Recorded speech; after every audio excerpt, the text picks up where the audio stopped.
trading, and this is like everything I've told you guys or whatever, sometimes you just got to do it, and just accept the risk. And a lot of people can't do that, and I'm not asking you guys to just blindly trust it. It's just, I would say, do it and then, or back test it and then see how it goes.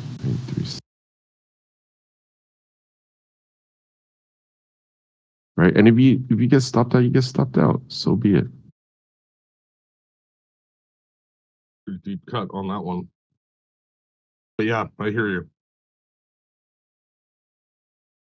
Like, getting stopped out is not the worst thing on earth. And that's the problem with, like, I think the mindset of this room is that everyone wants to get very small little stop losses. And I keep saying it over and over again. It's not a good thing. Yeah, well, I agree, because it's like, I was actually thinking about that. Like, let's just say, because I watched part of that video that Fat Cat was putting out, and it was there goes 936 right there. 936, Harvey. God damn it. I'm in. I don't know why you guys are. Oh, that was fast. I mean, anyway, don't know what to say. Nasdaq's going against it big time.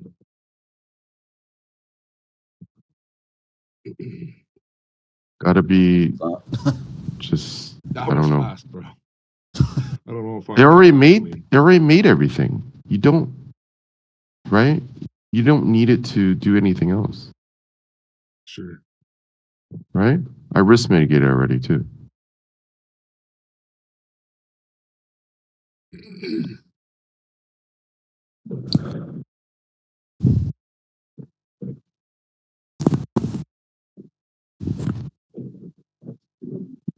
You don't trust Harvey.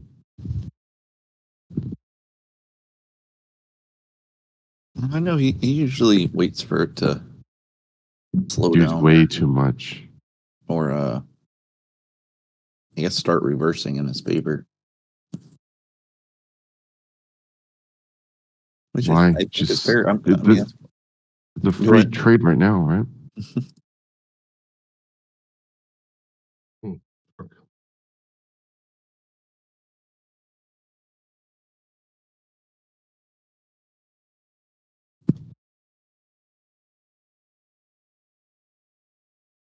Q breaking down. Nice trade. Nice trade. Anyone else get it? Not fast enough. I just have a limit order there. The DOM or not. I seriously don't care if you have the DOM or not. You would have to be. It's a different. Did anyone get it? Hello? I did not. Peter? Technical? Zoster? I should have grabbed it there at fucking 950. Probably should have grabbed it right there. I tried to. I just didn't get filled. Yeah, market sometimes, right? I had a limit at 30. What was it? 32. 33. Shit, how far is that?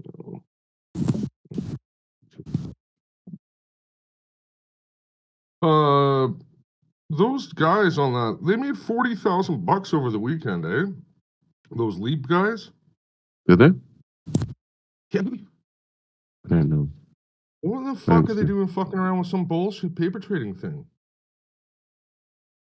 I don't get it. Brian, I was talking about what the bonds are doing and what the Dow's doing and where we can lean on. And yeah, I mean, yeah. So the bonds they are starting to hold, but not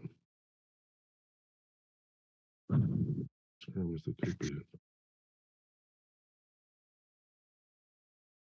1 second, I'll be right back. Is today a holiday? Why is no one at work today? What the fuck? I don't get it. There's only 7 of us in here? Like, Jesus Christ, guys. We and people want to become traders. Good on Friday. We Who? blew them up real good. All of them. Okay. That move yesterday was enough to blow up 4 accounts. All right, I'll be back. It was. Let's give it another go. Come on, Bayman, let's go. Give her another go. Sure, let's blow up No, another that's account. fucking frustrating, man. I tried. I did try to get in. I did get filled, I didn't get filled, but, and it's funny because he got in at 36, and I was wanting just a little bit more of a pullback, but like it wasn't that much more of a pullback. I was looking for like 5 ticks more. So it's like, why not just do what he said? Yeah. Why not just fucking? Yeah, well, exactly. With the 5 ticks, you're squabbling over 5 ticks when Yeah. it just gave you 60. Yeah, Yes. exactly. This is a possible area that's going to be of a contention, which is mid London.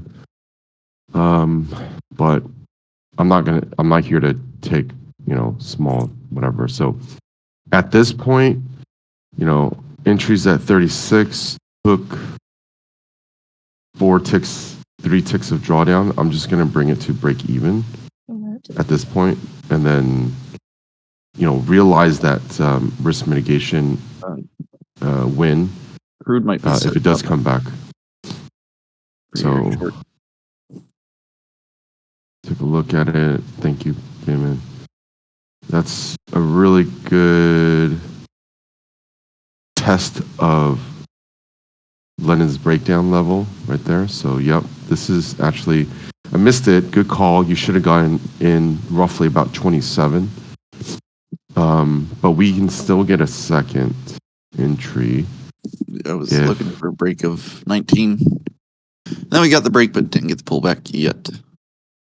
Break of 19? Why 19? 80, 19. What time frame are you looking at? 10 second. All right, if you're looking at a 10-second, your break was long ago. Well, I'm not really looking at any. It doesn't matter what the time frame is. I was looking at that pivot. Like that pivot looked better to me than any of the pivots in that little chop fest at the high. Right. So I don't think it really matters on what time frame I'm looking at it.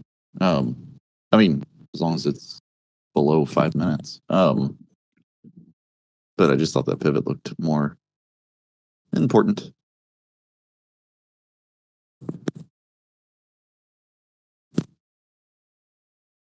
Well, I did say what I said this morning, so that's probably why. And I should have.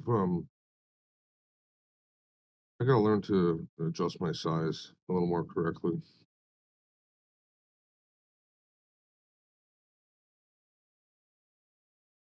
Yeah, like that's probably exactly why I didn't want to hit that Dow with 5. Which is I should have scrolled down a couple notches. Mm-hmm.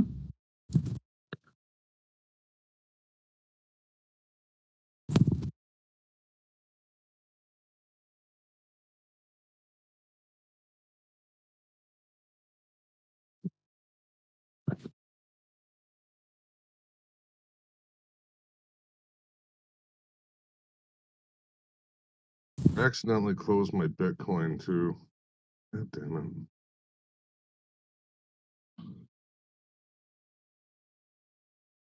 Stupid mobile app. I was trying to be a real crypto bro and doing it from my phone. Oh, that is how they do it.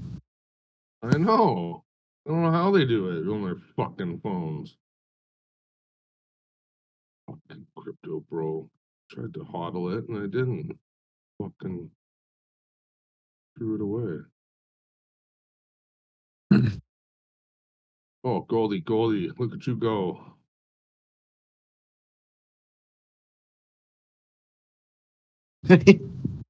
So, like fucking bonds are holding and going.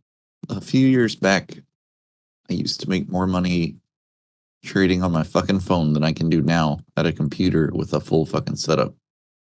I told you. Doing, I wasn't trading at all.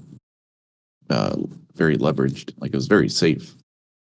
So I wasn't making big winners, but still, I was actually profitable for a long period of time. And now that you're so fucking smart, Mhm. you wrecked it. You wrecked it with your smarts. And your big screens and all your buttons. My Sierra chart. Yeah, the fucking Sierra chart. There goes 6 months. That's just to say hello to it. Fuck. Plus, it uses a lot of GPU, doesn't it? The Sierra chart? Or am I wrong? I don't think so, but maybe. Oh, I mean, it definitely uses some. I'm not gonna say it doesn't, but or what? Maybe is it Jigsaw then that uses a lot of GPU or something like that too? I'm using. It is using 2.3% of my memory right now, Oh, well, it's not that bad. It and one. No, that's pretty much it. 2 point. uses a little bit. Oh, okay. Apparently, it uses a lot of power though. Every time Like I look at it, electricity? yeah. Every time I look at it, it says power usage high. Oh yeah.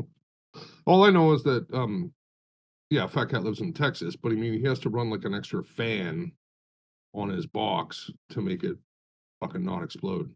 Oh wow. I Well, now I'm worried about think that. it's probably because, well, I think it's because he's got all that. I think he's doing all the recording and everything too. Like, so that That's might do something. Mhm.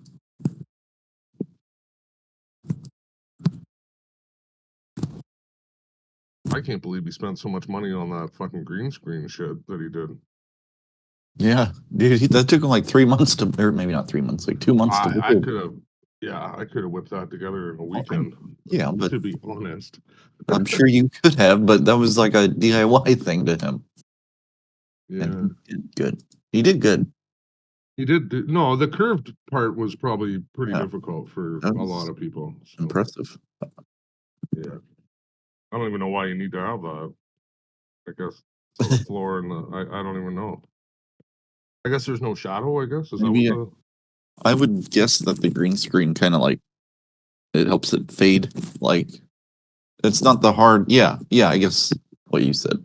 You don't have that shadow from or that crease where the floor and the wall come yeah together. yeah crease whatever you want to call it. Yeah, like there's like a transition of maybe the color would be different at that point, right? Like so the green would be a little bit I don't know different green.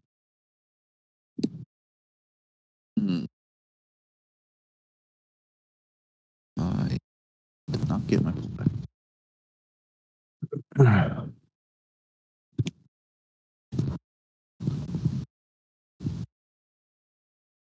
Also breaking out.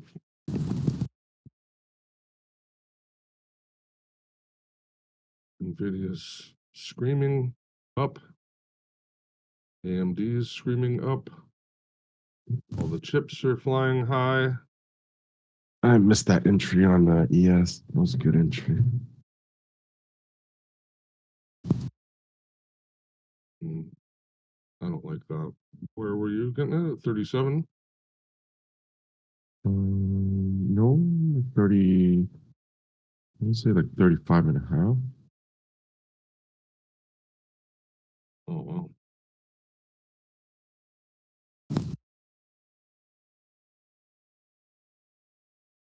Uptick Russell.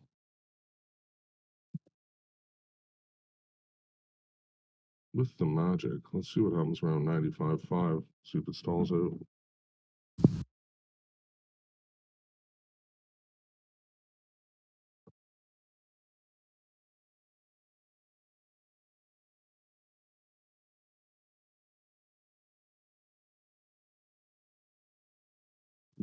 Gonna look at crude.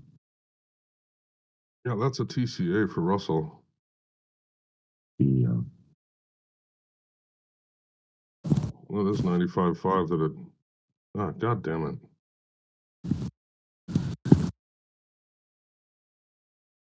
Ah, like I said, anybody wants to pay for a consulting service, I'm available almost 24 hours a day.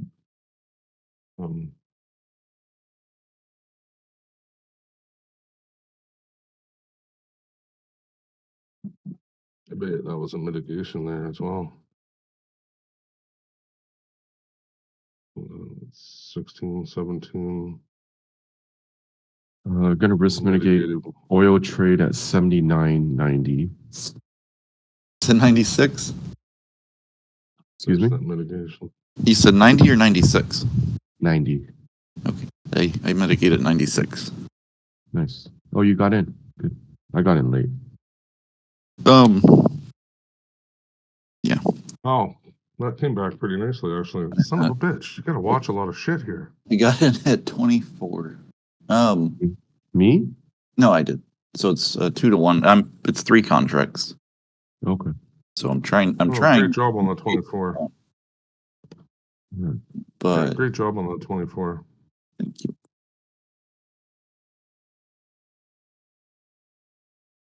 Did you take it because of the major level?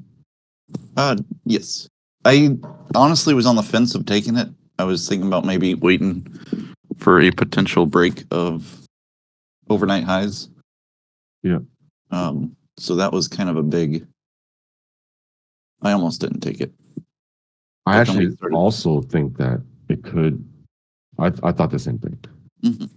Okay, so we're having trouble breaking this pivot right here at 99. I'm not too in love with it, so I don't mind pulling things to break even. And my break with the chance of it actually stopping me out just because I had a shitty entry. Mhm. My entry was at 16, so it's really shitty. Extra shitty. And it's just because we're having that trouble. So if we do break that 99, chances are we should clear to 90. And if we do that, then I'll pull my stop back to its original spot, which is the overnight highs.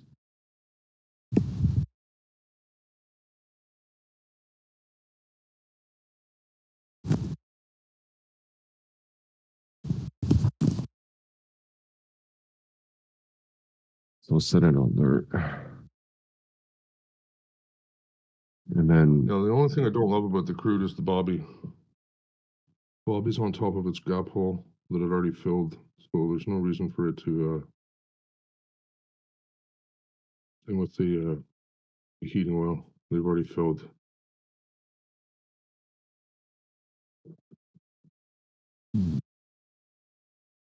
so yeah, looks like it's gonna try to stop me.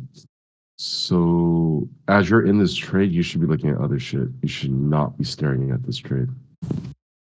Amen. Funny you say that because that's exactly what I'm doing. Well, 99% will do that stuff. Yeah, me as missed that. Bonds are holding, that's fine. I missed that gold trade. There's a good TCA on the gold as well. Easy to spot. Perfect TCA. I might add.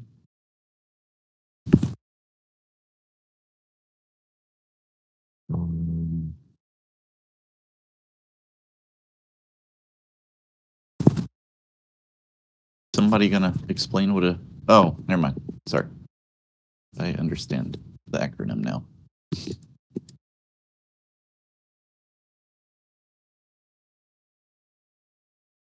Big words.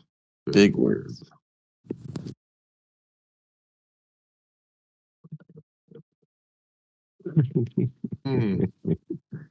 I kicked Bayman to ES voice for not knowing what TCA is. He's gonna be upset. Look, he's gonna be like, "What happened? What happened? Welcome It's back, not Bayman. funny." Oh, but it is. He's like, he's upset. I can tell. You hurt his feelings. I got stopped on crude. Damon, are you upset? I want to talk Yes, to you he right is. now. We'll talk later. I need to calm down.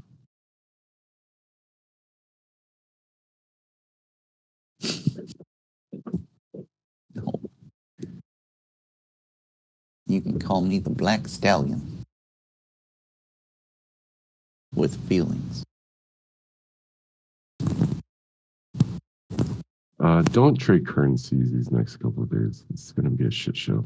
Everyone's waiting for all this ECB news. I don't even trade, period. All the crap out there.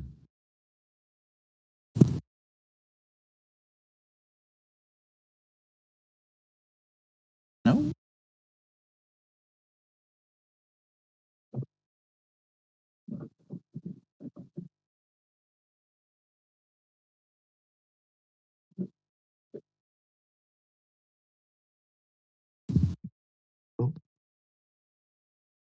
I'm gonna go form some puddings.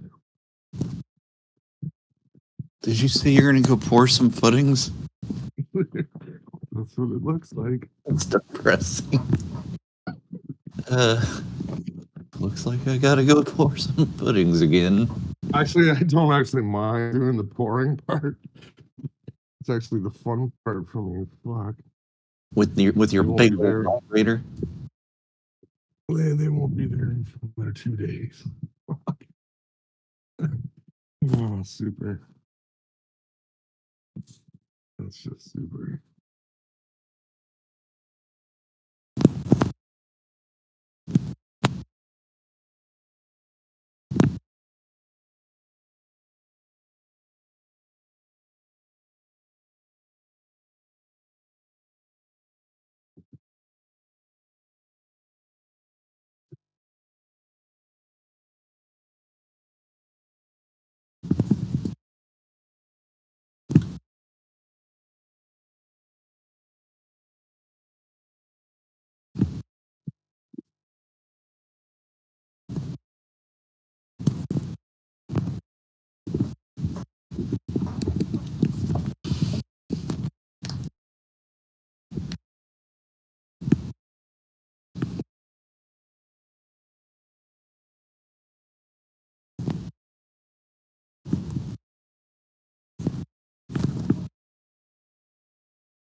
Hmm.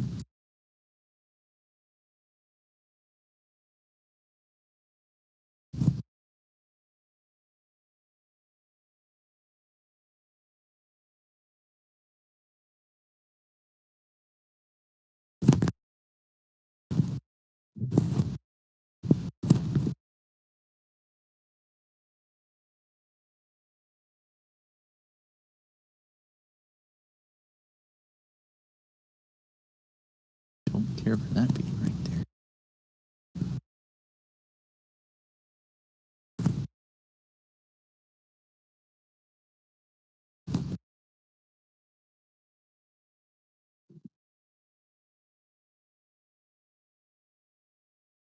Whoop.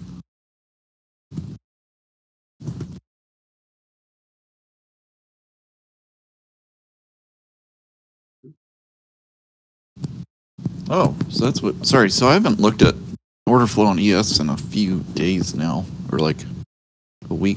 I remember Timmey saying that somebody kept like just limiting in with like 1,000 lots, and then limiting out for like a tick profit. And I hadn't seen that until just now. That is not. How do you make money doing that? Or, seems like a really risky way of making money.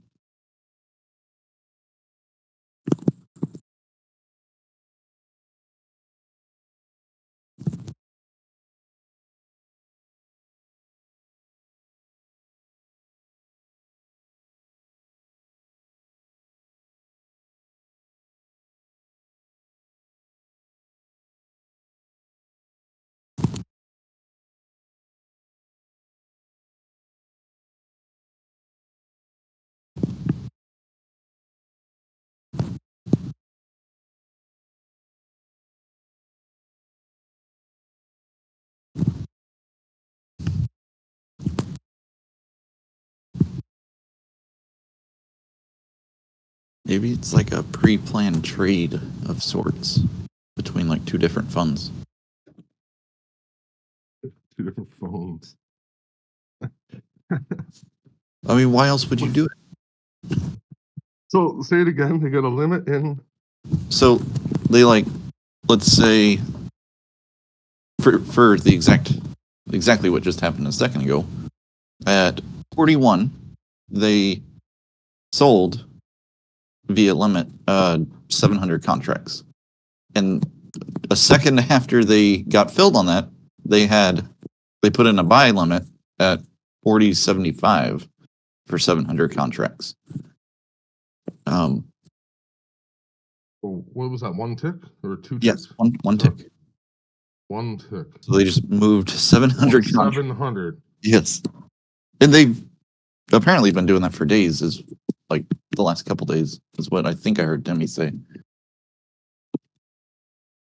Ah, it's about options. Oh. If they buy and sell spreads, so they were doing that all the way up on Friday. Oh, actually, I have the Yeah, well, Friday. Okay, well the Friday.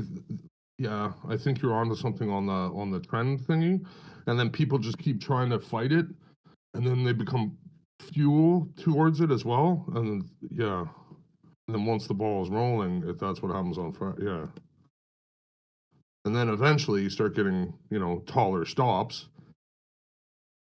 that help it even more. I guess maybe not as much on Friday because really there was no taller stops. Well, I mean, like yeah, really. Like you could say, oh, okay, I'm gonna put in a stop at 50 ticks. just a And then random you got hit. place. Yeah, Yeah, well, maybe not random, but more or like an easier ATR. measurement of the move that we've already had, and then what's the percentages that we're gonna go further. Oh wait, they might be doing it again. Double it, which They they fucking they just did it six again. times it. Eight Wait, times it. they're not filled yet. They just did it again. They're working on it. They haven't gotten filled yet. They sold. They See, I sold their. think that might be part of the problem with that order flow thing too, right? Like you're trying to make sense of something that's No, I'm it could be somebody just practicing or just testing their new fucking toy or whatever. Like doing tick drills with 700 lots. exactly. Well, because you don't know if 700 is just gonna fill on one tick. Yeah. Really? Think Oh. about it the first time around. You're like, am I gonna get filled? Am I not gonna get filled? I don't know. Let's try it again. Not paying attention. Like, what is 700? 700 times 1250. Holy fuck, right? It's only $8,700. Right? So if you think of somebody with really deep pockets, what's 8,700 to 100,000 for today's change that I'm allowed to throw away? Right? It's nothing, really. $87 to you as a micro or a mini or whatever micro, yeah. It's $87. It's like whatever. It's not even a big deal. Now I know that I can fill that and we can get one tick of no or whatever on in this environment. So now watch, maybe we'll You see risk some mitigate. more action on crude. I did not get my 2-to-1 risk mitigation. I closed out the third contract at 80.06. So you're all out? No, I Oh. have 2 contracts. Okay. I was gonna fucking yell at you. No, don't yell at me. Don't make me mad at you again. I'll do it. You know what I will do? No, don't put me in the gulag. In the monkey pit. Put him in the monkey pit. Throw him to the. I was gonna say wolves, but I guess not. Yeah. Oh no. Crude worked so well. And so did Dow. It's a shame. It's a shame. What a It's a shame. shame that I don't listen. Once I do listen, there will be signs. See my post? No. No, I didn't. I'll be right back. There will be signs. You didn't see it, Bayman? I'll go get it.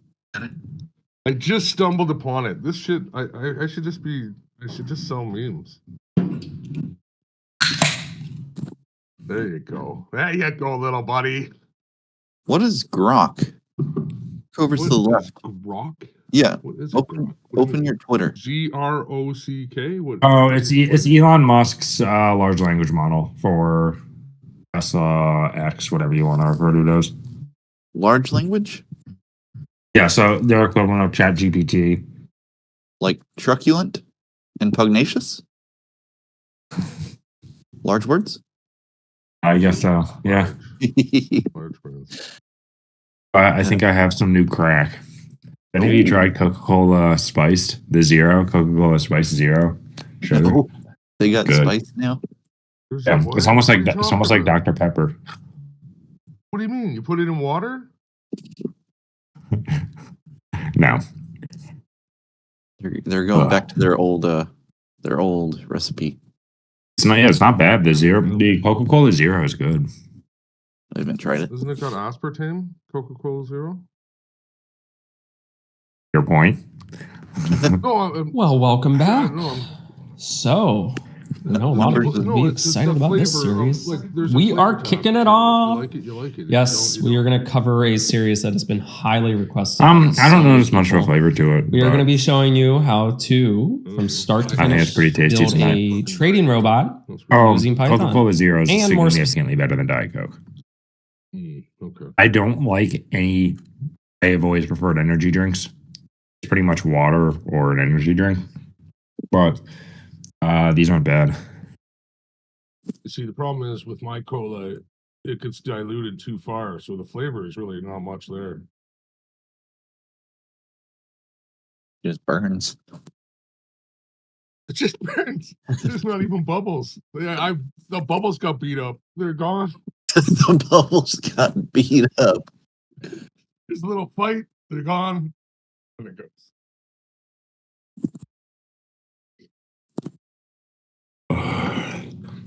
Just enough to change the color, buddy. Just enough to change the color. No, I actually don't drink cola at all anymore. Or any type of, like, actually the bubbles. The bubbles is what hurts me. I love carbonated drinks. Really? Yeah. They give me tummy tumbles.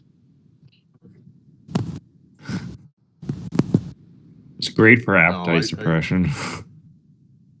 Yeah, I just get the McBurps. Yeah.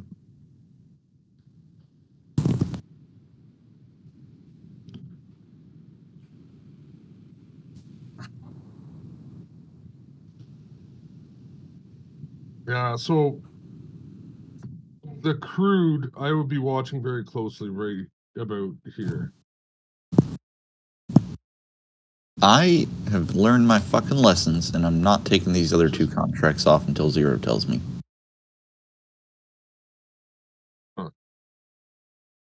Yeah, well, I should have listened to him on Friday. Actually, I should have listened to myself on Friday, but as well, I should have listened to that stop out or whatever. Mm-hmm. I would have still been in it, right? Realistically, you should be in it overnight for that move, right? Because you're so far ahead of the game. It will never come. Well, not never, but it won't. It shouldn't come back and stop you today. Anyway, right at that entry. See, I don't know. Honestly, I might take it off a little early because I'm not bearish crude at all. Like in my head, I'm kind of liking this for a long, around where we're at right now. I took this one for the homie, so I wouldn't get yelled at. Well, it worked out, didn't it? It did.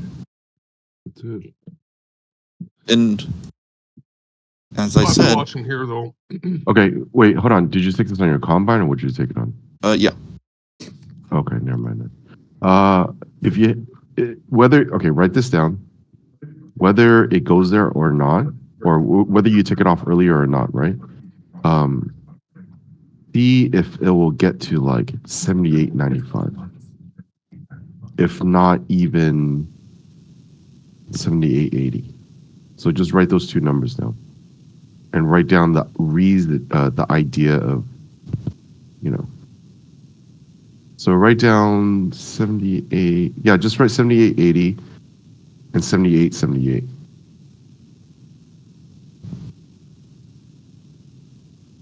Right? So Right. And just write it down and then see if it will get there either today, tomorrow, or Wednesday.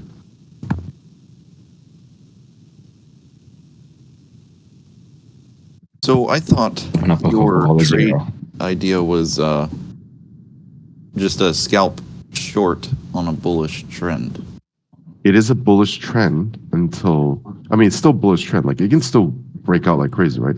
So a bearish trade means if you're not long now, or if you're not long, days ago, you're not long now. You're not trying to get long now.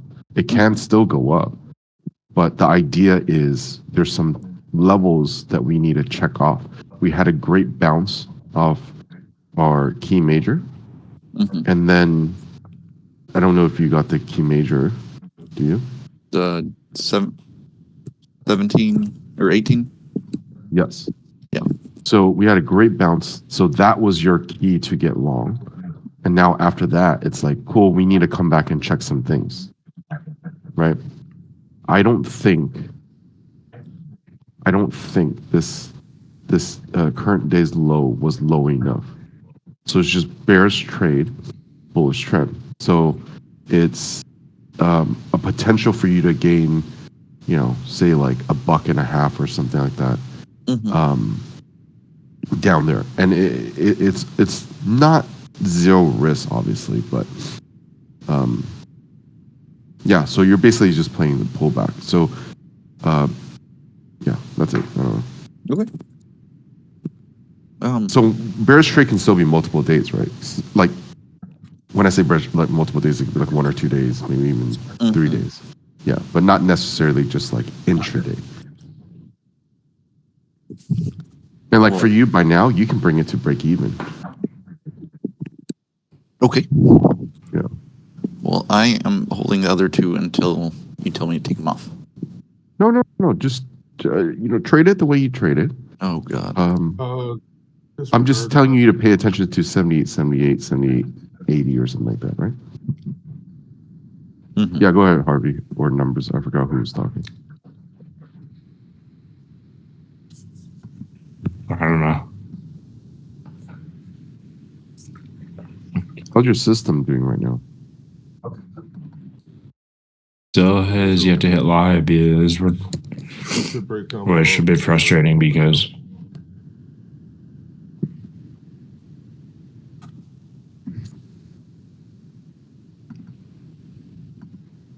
we're supposed to start live last Monday, but it's been a couple more issues than anticipated, which is usually true. But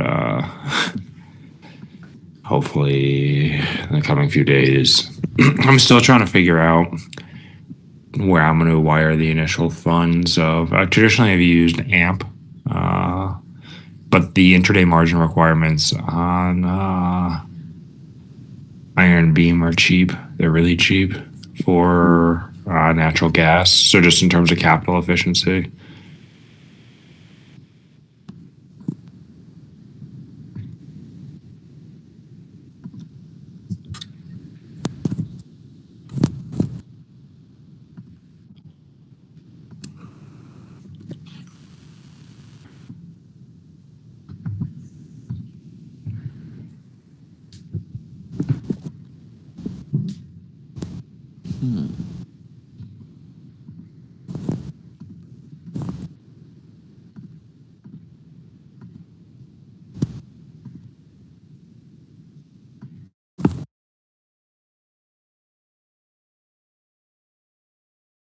It should still break down for you. It's good to go. It's just gonna hesitate. It's gonna really pump actually. It's gonna be good. You're gonna be happy. You talking about Pump it up. crude? Crude, yeah.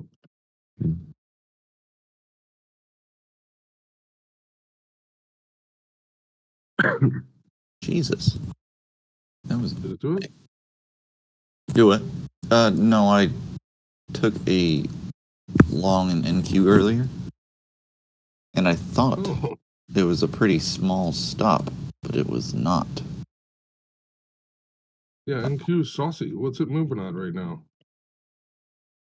That last rip was 230. That's 230 ticks. It's saucy, man. It's ripping. Fuck me, dude. Oh no, the whole move, I guess, down. Yeah, never mind. It's pretty decent. 250 ticks. How big of a stop was that? That's where I ran into trouble. I miscalculated that like January 3rd. I got destroyed. 12 points. Or February 3rd. When it bumped it up a notch. Jesus Christ. Yeah, that was a 12-point stop on 2 contracts. Fuck. Thought I was. Yeah, see that? See, crude blew out. See that? Good job. You're gonna be happy. See?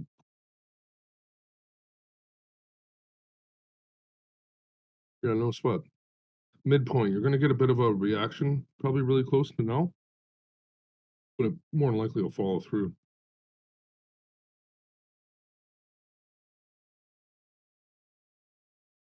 I can far better read crude after the move is initiated than I can the fucking initiation. Oh, I can't get the entries in crude. I'm not really good at it. I gotta accept the risk a little more, I suppose. Mm-hmm. Yeah, you're not gonna get tight No. stop crude, No, you're not. because especially if you're right. Like, if you're right on the direction, it's not really gonna give you a great pullback. I was actually surprised we got the one we got today. Oh, that's a t-shirt. I'm like, what the fuck? It's a t-shirt of naked broad. Ooh, What the hell? Would What you do say- hey, Zero, are you there? Yep. What do you use for you? Sorry, I had an alert go off. What are you using for uranium? Wait, time out. Or not ticker, You have an ticker. alert that went off on what? Oh, I just shut them all off quickly. Russell. Yeah. Okay, I figured. You are learning, sir. What's that? I said you are learning. Thank you. What indicator do you use for uranium? Hold on really quick. I'm gonna take one off here in Dell. Just for account, just to let you guys know. Uranium? Yeah, uranium. Do you have a ticker that you like? I I was reading do, something but about that. I think this I morning. don't think you should be trading it. I just want to look at it and see if the news was, or whatever I read was going with what's going on in it. That's all. I'm not gonna trade uranium. Are you? Fuck, man. I'll put on a short list if I do that, probably. I don't even touch it. What am I? What's the guy from Back to the Future? Well, I guess they just call him Doc, Doc. right? What was his? Didn't he have a name though? What was his name? Not that I can't remember. type it in. It was always Doc. I'm sure he did have it. I use UX for the futures, but it's really shitty. And you can only Sorry, UX. Yeah, UX1. UX uranium 308. Yeah, see, there's different brands of uranium too. That 308 or whatever that is. I don't know, but anyway, You're we better- need nuclear power plant fuel is what we need. We don't. Yeah, I don't know if 308 is what you need, right? Like I know. You're better off looking at URA. RA. Okay. Yeah, that's just an ETF. But I believe no, I have live data for that. I don't need live data. I just need to know if it's Yeah, URA is probably the better one to look at. But I don't look at it often. okay. Well, it's kind of in line with what they're saying. That's cool. Do you, boo? Do you? Yeah, that's cool. Yeah, we need more, I guess, fuel for nuclear power plants, which I don't understand because there's really only 2 power plants in construction right now. So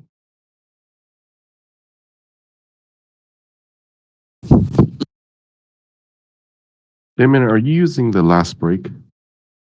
The LB? In TradingView? Yeah. I'm using it, or sorry, yes, I have it on a few charts. Okay. Zero, By the I'm way, using version 2. Does that make a difference? Sorry, I'll send you a new version in a bit. I have version 3. I just use version 2. I'll send you one where you can. It's nothing. There's no difference, but I'll send you one where you can choose the color, and it's just as simple as that. Nothing crazy. Something just happened to the transportation average. It's just jumped up a massive, well, not a massive, but it jumped up quite a bit. Like in 30 seconds. That's interesting. Sector time to Twitter. Um, I think you got more downside on that crude, to be honest with you. But that Dow Jones kind of threw me off a bit. But I do believe you have more downside on that crude. Well, basically all energy. Now that I'm looking at the energy sector.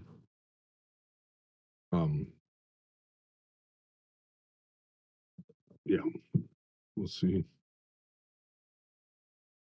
Obviously, we're shooting for that high note in gold.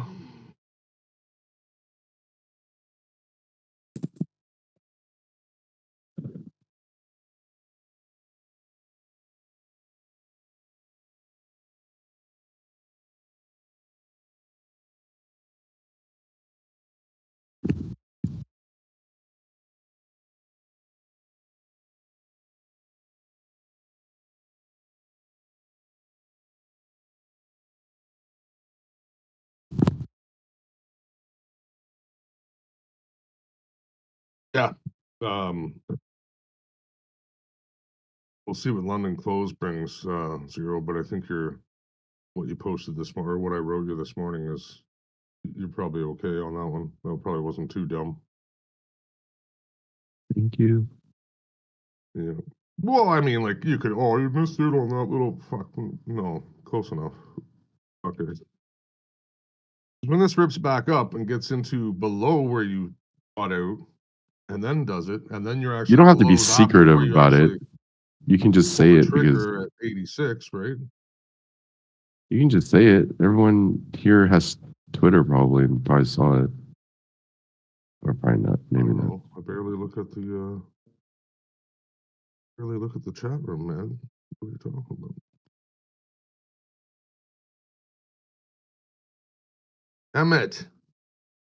Emmett, that's right. How long ago did you post that? Yeah, that's what you draw me all the way back to read that. No, not you, Bayman, but I was working over here. Fuck's sakes. Emmett, that's right. Yeah, I should have remembered that because the lady friend in the cowboy one, she Emmett. She has that voice, that squeaky little voice. Emmett. Yeah, should have remembered that. I think the cowboy one was almost my favorite one. I don't know. They're all pretty good. I do think the cowboy one was my favorite one, though. And then Will Smith went and ruined cowboy movies forever. No, it was amazing. You can You fuck thought off the with Will that one, Smith Cup. You buddy thought boy. that, yeah, you would, eh? Fuck Kevin off. Kline. Fuck. He tries too hard, Kevin Kline. Wow, wow, West. What you, wow, wow, West. What you, wow, wow, West.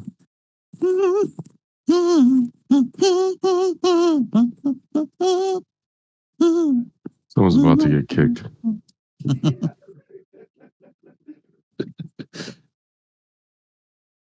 You like Will Smith?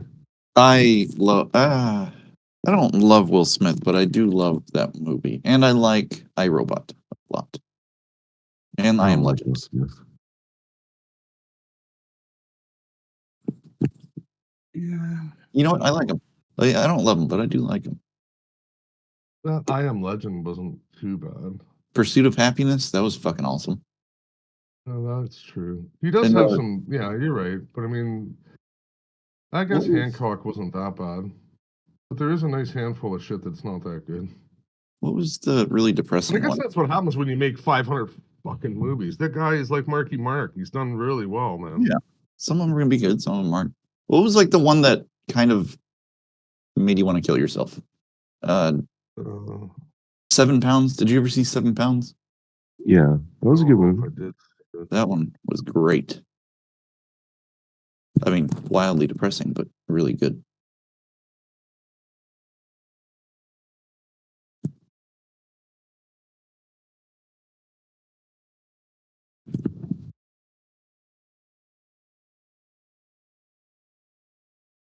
Now we're gonna have to go on a Will Smith binge.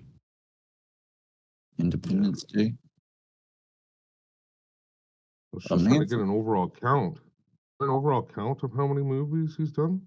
You can find that on IMDb or whatever.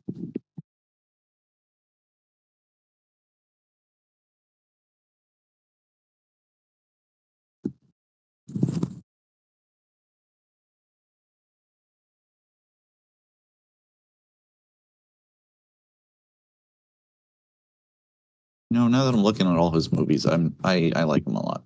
I take back what I said.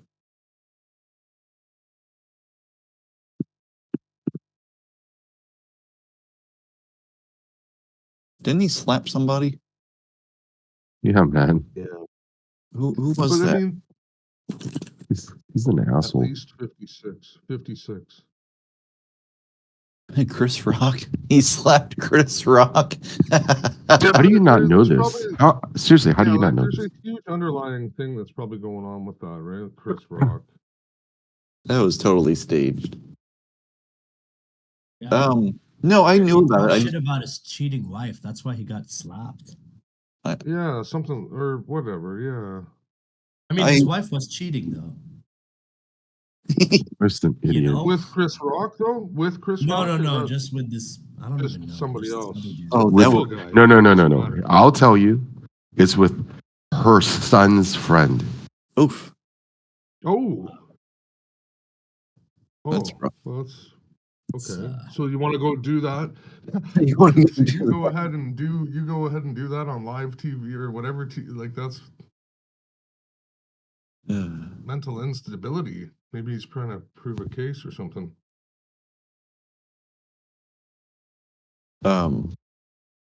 Yeah, I knew about it. I just forgot all about it. I think it, yeah, Peter. I think it was like that was staged. But the crazy part is, Peter, that I would have originally thought that, but neither Chris Rock or Will Smith came out with anything. That's where it throws me off No, on that, Chris Rock right? did. He sold out Oh, he his. did? Yeah, his Oh. Netflix special. Okay, so there you go. Well, he okay, got perfect. banned from And the that's Emmys. perfect. I heard. I personally do not think it was a publicity stunt because it doesn't help Will Smith at all. People hate Will Smith now. Yes, you're right about that. Like, you don't have to put somebody under the bus to get ahead in that industry. All you had to do was be the guy that was doing the speaking at the Oscars, right? Like, so he already did the job. Mm-hmm. But yeah, it was actually more why Will Smith more than. I think he's just unhinged, to be honest. Yeah. Yeah, maybe. Nobody said these guys were perfect. That's for damn sure. Look at fucking Tom Cruise. Holy Why does shit. it matter? No, we don't talk about Tom Cruise. Why does it matter if he's unhinged if he's a good actor? Tom Cruise just sucks at acting and he's unhinged. It's different. I don't. I agree. Well, Yeah, but I he don't. made all those Mission Impossible movies that were, huge budget and made a lot of money. So can you really say he's bad if he makes a lot of money? I think even in those he was a bad actor. I'd have to Yeah. watch him again. I remember thinking he was a bad actor in him. Like as a kid, I was like 15 and I was like, this dude doesn't know how to act. Bro, they're still making him to this day. The Mission Impossible movies. Oh, those are like those John Wick though, like, and nobody's saying nothing poorly about that. That's because Yeah. Keanu's a good guy. And he's a good actor. Yeah. Or, Yeah, well, that's true too. I've heard I of him like- giving up his. What was it? Somebody ran into his motorcycle, and he was like, "Ah, don't worry about it." Oh, there's Yeah. more than that. Like Yeah. he. I don't know. There's a million shit. He's a good dude. That guy. Keanu He's Reeves. Canadian. Yeah, well, you can't always say that. That Ryan, what's his name? Ryan Gosling Reynolds. is also Canadian. Ryan Reynolds is Canadian. Yeah, I told you about Ryan Reynolds, right? Yeah, exactly. It's not doesn't yeah. And there's a guy called Speculator. Just because Nah. you're from Canada doesn't mean you're cool. Did you hear Canada's like making it illegal for Christians to speak out against I think it was against Jewish people or some shit like that. I forgot what it was. It's Yeah. pretty I was like, That's yeah, freedom of which is speech, right? that's what I'm saying. I was like, why would they ever try to Yeah. screw that You know over? what was even more not more interesting. That's pretty interesting. They also put a ban on athletes to promote gambling, online gambling. That's Yeah. been a while, has it not?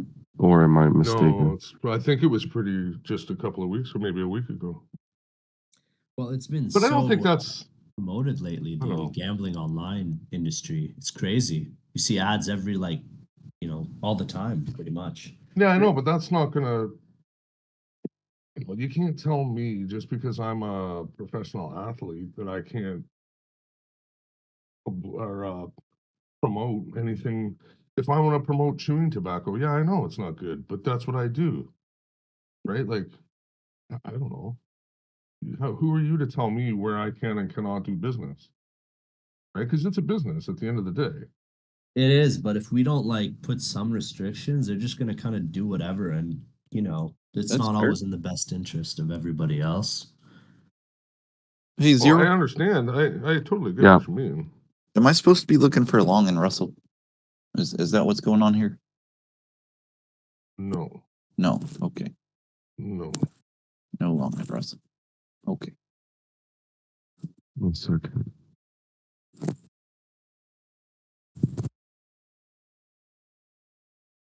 Because I already tried it. I don't want to try again in NQ. I never want to trade NQ again. That bad of a trade, huh? Well, I didn't. Sometimes, man. The stop looks so small What on the just chart. happened there? What time is it? Wednesday you're gonna take a long at 2062.7. I get 2062 you. Wow. You have the day of the week too. Nice. on Wednesday. Wednesday or Thursday? Or Forget which one.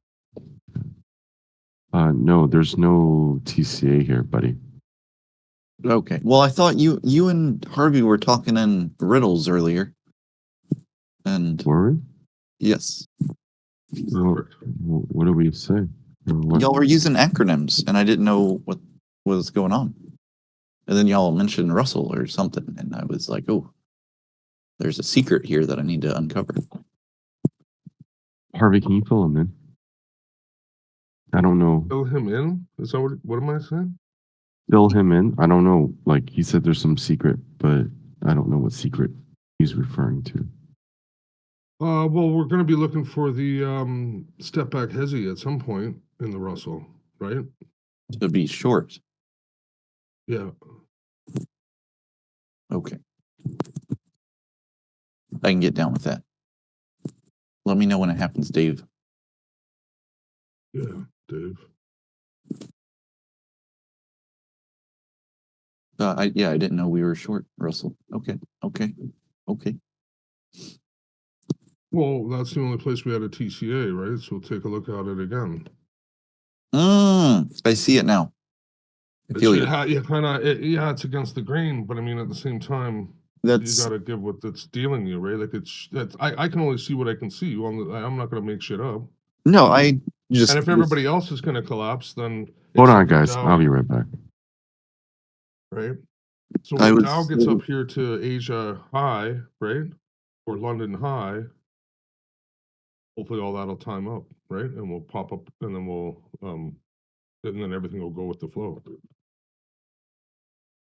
I didn't know that we were Shorting everything. Yeah. Yeah, well, I- I mean, we're not. It's not. How about a short-term short? Just like we said in crude. Mhm. Okay. No, he. Just like the master told us in crude, just a short-term. Short this day trade. yeah, like an hour or two, right? Like No, he said a few days for the crude. oh, crude. well, maybe crude. Then I don't know. I thought he said short-term. Short term, he did. It's a short term swing trade. A short-term swing trade. Of We 3 are days looking with for 6,000 points. Yeah, we're targeting 78.80. yeah, It might take a day or two. I got that. If it happens got today, that. though, I'd be very happy. Yeah, I would. It would make a lot of money. Fucking tastic. But Yeah, I'm still holding both fucking contracts. I feel like Timmey for once. The oil baron. What's today? Monday. Well, what's Specs doing here? What's going on, Specs? Did you get today off or something, or was it rain day or something? Yep, day off. Actually, Why, I'm what happened? reassessing. I'm reassessing a bunch of things. Any of you He guys here quit. work in engineering? Well, this is how he gently tells us I quit. Yeah, that's what you did last No, time. but I'm thinking about it. So I I'm was there thinking at this about company it. for like a year. And normally engineering, like from what I've heard from other companies, you get like 5 to let's say 6K raises a year. And it comes to time to review, they said they'd give something like 3%, which is shit That's in line. because No, that's in line with like just normal inflation, isn't it? that's I thought normal. that was like Well, a the thing normal. is, inflation was I thought 3.5%. Well, Inflation this was was high 3.5%, so inflation. that's a Like pay cut. normally it's like 1% inflation, and you get Yeah, the but 3%, we're not and in then you. normal But this times year, anymore. are we're we? not in the normal times. So I get you. So this is And they normal, haven't just a revamped 3% their. raise. You kind of just keep your head down, I think so. get poorer, and take it. Yeah, it's bullshit. You just basically get to cover the rising costs of goods. Yeah, exactly. You don't even Unless get you to cover it, perform. though. What's that?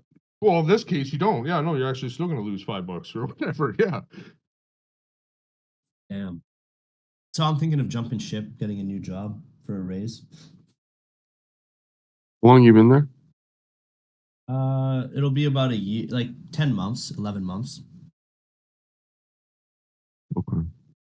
You think it's too early, Zero? Yeah. Yeah. How long do you Yeah. think it's worth You it to stay at should. a company? So yeah. Well, I mean, if it's really, really shitty, you should jump ship. But I normally suggest like my old clients to stay at places for at least 3 years. 3 years? Okay. Okay. You also, to me, 2 to you 3 gotta years. weigh like your pros and cons. Like, is it close to where you live? Like, how long is the commute? Do they give you like, is it relaxed? Like at lunch, are they breaking your balls for being 5 minutes late, or They're not. you know what I They're mean? really not. You know what I mean? If the conditions are good for me, then yeah, then that makes a big difference to me. And then I always, as a business owner, I would ask, what are you bringing, like, how much are you bringing in the company? Basically, like, or can you do better? Like, or is, like, when I look at you, let's say your sales, and I look at your sales and I look at the other guy's sales and I'm like, holy shit, this guy's doing fucking a lot of, that's awesome. That's good for us. And then I look at your, like, say, I'm not saying pointing the finger at it, but I look at the other guy and I'm like, oh, that guy's not making as much. So, like, Hmm. what do you provide the company? And then can you do something just to advance that 3%? Because I'm telling you, if you show it, and especially if you give them the year and you start to show that you're an asset, then they're just dickheads if they don't give you like a bigger, basically a bigger cut of the pie. Because the way I looked at it, I was like, fucking $2 an hour. I'm like, do you know how much that is at the end of the year? It's relatively nothing. If this guy can make me $28 an hour, right? Like, what the fuck do I care if I give him a $4 fucking raise? Like, none of that fucking matters to me, right? Because he's making me $28. So what? Okay, so he makes me 28. I give him a $4 raise. I make $24. Like, that's still a whole person's salary that I'm collecting from that guy, right? So How do you give him a raise? it's, yeah, I would just give him the raise. Yeah, exactly. I'll give you the fucking raise. I'm like, because I'm not that concerned about money, because you're making me more money than it's costing me to, right? And yeah, especially if I didn't have to supervise you, holy shit, I would give you the world. Oh, you're I leaving? would. You're leaving because they're not giving you a raise? Is that why? I'm thinking Not of, I'm enough. weighing my options, Yeah. honestly, because again, this is like my first engineering job and I've heard other things and I'm still figuring it. I mean, I'm just trying to figure out, is this fair or not? And you guys are saying it's fair. So, whatever, just But suck it up and deal with it. how much are they giving you? 3%. 3%? Yeah. Yeah. Are you, honestly speaking, are you doing well? I'm doing, Yeah, like, are I'm you doing doing the normal. job Like, well? I am not, I mean, yeah, it's really just an office job where you fill out Excel sheets and you do a couple quotations. It's not like I can go out and get sales and, stuff like that. Could Really you do just doing more what they give me to quotations do. faster, or is there anything, like, is there somebody The else thing that's is, if you, because outdoing I've you, tried that. right? I've tried that. If you Yeah. ask for more work, because the way it works is you get a job, you do the quotation, and then they decide if they bid on it or not. So I've been ahead of my thing where I'm like, hey, I want more work, and they'd give me more work. So I'd do the whole job and get a price, and then it'd be like, oh, we're not bidding on this job. We don't have an advantage to win. So it's just a waste of time to do more work that way, if that makes sense. Yeah, that's not your call, though. That's for the Exactly, upper but ups to make that call. You just do the papers to make them prove that point. Yeah, I think what I'm gonna do is I'm gonna talk to him and say, hey, listen, like, I'm happy here. I want to stay here long term. Next year, I want, let's say X amount. But what I'm gonna do is work towards it by taking an extra 4 hours every week into personal development and learning new products, so I can be more useful to you guys. And I'll only make it take about 10 minutes a month from your time, boss, because I know you're busy. But hopefully I can. And what I'm looking to get is 5K in the next year. That's what I'm thinking. I'll negotiate. Definitely, with if you're gonna do something like that, definitely put it in an email, right? So it's Yeah. nicely time stamped and all that. That's a great idea. I've heard that works. Um, that's what's that guy? He's an ex Navy SEAL or something like that. He gives those speeches like that. That's one Oh, of his David methods. Goggins. No. Sinovic or something like that. I'd have to Wait, look it up. sorry. Specs, what are you going to do? So I'm I'm telling gonna him. give them an offer. He's pre-offering them. It's a great idea. Yeah, so Wait. basically I'll go up Okay. to them and I'll say, hey, listen, like, this is review for the year. Like, we're gonna do another review in April. I'm gonna be like, hey, listen, like, I'm gonna take an extra 4 hours a week on top of my personal, work duties, and I'm gonna learn about different products and, kind of expand my knowledge and be more useful so I can do more things for you guys. And at the end of every month, I'll meet with you for 10 minutes and I'll go over what I learned extra in the extra time I've put in. And on top of that, you can tell me what you want me to learn next. And it'll only take 10 minutes of your time. And I'll send you an email recapping at the end of every month. And what I want at the end of next year is a 5K raise, let's say, something like that. But don't put a number on that yet. Don't ever do that, because don't even do the number at all. Just offer them what you're going to offer them, and then come to the end of the year, that's when you throw that number. You see, the Right. thing is, I've heard it takes a lot, especially in big companies, it takes a lot of time for them to approve budgets for new raises and shit. So I'd like to bring it up early so he can kind of have that talk before. Because if you come at the end and then you say, hey, I want a 5K raise, and they're going to be like, okay, well, it's going to take us like 4 months of red tape to get that approved. That's kind of not an ideal situation. I want to tell them from the beginning, hey, this is what I want. Good. No, Can I ask you? Okay, so then no. So do that. Drop the bomb on them 4 months early, or whatever you figure, or halfway through. Say, look, we've gone halfway through the year. I've offered you this. I'm thinking if we can continue this for the rest of the year, I would like a X raise at that But point. he What also do you doesn't think? want to idea. waste. He doesn't want to waste a whole year there when he's not even, Well, if he doesn't even have a chance of getting what he is looking for. Like he could say all that, and then they could decide, yeah, we really like that. Here's an extra $3 an hour, and ends up not even at all being his $5,000. So Exactly. That's a you good do- point, though. I like what Harvey said, though, because if I do it for 6 months and I say, "Hey, listen," Yeah, and I'm if on they give track you to hit any this target, feedback then then I rate want that 5K. feedback at that 6 months, they could be, then you'd be like, they're not really upset. Like they liked what they were getting. They were getting a whole bunch of shit for free. And now when I offered them a deal, like, here, I'll continue to do this and I will do it more over next year, but I am looking for a raise at this point. And if they give you any type of hesitation, you're like, wait a second, maybe that's when you could reevaluate what Bayman is saying. Whereas these guys are just going to take advantage of me for the next 6 months as well and give me some bullshit standard raise. I- Right? Like, I- I had that happen to me, man. yes, no, I've had that happen to me twice in Really? massive What fucking happened? ways. Yeah, yeah. Tell me. What happened there? I was promised project I was promised project manager when I turned out after basically I was a fucking apprentice and I was running like a big ass fucking job. It was a big job, especially for an apprentice. And I guess- yeah. Like I was running actually I've shown y'all pictures of that big hospital. I was running a whole floor of it and it was fucking massive, and I was working 12 hours or 10 hours a day and driving 2 The hours client a moved day the meeting. for 2 to months and months and months. And the reason I was doing all this was because I was told I was going to get project manager and I was going to be able to run a division of that entire building after I turned out. And that was expressly said to me, and but not in writing or anything. And also, this is union work, which I love unions, but my local is shit. It's fucking dog shit. So what happened at the end Anyways, of the project? it turned out, they said, let's talk to some people, give us a couple weeks. So I gave them a couple weeks. Yeah. They- and a couple more.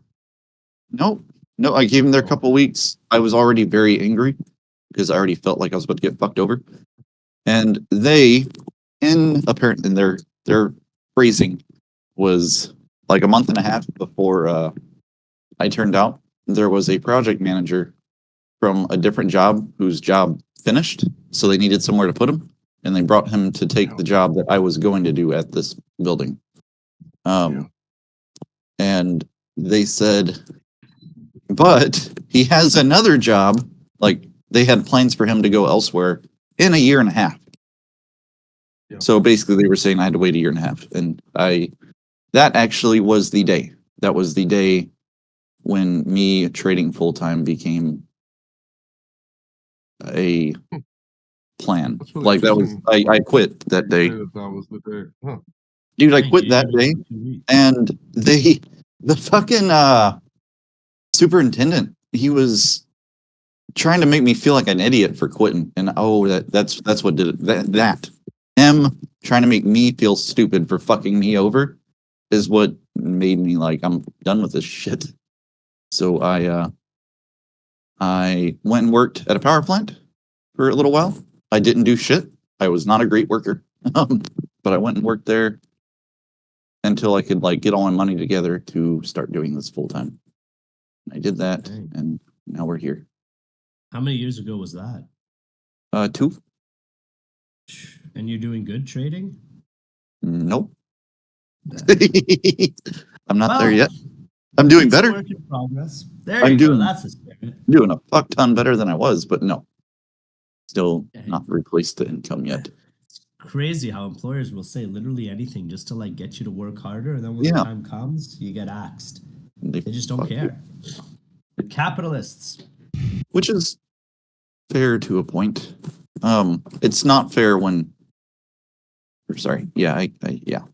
It's not fair when you're the one getting fucked.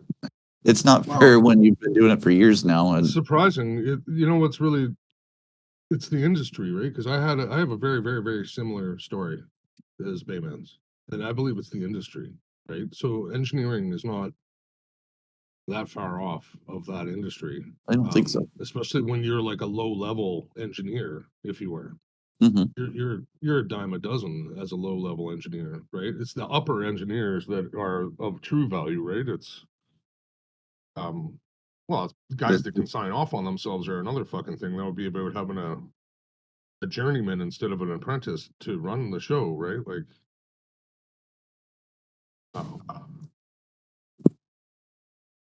Yeah. What about you, Harvey? What happened with your thing where you were promised a raise? oh, okay. So we were building a school. I was the Hold, assistant hold on, superintendent. Harvey. Hold on, real quick. Go ahead. Bayman, this is the area you should have risk mitigated, and or taken one contract off. Yeah. That would have been nice. Okay, At continue. the time, I was scared. So Understand. I mitigated. So That's you're talking fine. about like RM2? Yes, this would be RM2. Mm-hmm. I'm not cool enough for that yet. But Go ahead, Harvey. Sorry. No, I'm just looking at it. That was a tough one. It came right back. For me, that was tough. we're up a lot of money though. I can tell you that much. Yeah, you should be really happy if this goes to my target. You should be extremely happy. Like, See, this is extremely the happy. point where I'm like, should I start taking one off or not? I'm not going to, because I've learned my lesson. But Fuck, if you get halfway to my target, you should be fucking extremely happy. Well, I guess that's getting right into zeros Right. numbers. all right, what's your target? Oh, real low. Because mine, 78, 61, 60, 62. Zero. oh, hey, look at him. Look at Timmy. Oh, guys. I've heard Ah, you. okay, yeah, so, it was okay. Go ahead, Timmy. You can go first. Is there a short day trade short 0 for BTC? In what? Sorry. BTC. Ooh.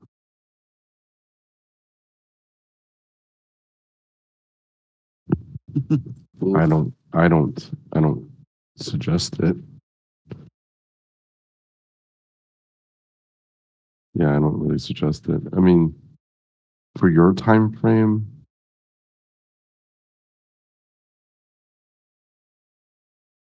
maybe, but I probably wouldn't. Yeah, I probably wouldn't. Just because I'm looking at this, Asia kind of accumulated quite a bit, drove it up. London just came all the way up, didn't even come back to test anything. US session opens and tried to bring it a little bit lower, went to basically the middle of London, and then just took off. So it's too strong, and if you're gonna take it, maybe like a light short, maybe like a take it off quick. Today. Meeting? Yeah, friends. It's a meeting. A big meeting. And we've got no time to spare. We should probably have a meeting about having a meeting to make sure we're all prepared. They Or make we a could good just trade. huddle in Slack. Hola, buenas tardes. Good morning. We need water, still and sparkling. We need hummus, would've gotten folks, the and same naan. We need 27 new assistants to go through 6 weeks of comms. You shot Or at Slack can CI, summarize right? it. Like this. We need everybody searching through their files. Dell Anybody, had really, please. really We need good long stats as and facts well. and data too with fancy graphs like these. Kenna, how are you doing on the proposal? Putting it together in But it's the a day canvas. trade, so I'll probably and close it. We're all set. We need lighting. What's a playlist? It's too much. I can't keep track. I need these and those and them and that. And I need Slack. because when you work in Slack, deals close so easily. You don't need a big production to get productive.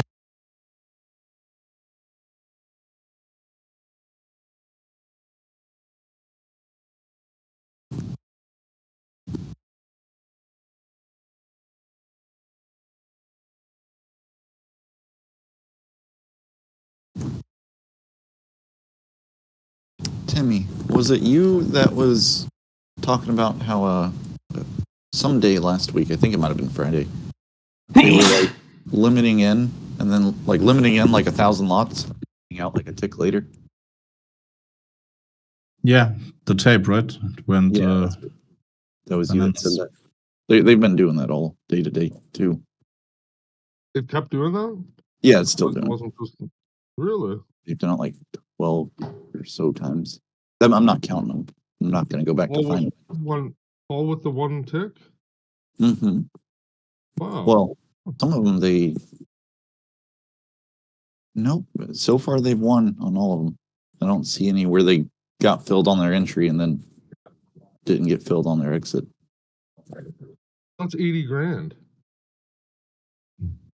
Well, yeah. Oops. Oops.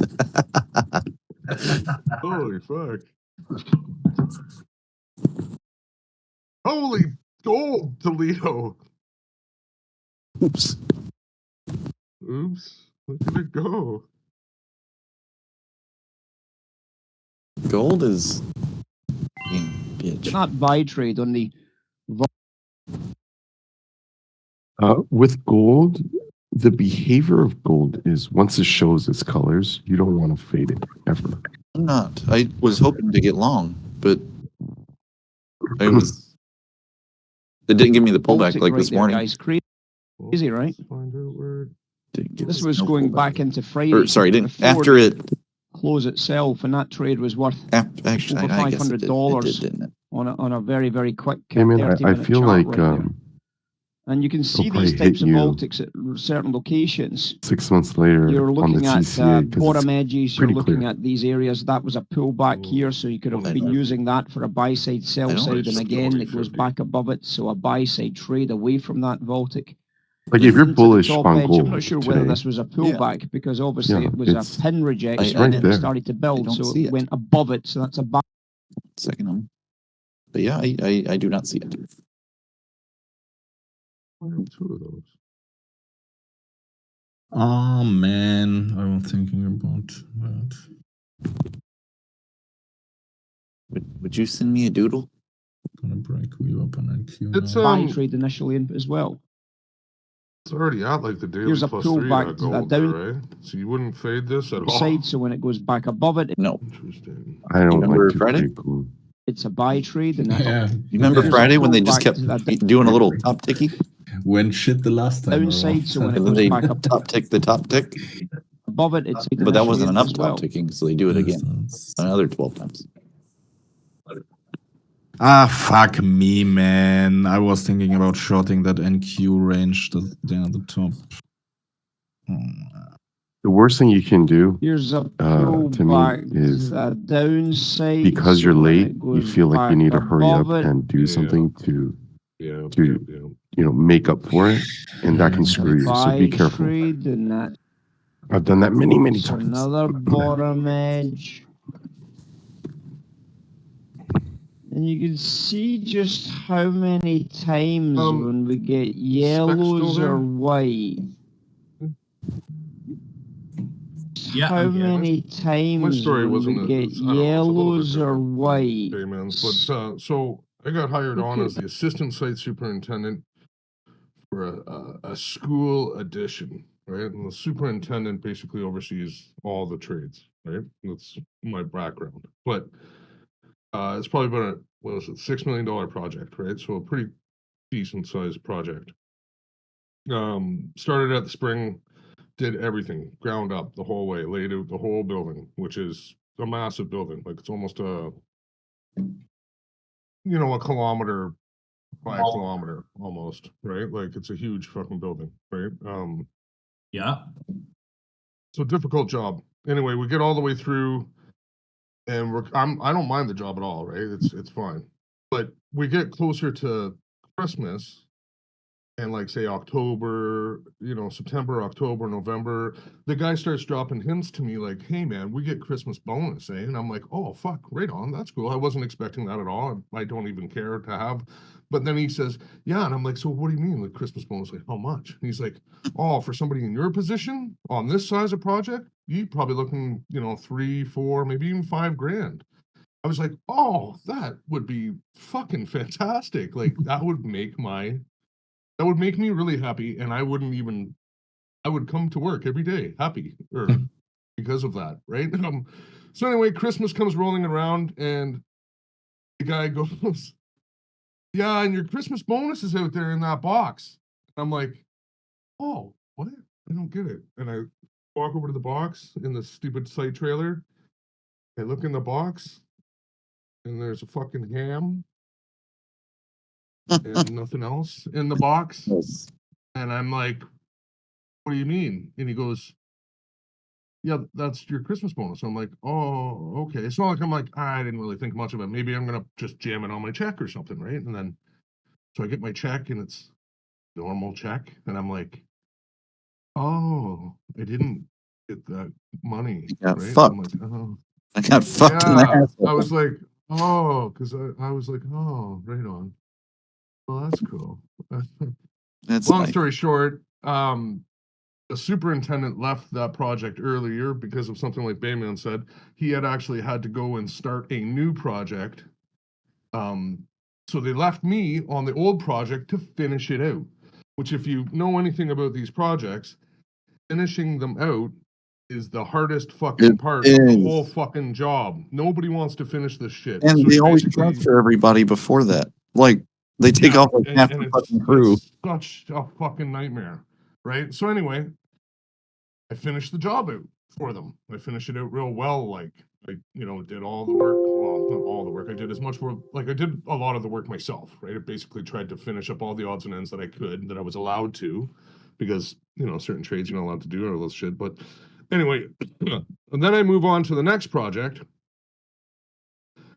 as the assistant site superintendent under the guy that I was under before, and I was like, okay, cool. And 2 weeks goes by, and they move him on to the next project.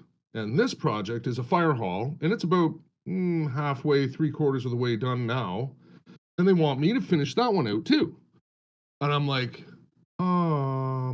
okay, that's cool. So obviously you trust my ability to finish these out. John has moved on to the next project, so he's not coming back. I was thinking I should get a raise here, right? Like, because John makes like $180,000 a year, and I'm making 38,000 or something like that. So I'm not asking for much. I was thinking maybe like 14,000 a year or something like that. Like, just put me up to like 40,000 or whatever it was. Like, I can't even remember the numbers. I was like, it was a healthy raise. Like, it was basically going from like say $25 an hour to 30 bucks an hour, or I don't know what it was, but it was like and the guy even said that. He goes, "Wow, that's a pretty big jump you're asking for. That's like this much a year." And I'm like, yeah, I know. John makes 5 times that, and I'm doing the same work, if not the harder part of this job." And he's like, "No, I can't give you that raise." And I'm like, "Well, what about any type of raise?" And he's like, "No, I don't think we can do that either." I'm like, "Oh, excuse me." So the day after that is when I became self-employed. Yes. I Yes. said, "You guys can go fucking finish this fucking project all on yourself." You know, I was living Seems in a like there's hotel. a theme here. It was Theme where Yeah. a lot of traders are just people who got fed up with the labor market. Apparently that's a thing. Apparently that's a thing. Like a lot, or maybe not so much now, but in the past, back when we used to have like the pits, it was a lot of blue collar guys. You know what I did? I offered him, Bayman. He goes, that's a lot of money. And I said, guy, I'm offering you the rest of my career. Yeah. And he goes, so what? I'm like, what? That carries no value to you? That I was like, fuck man, I was probably 27 or something. I was 30, like under 30 years old. I'm like, I'm offering you the next 30 years of my fucking life, because as a site superintendent, you can work until, like, I've seen some of these guys are super old, man, like 70 years old. Like, I'm not saying I wanted to do it until I was 70, but they would do it, right? And I was like, I'm offering you like 30 years of my life here for a measly 14,000 or whatever it was. Like, um, yeah, I was like, fuck, whatever, man, whatever. It makes a lot of rage though, because this wasn't quick. This was you like over Oh years. no, this was like, the whole process that Yeah. all took was 3 years. And in you total where spent this 3 years happened, kept right? waiting and kept working your ass off, expecting to finally get fed some breadcrumbs and being promised a Well, ham. you know what's really sad is when I became self-employed, I started to understand the profit margin side of everything. And I Mhm. was like, you dirty fucking pricks. Yeah, they're As making if you couldn't have given me 14,000 bucks on not one, but two $6 million jobs. That's $12 million. And I know the profit margins on that. And you're not even going to give me 14% or $14,000 or whatever. I keep bringing that number. I don't even know if that was the number. That sounds expensive. That sounds high compared to what I was actually like. I don't know. I can't remember. Because I asked for it in hours, or sorry, in dollars. Like I was like, can I get like a $4 raise? Mhm. And like normally it's like $1 a year or whatever, right? Like so he's like, well, that sounds like a lot. I was like, yeah, but that's only putting me at, yeah, whatever. Really pissed me off. Really pissed me off. Yes. Yeah, $12 million a project that I finished, and it's like, yeah, really, yeah. Really And when you're finishing it, you are fixing all of the fuck ups of the previous superintendent. Like that was your job, is fixing Oh man, his dude, fuck up. do you know what Georgian glass is? No. The glass in the door. It's the glass with the wire in it. Oh yeah. Yeah, so Especially that's called Georgian glass. Okay, that's the style of it. That's the whatever. If you type, I bet you if you type it in, it'll come up as the I know you wire don't. glass, right? So anyway, we have this big site meeting where all the bigwigs come and they take a walk, right? And guess these engineers and these architects, guess what? This is their little baby. If I've only been working on it for a year or two, they've been drawing this up and they've seen every inch of it in their head for the last 4 years, them drawing this up, right? Mhm. As they make these drawings. So this one guy, this architect walks around and goes, where's the glass for that door? Like it was clear glass, not Georgian glass. And I'm like, holy shit, it's like a pane of glass that's 6 inches wide by 12 inches long. And that's going to shut the whole project down almost. I'm like, okay. So now I call the glass guy. I'm like, hey, guy, you got the wrong glass here. And he's like, no, I don't. Like, yeah, you do, man. It's right here in the drawings now that I've looked at it. Cause like there's so many details on these jobs that you're like, all I knew was the glass was in the door. I didn't actually go and check to make sure that that door had the fucking wire glass in it. And I was like, okay, so wait a second. Georgian glass is usually like for vandalism and whatnot. And I'm like, or security, right? So you can't break in and out. And this was like a door between like the normal part, or not the normal, but the office side of the fire hall to the fire hall, like where they park the trucks.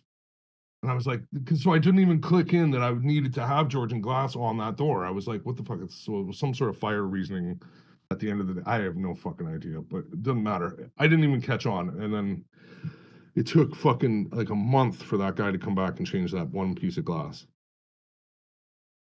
It was holding up the whole project. But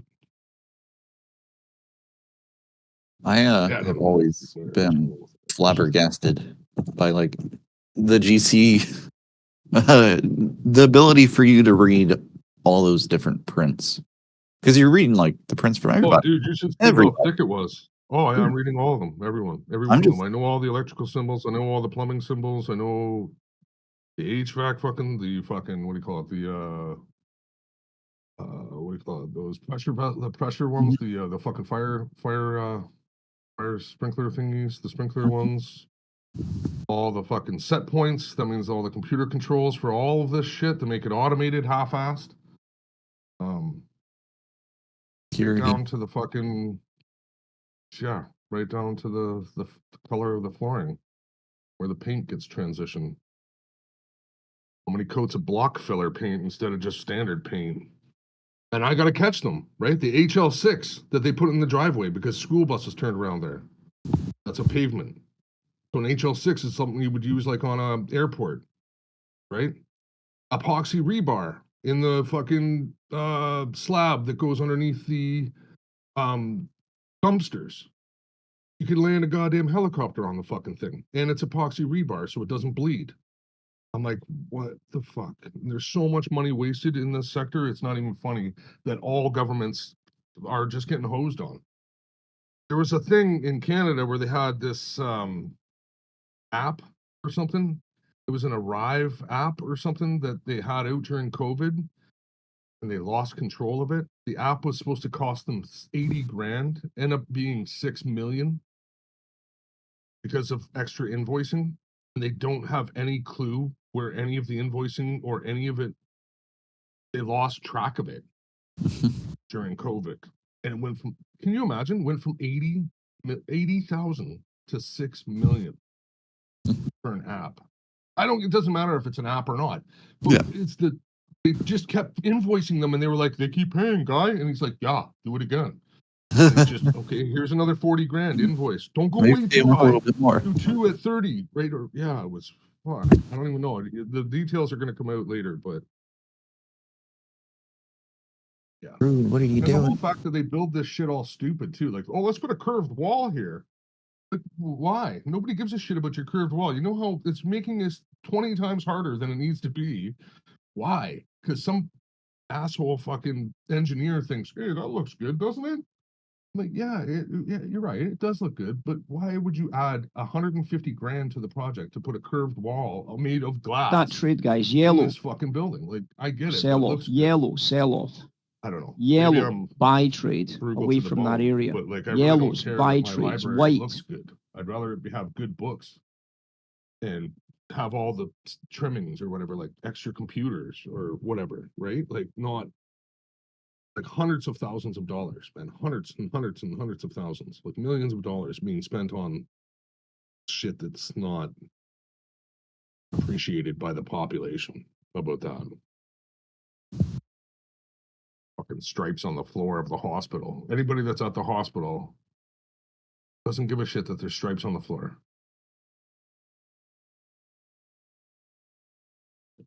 Well, now you got me going, Bayman. No, it was Specs. You dirty dog, Specs. Oil's going up. Yeah, I'm long. Since Oil's going.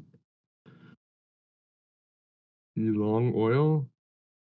Yeah, but only a short rate, and I based it off you know what, with you know who. Ooh.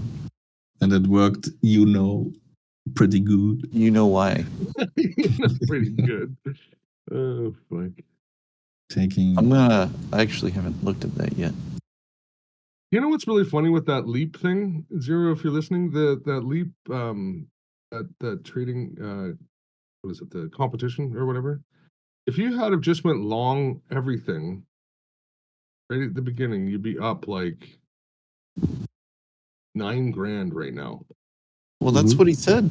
He said like that was like his plan. Do you know how I know that? I'm That did the math. exact opposite. Oh.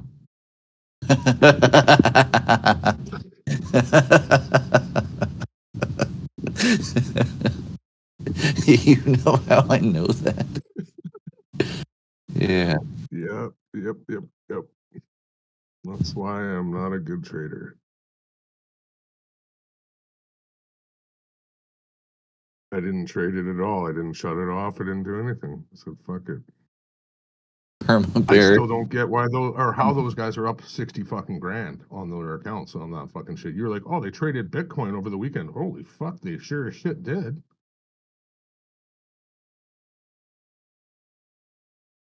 I bet whoever ends up winning the thing is like associated with TradingView. Like whoever gets all the rewards, like or awards. Yeah, right. I'm sure. I'm sure they are. Oh shit.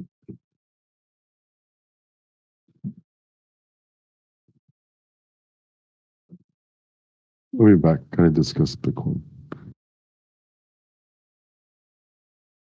He didn't Well, it's tell not me whether or exactly a not sell-off, but it certainly to did sell close off a little crude, bit. so I'm still holding. So you can start to recognize the quality of these areas as buy-side, sell-side reference points. You can see what happens every time we hit Have into one of faith these in the areas. We master. get that activity, Blind, which seems to just stop. Whether it confused, reverses a market or not, that's not what we're looking at, are we? scared faith. We're looking at the fact that when we I get a big venture, activity Bayman, increase they're here, gonna take out the 70 liquidity. If they go up once more, at least 70 liquidity is gonna go. Has to go. It has to go. Okay. Then it'll go back down. Yeah. If it doesn't go, well, there's liquidity coming in from the 70s, and they're laddering above now. Oh, I might actually close my runner quite soon.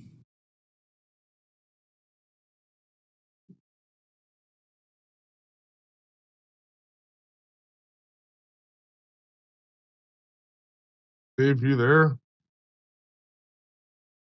Better get ready on that hezzy. Who? Dave. I messaged him and he didn't I don't know if he's there. give me none.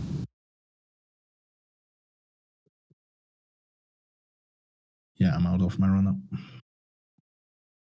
Yeah, like I like a good ham more like as much as the next guy, but it's just the way they went about it. It was just rude. No, he was fucking with you. Like in just a Yeah, really totally. awful- like when Totally it comes fucking with me. when it comes to people's money, that's not where we make the jokes. Like when it comes to like No. livelihood. Like hell, No, maybe you got no. your kid braces because you thought you had another couple grand coming in. Yeah. No, that was a shitty all around thing to do. Yeah, well, you know what? I'm pretty good at letting stuff go, so I did let it go, right? And I finished out that job, and I was like, I don't really mind this job. It's actually not a bad job. Like, it's actually the end result, being a site superintendent, was my goal. Before I became self-employed, that was my goal, really. So I was like fucking on top of it, like I was there, right? Like I didn't ever not go for what I wanted, right? Like I was right there.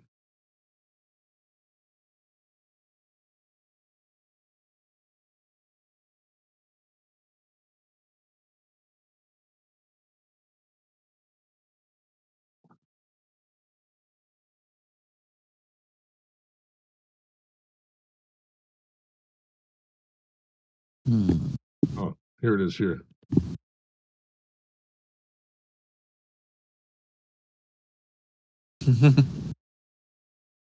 What? I've seen that. What movie is that from? That's the Christmas Vacation. He buys the pool and he doesn't get his Christmas bonus. Exactly what you're talking about. That's my lady friend's favorite movie. Favorite Christmas movie. Yeah.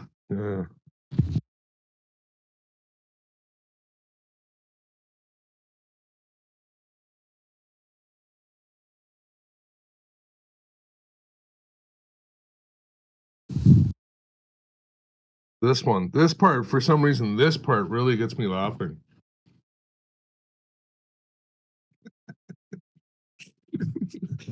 Like, read my lips. And he's What was the uncle? The uncle's name was Robert, Bob. Russ? No, Russ was the kid. Oh, fuck. I remember just the uncle was my favorite.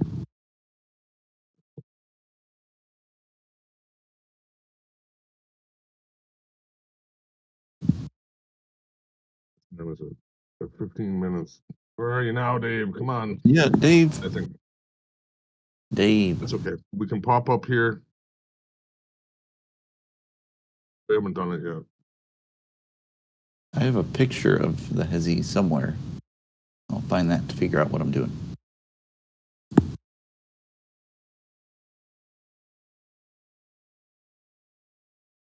Where's Timmy in this short or long? He's good. I'm long out. You got out? Are you done? This was just a scalp, and I didn't get the perfect signal on my crack spread, but I tried it anyways. It worked. Did you get money? Yep. $50? No. $60. 450. Ooh. Well, there you go. Little shiny shoes for everyone. All right. So, highest high is the significant high.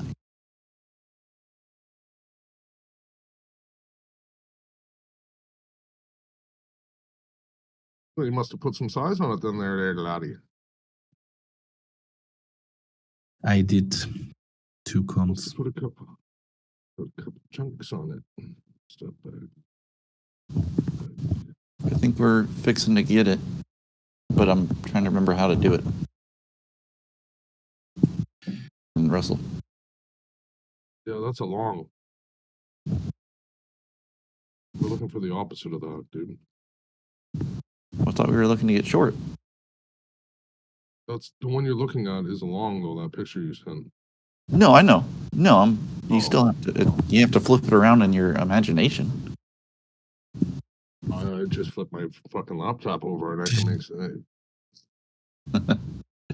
that's not a bad idea. I actually knew a guy that did that once. He said that he was turning this fucking thing on its side so he could look at the chart.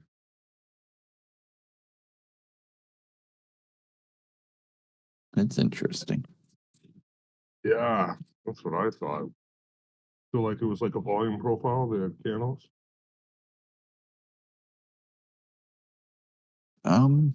Yeah, I'm having a hard time flipping it around in my imagination, to be honest. Yeah, so you better pull up the other picture. Yeah. Well, I have a picture, but You know what would be really weird though? If you flipped it on its side, wouldn't it matter which direction? Like if I flipped it up to the left right now, we'd be going up.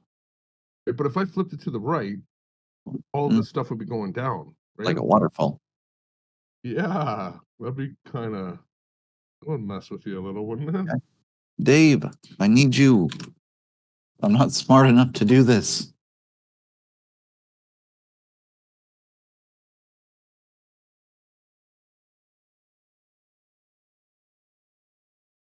I have the picture, but even with the picture, I am struggling. You have the short picture? No, I only have a long picture. Oh. I thought you had a short picture too. No, I don't. Oh. Do you have a short picture? I'm looking. I thought I did. It was really similar to yours. Backwards. So we were looking for the lowest low.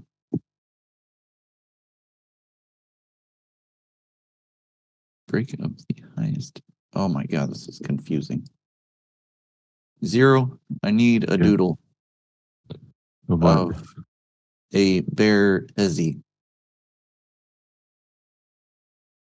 I was scrolling through and I did come across something cool though. It just happened on Crude. Okay, I was looking for it on Russell. This happened. The on long Crude? side or downside? To get short.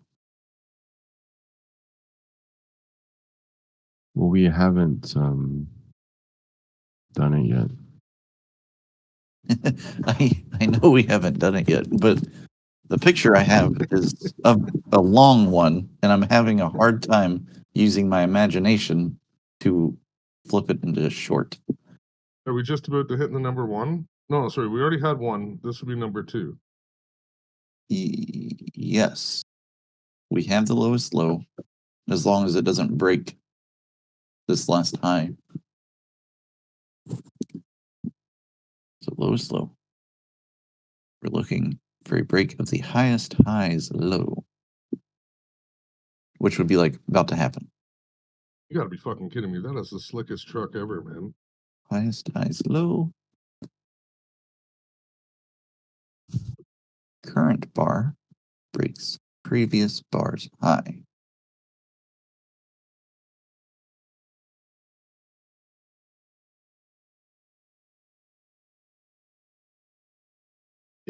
That's the coolest truck ever, man.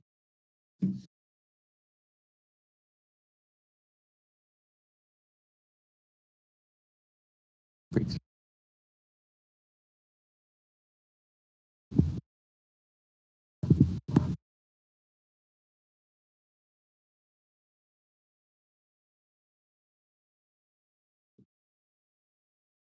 Break of the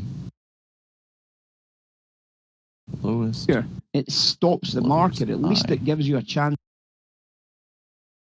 to My God. make a decision about what you're Just going to be sent it. doing there. Because something's Thank you. Holy shit.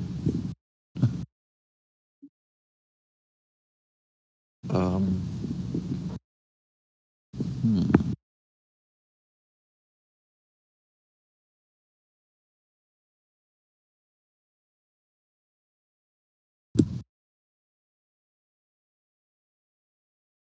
Does that make sense or no? I'm. Processing It it. does. It Yeah. does. Other than like right beside the one, see that tail that comes down there, Bayman? Yeah, to the right. That's what. Yeah, see how it doesn't break it. Mhm. Where it doesn't break number one. That's where that's the kind of the tipping point. And then the height, right? Like number three on top of number two, that doesn't have to be that high. It just has to break it. It Right? just The has white line, basically. it Yeah, just has to break what? break number two. You're saying 3 Yeah, three break. just has to break two. It doesn't have to do anything magical like this one did, way up. Be that. But you also want to do it at a level. You don't want to just do it randomly. Okay. The number anywhere. three? Um, The whole yeah. thing. I mean, you Yeah, want to number be three. close to something, right? Like, you know, and Yeah, again, the you're number using three, it like the number three specifically, though, like all the rest of the numbers can, correct. But yeah, also, you're only using this for a hard trending market that you can't get in because, like, it didn't do any, TCAs, it didn't do shit, right? right. So the Mhm. NASDAQ would be a better situation. Not Um, really. no, There's because it's not there's really no trending, TCA. right? If anything, it's It gold, kind of is. right? It'll be Without gold. gold. Oh, I see what you're saying. Right, Like right, right. that's a hard trending market. So if you look at gold, this is actually a good example. Because it's in the middle of, not in the middle of nowhere, but it's a hard move. So I'll include the time for you as well. So, fuck.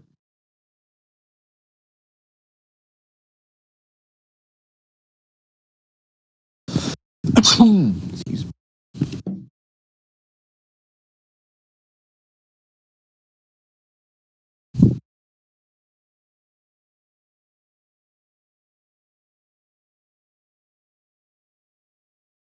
One.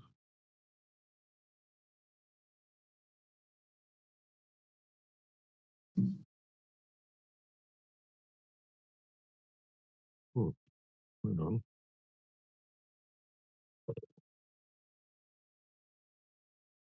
Good, good.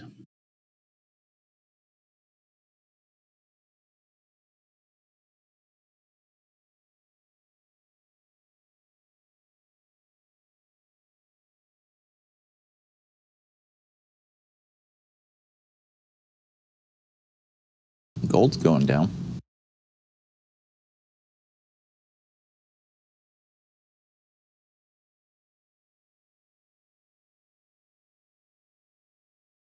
Here, this is there. What's happening? You know, is this a valid breakout? Is this a buy trade? What is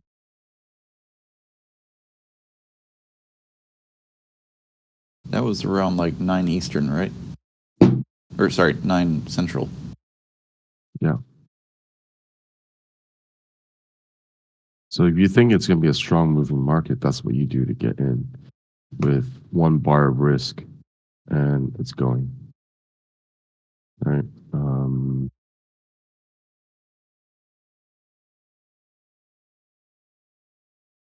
Yeah.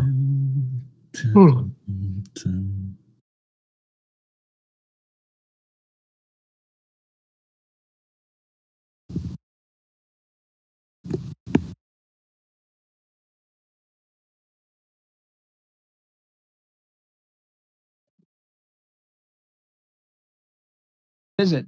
You've got a chance to now look at this for about 2 or 3 minutes to make your decision. As I said, there's a brilliant pullback. See the pin below it, see the pin below it. You're starting to think, okay, I like that. It's going to continue higher. Boom, straight into a higher print.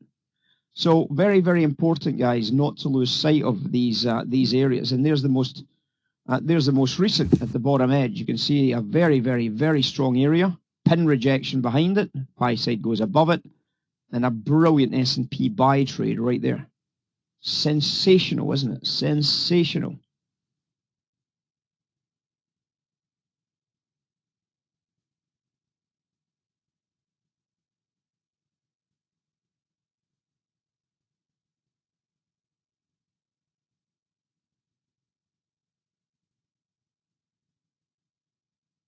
Huge block trade on gold if anybody was wanting a bit of stuff.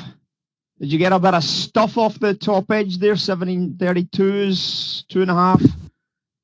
Sure, Paul got stuff done down at the top because we talked about Polyanto as well, didn't we?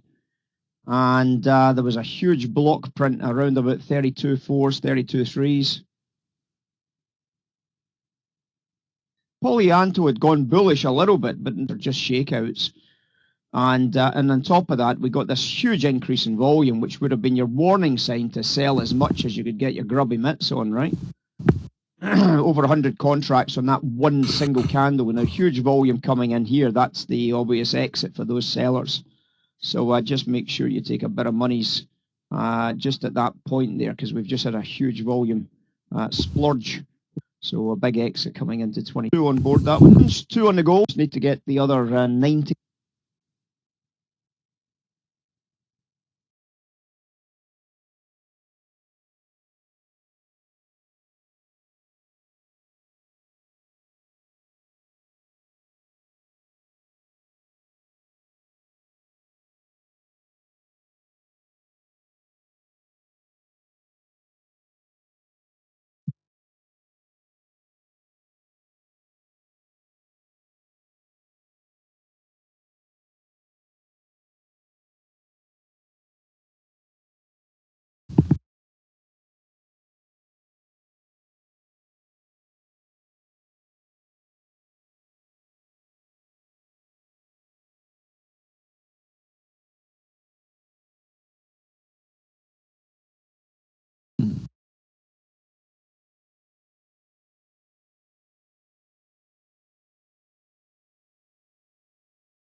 Trap there. You can see 100 contracts getting trapped on the uptick. We get a sell trade against that. There's quite an easy sell coming in at that price. It doesn't mean it's going to go massively to the downside. It means that you've got the ability to then read the storyline that developed. And obviously what happened is the book went bullish at that stage. Okay. So the book, when you move on, moving. The interesting thing is this is actually a very, very interesting price with the NASDAQ at the moment. This is one of the key reference levels, 15,590 approximately is one of the key reference levels, isn't it? Fat Cat's streaming up top here if anybody's down.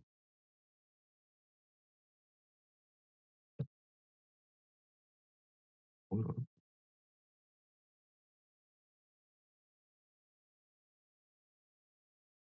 Legalist.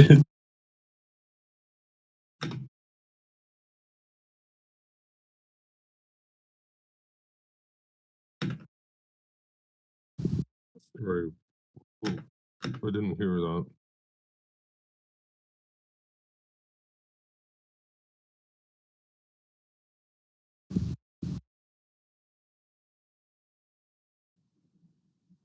So we can start spotting some of these keys, some of these clues, some of these storylines. We can start spotting the other stuff that goes on in the background to these storylines. It's not always about what's happening in the very, very short term. We know that this price level in the NASDAQ is incredibly important. 15,586 to 15,594 is one of the big major levels of, at that stage, the buy deer, that there was a reason for the dealers to go long into that price level if it was to retest back into it, and that's exactly what happened. So again, a very straightforward story, a very straightforward outcome, a very straightforward trade, and we've had a nice buy-side bounce off of that price. I still don't like buying at higher prices. That's But you're neither looking at here Russell short. nor there, but it's still not a trade that you're going to find me exploring How did you with know? any real desire to get I involved. think you said it, That's for and sure. I had the same idea, and I am already short. God damn it, fucker.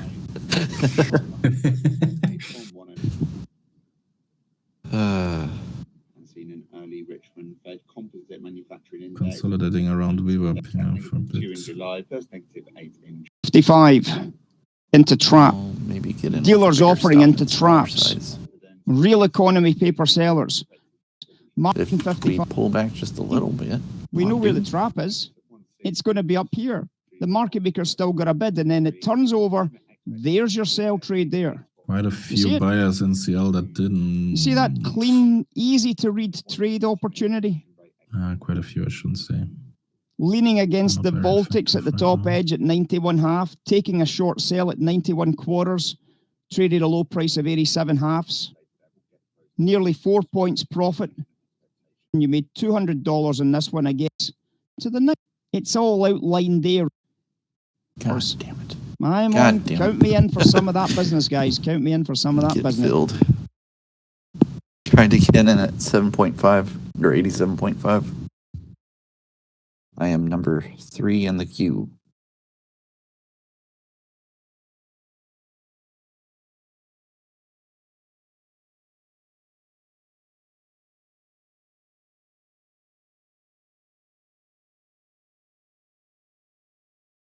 And now, Has three of the four pretty resilient, to be honest.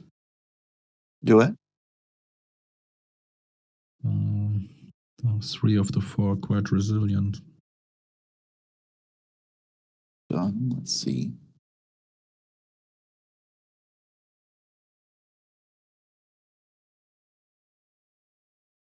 Dow.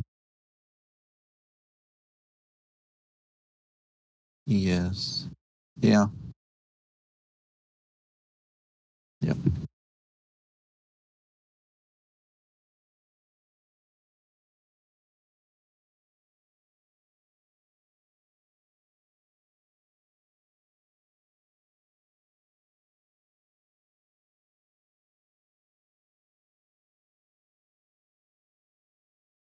I guess looking down in Kyush.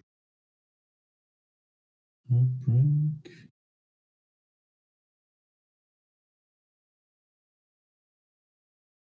Okay, who is here in the channel? Okay, content.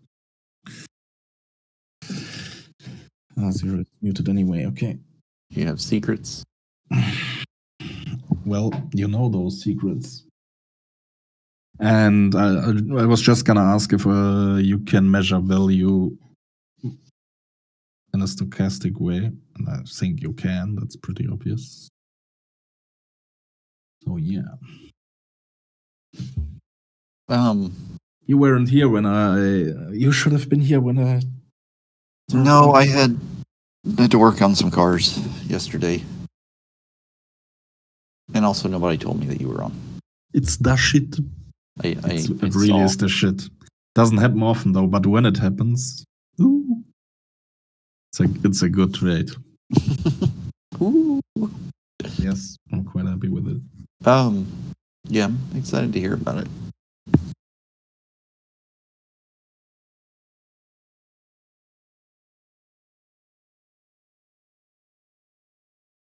All right, Mr. Russell. Mr. Russio, what you doing, boy? Senor Russell. I got in with smaller size, but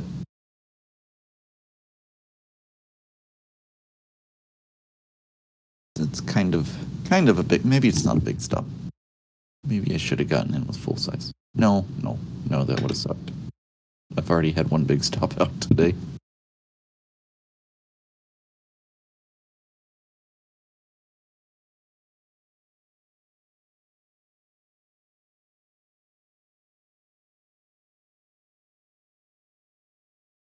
Quite resilient, these fuckers.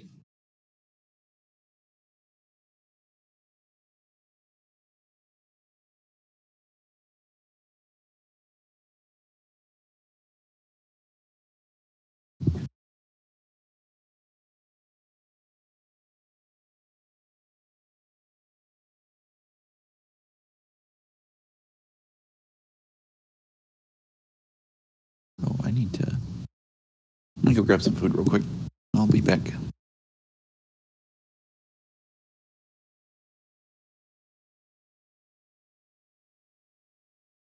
Fruit hit some of zeros left. What did we hit there? That's not a is it a major we hit? At 08 on CL? Anyone? Okay, nobody there.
I got out of my Russell short.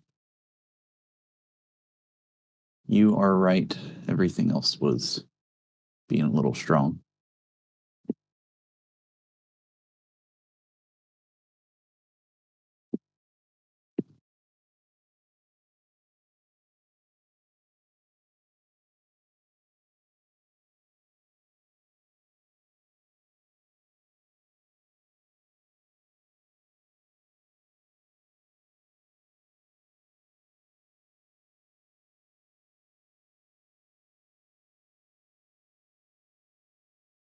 Just like that, he vanished.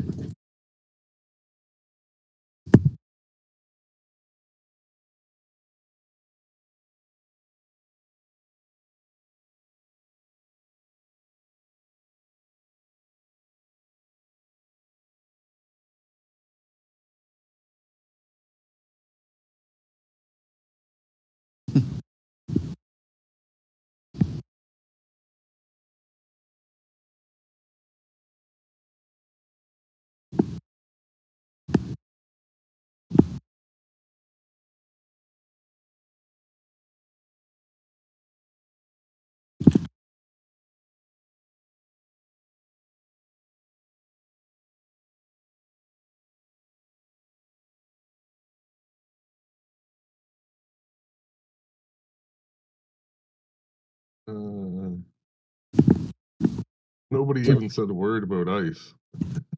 The bucket's good enough. You had me at bucket. I wish I caught on to that. Here, maybe I can fix it. I'll try to fix it. I'll fix it.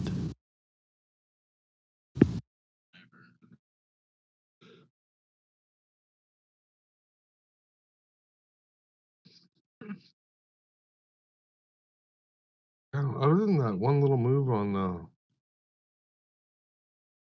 what do you call it, the Dow this morning, that was it's all been kind of a shit show. A little choppy.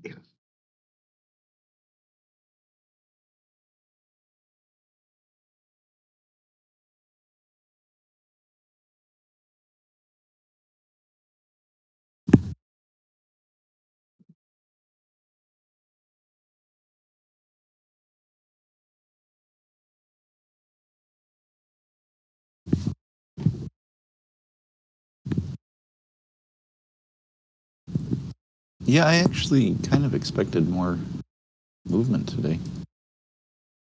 I mean, we had that fucking shit on Friday. Like, fuck, that was a pretty big. That's pretty big. No, I know. I was expecting maybe a little bit more of a pullback. Oh, Sorry. Either I was expecting more of a pullback or more move higher. Hey ho, I'm back.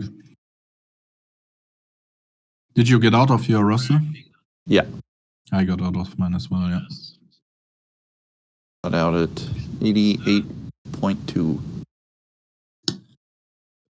Okay, guys. yeah, but I mean, a decent enough pullback of S&P is like 70, 80 ticks. Right? Like, well, she wasn't putting in 80 tick ranges before. True. What was she putting in? Oh, maybe she was 80 tick range. Maybe about so. Yeah, okay. Maybe. Yeah, yes, it was.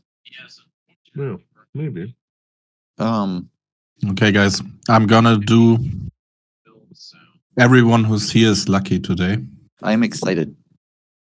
Yay! Meets. Woo! I'm gonna show you what's what. I can only advise if you want to see a really good trade setup, join the channel. Stream, Maury. Join what? Join my stream. Oh, yes. Yes. I am here. I am listening. Okay, guys.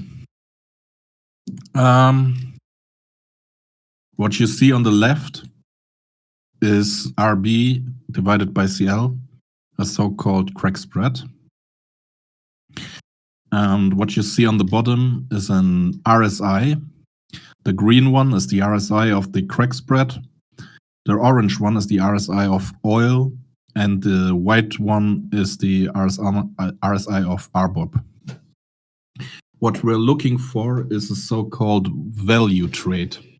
So what happens if either of the products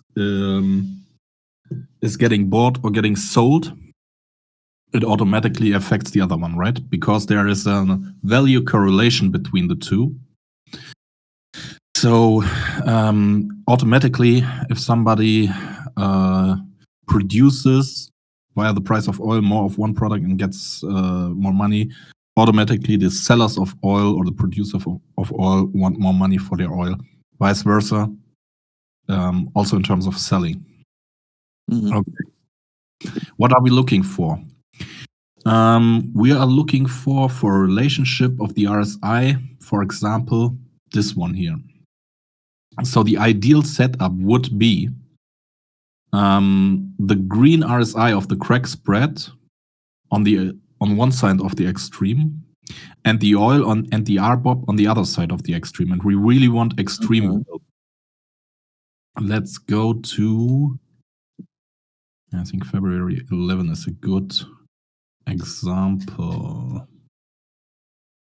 Let me have a look.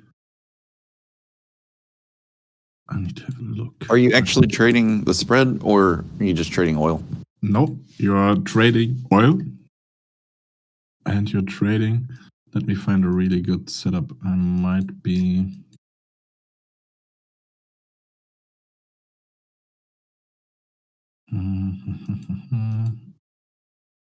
Problem is, I don't remember where the prime example was.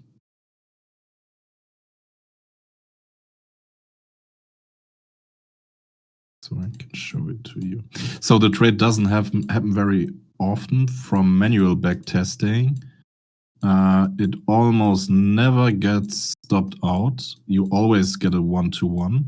So it does get stopped out, but more often than not, for manual back testing, at least I'd say 80%, there is a 1-to-1 risk mitigation. So this is not a prime example, because what you actually want, you want a good spread between the CL and the RBOB RSI, which would indicate that you can take CL to the short side, which would be here. This is not a prime example, unfortunately. This one as well. I took this one. No, I would have taken, sorry. This was the one I showed today. This one was today. Would have worked very nicely. You have a good spread on the RSI between RBOB and CL, and you have a nice oversold crack spread RSI. So I want to show you. No, that's not a clean setup. There must be. Probably I am too fast right now. I'm sorry. There's no. Where is it? No.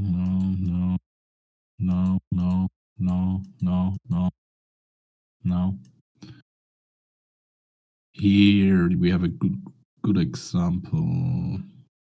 Yeah, basically. Okay.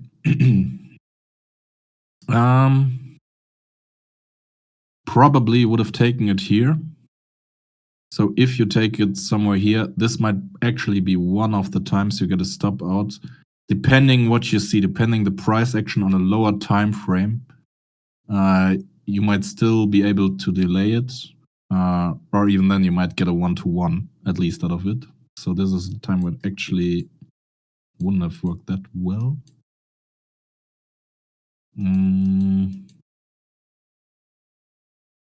This is a time where you could have gotten a 1-to-1 out of it. So right in the ideal world, CL would be way overbought. RBOB would be also in the extreme, but you would still have a nice spread between the two, and the RSI crack spread would be oversold as well, or the whole picture vice versa, upside down.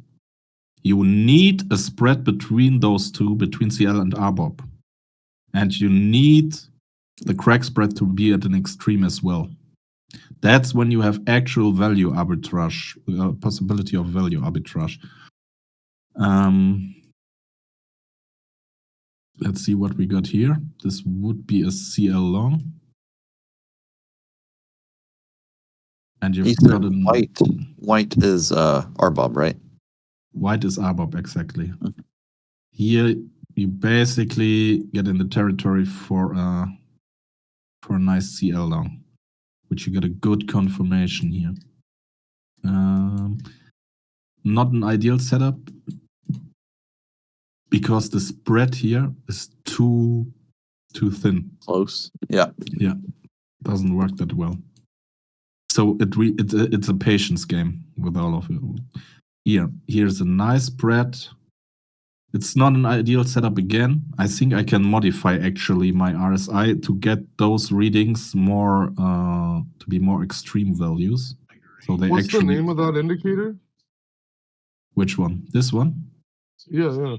I sent you the script. This is my own script. It's a RSI where you can modify 3 symbols. Mm-hmm. Right. Okay. I have that. the RSI of the whatever Yeah, you. but you're using that one. That's the root of it. The triple. Okay, I've got Yeah. that. I got it. Exactly. Oh, this looks good. Yeah, look at this. What a nice long signal this here gives us. Again, in the ideal world, these two would be more down here, like a few centimeters, 1.5 centimeter down lower. What do you got here? No, this is too shitty. This would be something that would measure the spread, like other than you have the numbers on the side, but is there something that could tell you that you're getting into the sweet spot of the spread? well, basically this one, right? That's what. Yeah. So if you're looking at it, it's a stochastic indicator, right? And you can measure value via stochastics. So this would be, yeah. In a sense, this would be it, Harvey. Again, maybe not the ideal trade, but at least a 1-to-1. I want to build a backtest for this thread now and see where it takes us. RSI from CL getting overbought, or overbought is the wrong, but over momentum. Good spread between RBOB, and we have the extreme on the crack spread. Essentially, what this means, right, guys, is that CL in terms of RBOB is so much on one extreme in terms of it's too overvalued or too overpriced, overvalued or undervalued, I mean. And you've got the confirmation. So it's basically, yeah, it's nothing more than a value trade. And from what I gather, from what I've been told, it happens a lot when they try to move oil or manipulate oil a bit, right? Because let's face it, oil is manipulated as fuck. For example, it does happen often, from what I gather, either during London or during oil settlement, pit time. So the pit prices, they want certain prices on the oil, and so they push it in one direction, and this is where this setup can form, or in London Open or Asia, somewhere around here. I haven't seen it yet during the day, just during the day. Sometimes you get a bit of a divergence. Oh yeah, Piotr, that's nothing special actually.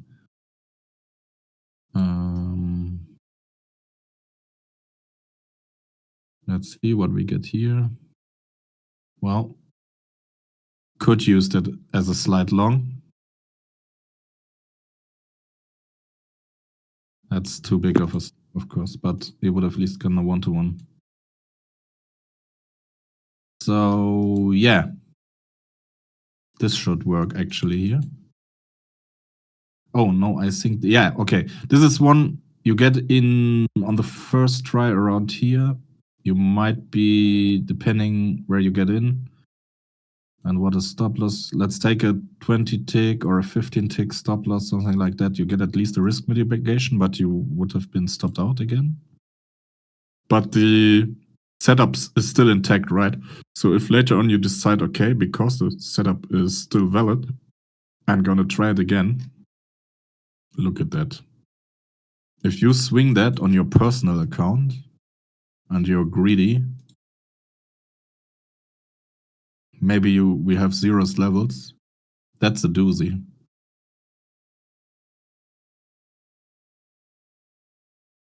I was talking to my lady friend a minute ago, but you were explaining why it happened. All right, I think I heard you talk about like what causes it. It's a value trade. So we are Manipulation using of price. a manipulation of Spread price. between the Exactly. Between two. underlying and the distillate of said Exactly. product. Mm-hmm. And there can't be that long of a price divergence because they are too correlated. They need to move together eventually. I gotcha. Again. This might help a lot with yeah, I had a other oil trade or spread trade I was doing a while back.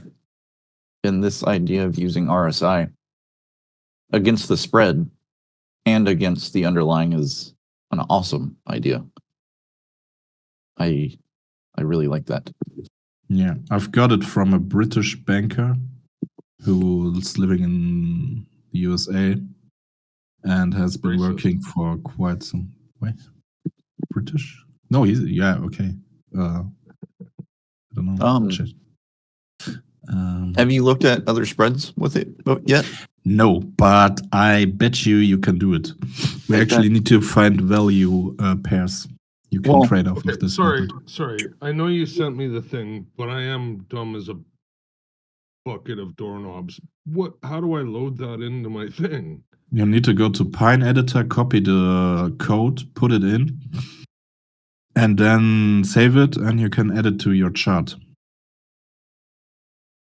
Have you? I would look at, or I will do it for you. I will look at some calendar spreads with it for you. Yeah, I feel like that would work pretty well. Yeah. Numbers, have you looked? Okay, let's ask the boss. Let's get the idea destroyed in a matter of seconds. Value trading based off crack spreads and price divergence between RBOB and CL on stochastics. I haven't touched that. I don't like value trading. I don't. Okay. I think it's the lowest hanging fruit where it's profitable. Thanks. Yeah. Do you really want to spend all your time there making if you have $100 million, fucking right, go right at it. Do it. If you have $100 million, you're Numbers says it's too easy. He needs something more challenging. He said the most important thing, right? It works. So it's the low hanging fruit, but anything fucking works. I'm running I'm building out another strategy which is using swing high, swing low, uptick, downtick, bid ask data. So yeah, I have to purchase depth data, everything else. Using ADX or RSI. I'm between the two right now, but yeah. It's kind of like you can almost do anything. It's more on a risk adjusted basis how much money you fucking have. I think you can do it in a way where the risk is very minimal and the upside is skewed if you're able to hold runners. At least on the strat I was looking at.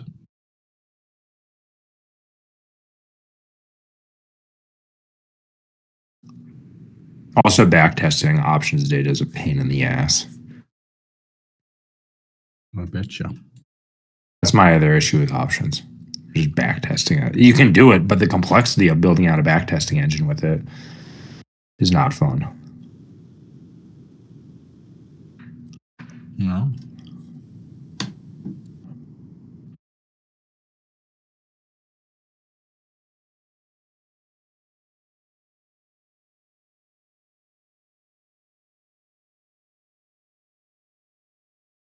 Trade metrics and trade heuristics of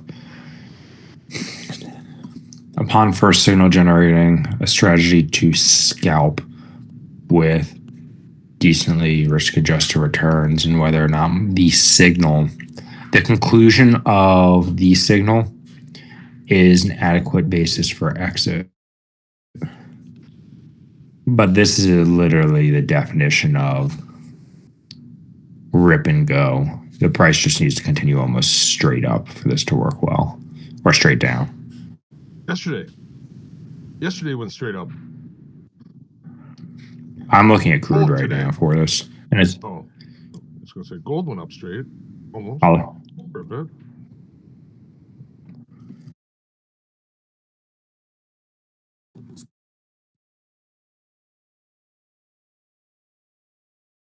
good news on the work front. My company has to pay me 3 months of salary now. That's what California court decided. That's lovely. It's fucking great. Yeah, because they fired me and then didn't pay me. They told me we're not going to pay you for a month, and it's not you legally have to pay me. And it looks as if it might be turning into a small class action lawsuit with about 30 employees. Man, is it possible that your HR people, those who studied, I don't know, human resources and economics, are the worst of the worst? Human resources. Yeah, what? Say that one more time. Human resources? Wouldn't Yeah, they who the be? fuck goes to college? Yeah, that's the funny. Yeah. I don't know they're just what's like- your fucking HR major is called, but there should be one, right? No, there is a HR major in the U.S. There's every single major. Anyhow, Economics with HR major. What's it called? uh, So you major in economics and you minor in what? In No, these human people resource. yeah, or these people major in communication. Major in What? communications. Nah. Communications, that's right. Yeah, and or like what's the political science one? If you Oh, major in sorry, yeah, political communications, science. you go into marketing. Why would you go with a communications degree into H? Oh into no, because you got to fall back on it because you can't do marketing, and HR is everywhere. It's the go-to. It's the one if you fuck it up, you can go fall back to. Well, trust me, those fuck ups seldomly happen here where I live, especially if you're a big firm. So, since I can now say I didn't have to sign any paperwork. I can say whatever the fuck I want.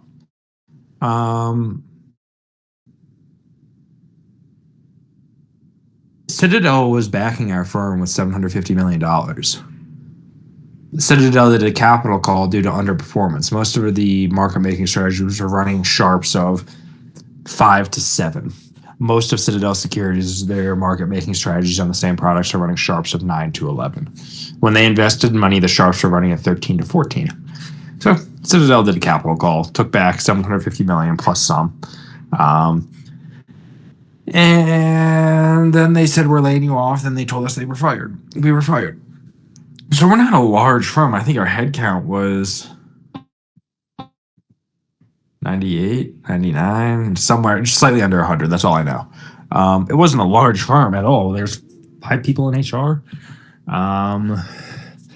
But then because we pretty much were an extension of Citadel, that's where it was become slightly more interesting. And the law, and none of us are suing Citadel. We're filing claims against my firm. Interesting. By the way, guys, big liquidity just came into Badar is on Seattle on the 40s. And then you pair that with most of HR all of them were leaving a paper trail of no. We asked, well, are we going to be paid soon? And all of them would say, nope, we're not paying you until the next pay cycle. Are you fucking this stupid? I guess so.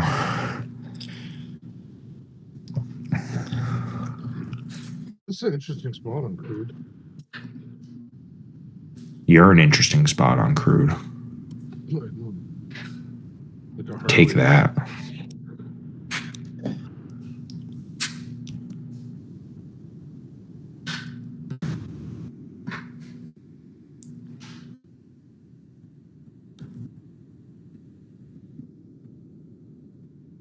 I like to see something on the tape though. This will go Shit. further down. This is generating some fantastic. Holy shit, this on almost. Oh god. Okay, I'm gonna have to actually build this out. I'll have an update for you soon. What the fuck? I missed. Oh, god damn it, I'm depressed. Okay. Yes. When can I get my free money numbers? When my free money? When? Are you paying for my business class flight from Denver to Munich? Just let me know when. I can pay you. I can pay you with I'll great deliver. German I'll deliver jokes. it by hand. I'll deliver it by hand. I've got great jokes in my repertoire. If this is something you're interested in. I'll need to go to Greece in a couple months, but yeah. See, Greece is commonly is known is owned entirely by Germans. That's the joke. That's it. Yeah. I don't know. I need a visa. I need a golden visa. So here I come, Greece.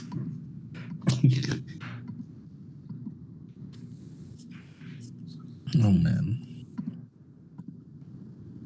I'm happy to live in complete bumblefuck in Greece with a nice ocean view, and as long as I have my bikes, I'm happy. Isn't the weather okay there? Oh, the weather's great. Yeah, well, this Huh. is gonna be great. When will you be there? 2 months from now? I don't know if everything goes well. I'm assuming within 3 months, give or take. And where are you going? Thessaloniki or what? I have no idea. I'm still Okay. looking where. Realistically, because of being allowed in the EU for 3 months, I would probably spend a month or two going from place to place and seeing which area I might prefer. Oh yeah. Well, But a golden visa gives me access to crypto, CFDs, everything. And it's a low cost to pay well, also with cost of living being lower there. Yeah, it's not such a bad deal. yeah. If you want to do some culture, go for some of the coastal cities or the islands. Yeah. Would love to purchase a place in Girona. But it's not. My issue with Spain and Portugal is you have to invest directly into the company's venture fund or the country's venture funds, and then you have to go purchase a place. Versus Greece, you fucking purchase a house to live, and that qualifies you for a golden visa. Great. Mm-hmm. Corfu is great. Not this. What? Corfu is a great place. And there. Where else have I been?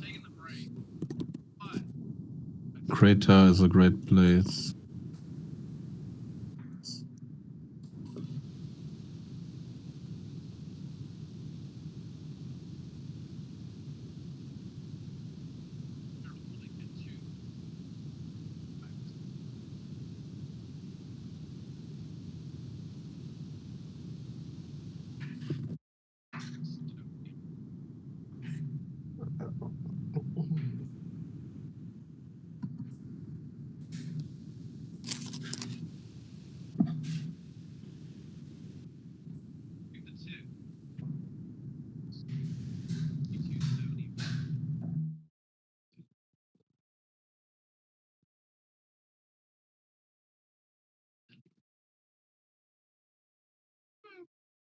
Now, pace of tape on CL.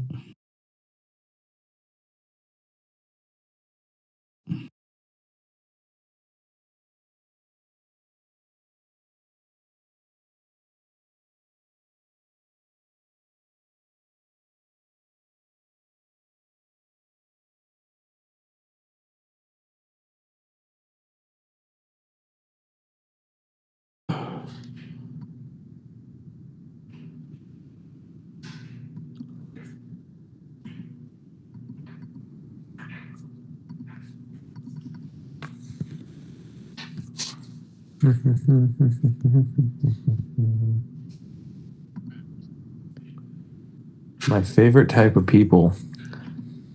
I'm not losing weight, but I'm eating healthily. It's like, no shit. I'm not losing weight because everything you're eating is calorie dense, you fuck.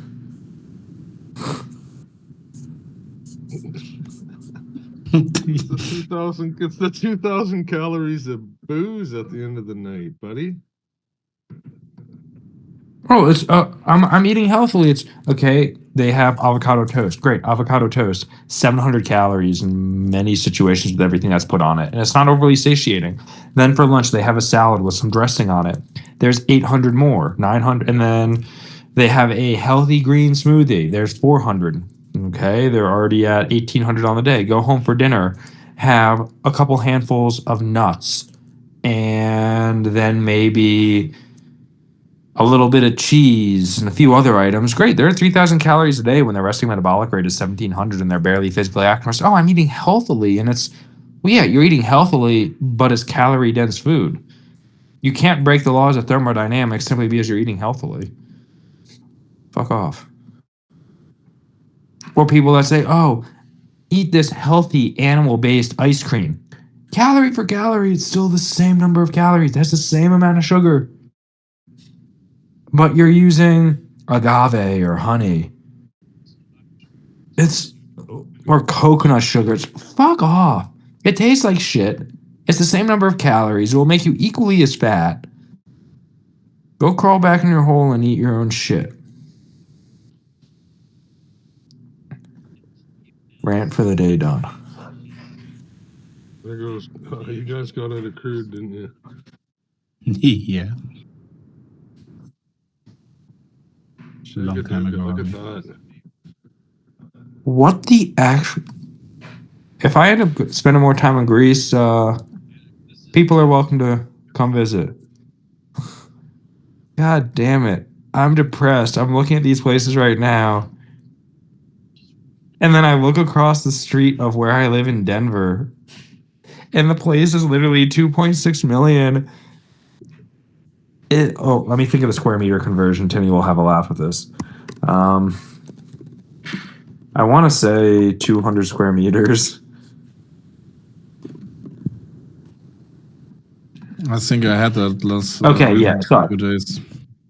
It's, What is it? 800 it's about square feet? So houses across the street, which are 150 to 200 square meters, are selling for anywhere from 1.7 to, or sorry, 1.5 to 2.3 million euros for 150 to 180 square meters. What the fuck? And then I'm looking in Greece right now, and I can have a nice little 3-acre parcel overlooking the Mediterranean on Crete, or in Crete. Where is this? I don't know where the fuck it is. It looks nice.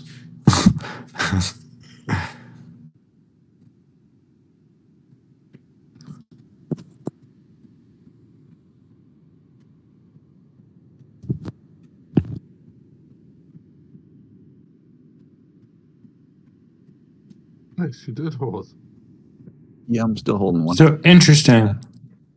I don't know if all of you are seeing this on gold right now. The bid ask on gold is really weak. It's primarily bid volume that's being executed. I mean, that's easily interpretable as the bid is fucking strong, the market's not going down. But uptick, downtick is relatively neutral. The market's just drifting up. I mean, uptick, downtick is positive. No ifs, ands, or buts. Bid ask is highly negative. Just implying that there's a really strong bid sitting there that continues letting it run up.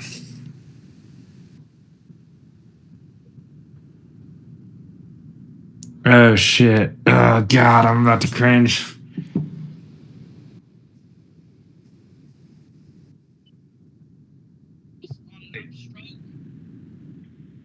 Good job, man.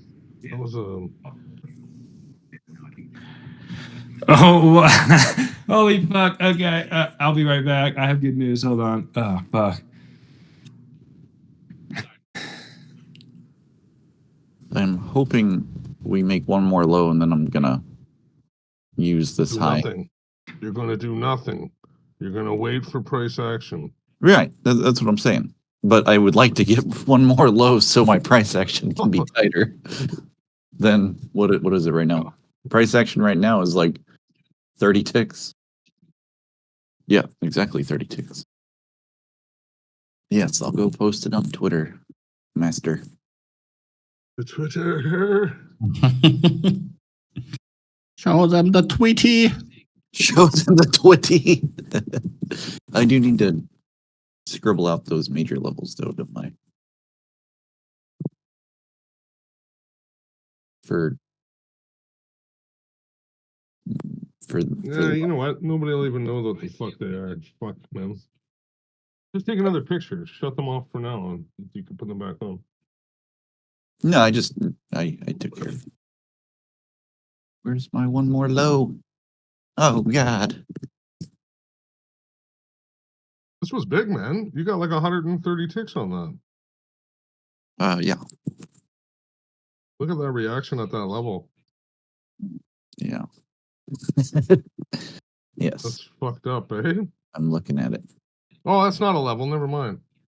That was my No, fucking. it's just a magic fucking target. Wait, So my target yeah, we is- actually came short of my target, right? My target was is 50. 63. Okay. I got Oh. 63. Well, mine is 50. How'd you make up 50? It's just the POC from the last like 2 weeks. Okay. Or what is that? Basically just this chop we've been in since Okay. Monday the 14th. Where is my... Here is my big chart. Why is it not where it should be? So anyway, I I think I did something to my Pine script thingy. It's kind of broken. Do you know how to fix it? He did ask for help. He did ask for help. He did try to warn us. You should be able to fix that for you. What's Okay, yeah. So I think I might have broke it before you guys came along. okay. So I went down to Pine Editor, and I'm already working on a script here, and it says this script is only a read only to edit this code, create a working copy, and it's not the one I want, but I just don't know how to shut it off. Just to be honest, just make a new copy, a workable Just copy, save it and delete go it. on. Yeah, delete it. No, this is I didn't even get past step 1 on this. I got to this point and I was like, oh shit, I'm over my head. And I just stopped, right? So I should just save it and then I'll just go on to a new one. Yeah, probably. Yeah, Okay. do that. I have a question too. How do I post on Zero's Twitter? You answer him so if he has a tweet on the thread, you go to that tweet, Okay. click on the speech bubble, then his tweet should be on top and your input mask should be below that. And then you can write something, upload a picture. If he didn't post about it, how do I just make my own post on his page? You go to your profile. Oh, I would There you tag can him. Like I post. would make my own comment on my page and tag him in it. Yeah, you could do that. So I can't just make my own post on his page. Gotcha. Now, how do I get to So my yeah, it's what do you call it? Response, right? At that point. Or I profile? think you can do threads, but I don't know what that is. Hey, that didn't work. The Pine editor is still sitting here and now it's saved and now it's still, I won't, like, I have no option to anything. But there's no option here. It says to open it. I don't really want to open it. Well, here. Maybe if I, Yeah, show it to me. I need to see it.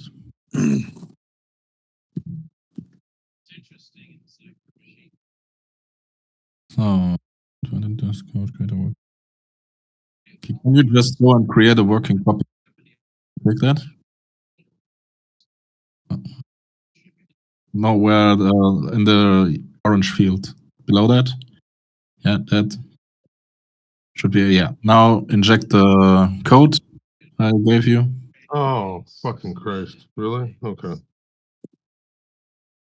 And we should be good.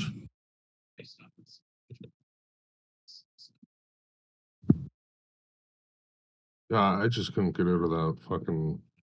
I want to add that part where it says version 4, right? Honestly, make your own probably pretty easily. Like you just overlay 3 studies on top of each other. I would think. I don't know how to do that in TradingView, but I'm sure it's easy. How come I can't paste? Bayman, can we do that in Sierra chart? I thought that was really interesting, but I don't have TradingView, so I was trying to create it. Yeah, I mean, yes, we can do it, and it's not super hard. I don't know how to do it, but I know I've done it in the past. They have like a. What in the flying book? So basically, you would need to have a chart for Seems to work RBOB, a perfectly, chart for Piotr. CL, and a chart for the spread, which is a pain in the ass making the spread on Sierra chart. Yeah, how do you make the spread one? That's where I got. So I have the 2 charts separate, and then I overlaid the CL in the RBOB chart. So I have both in the same chart, but now how do I get the So ratio? you have to make your own symbol, which if you go to global settings and then you go to, never mind. Wasn't there a method to do it way easier with study? Do what? Wasn't there a method to do it way easier with just a study in Sierra? Oh, to make the spread? Yes, to make the correct spread. I think Ratio bar. Yeah, that is. Ratio bar. Let me take a look at that. I thought we had determined there was a reason that didn't work too great. Am I wrong? Piotr. I thought we decided there was like some drawback to it that was kind of big, but I could be wrong about that.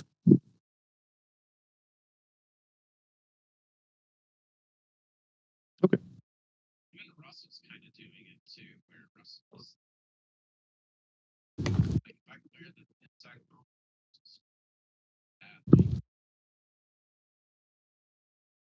Gave you a nice continuation short signal there on the 28th, Piotr. I'm blown away. I can't even copy paste into the fucking thing. Like, I have to hand type it. Looks good. Looks good, Piotr. Looks fantastic. Driving me fucking nuts, man. This is when I start to give up on it, right? It's just like, what the fuck? To number. I don't know, buddy. What's going on? How can I help you? Share your screen, Harvey.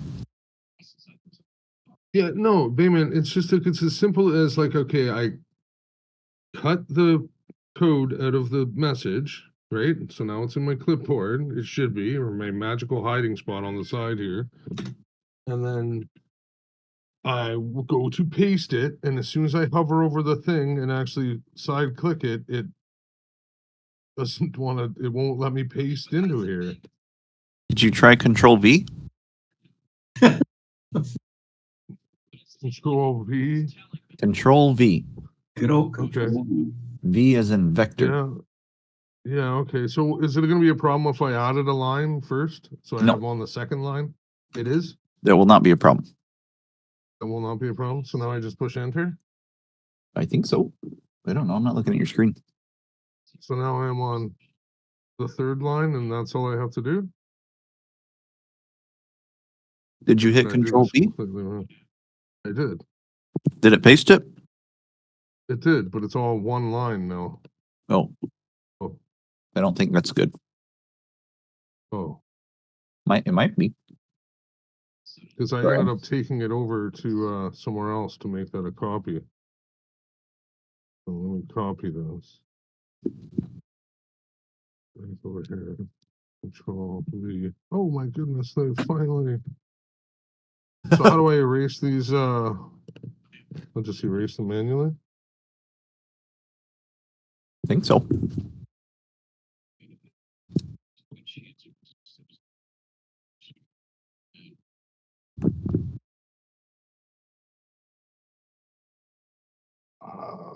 See, I don't even know any of these hotkeys either, man.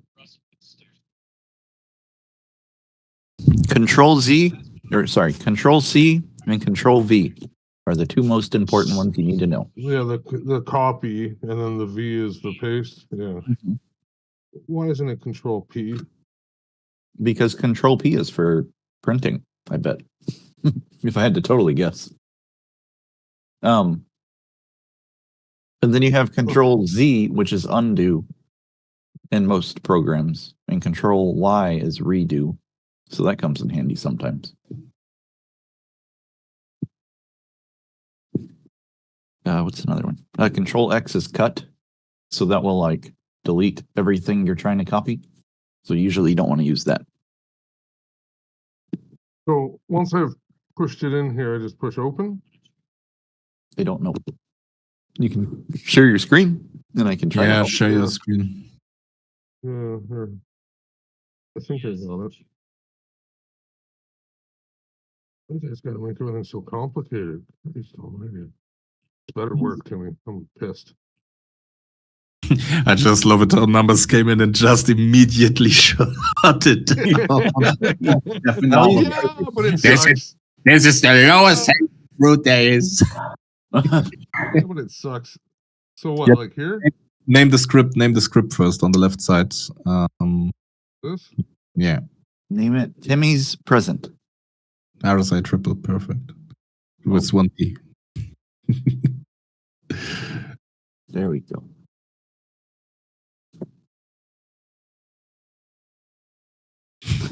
Yes. If anybody deserved 3 dicks, it's Timmy. Yes. Cock smash. So now open? Or Add to save? chart. Where were we? Chart. I'm already on this pane, right? That's where I want it. Uh-oh, shit. This shouldn't happen. What did you do? Color new. Well, Color new right here. Color new. Is there supposed to be a space or something here? Did it go fuck wait a up? second. Wait a second. Can you? I resent you the code. Oh wait, fuck. That's not good. Put in this one. Now copy everything and put it in again. Okay. So nobody else has tried to do this yet? They're doing it in Sierra. They're doing it differently, yeah. So I can go enter and then I'll go control Now V. press control A to mark everything, delete it, and then press control V again. Now How do you delete? Control Z, right? now backspace. Oh, just backspace. So now we're on 1. Now you can control V.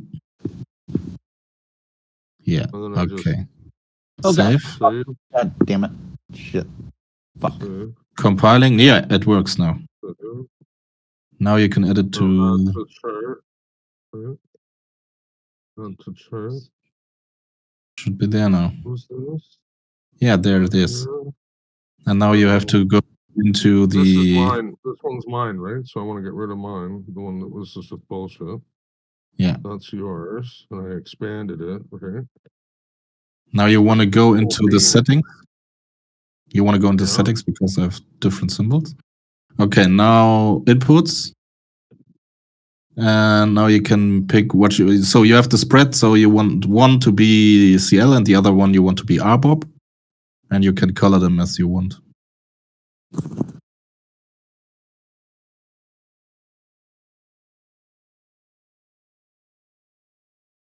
Right? Yeah, So color the them. spread. No, that one's gray. Is that Yeah. right? You have to put it on the 15. I don't know. Yeah, you have to. So the RSI, that's the spread. That's the crack spread, exactly. That's the spread. This one is the. This one is the third symbol. This is RB. RB. And the other one is CL. You can color them What's as you the want. color? But the crack spread you have on is the wrong way around. You need RB divided by CL. Technically, you could use either, but Yeah, Well, if we're gonna keep but it, it if we're would gonna be keep the- in inverse, right? yeah, no, I agree. It looks better the way that you have it. I well, do no, agree. even if I'm gonna help you back test something, at least No, it whatever. didn't. How about It this? didn't. What color? How about this? It didn't work. It didn't work.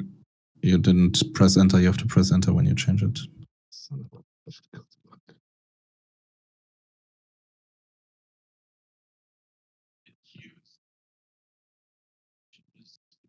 Yes, Okay. So wait. Wait. You got your colors. What? What is this one's green, right?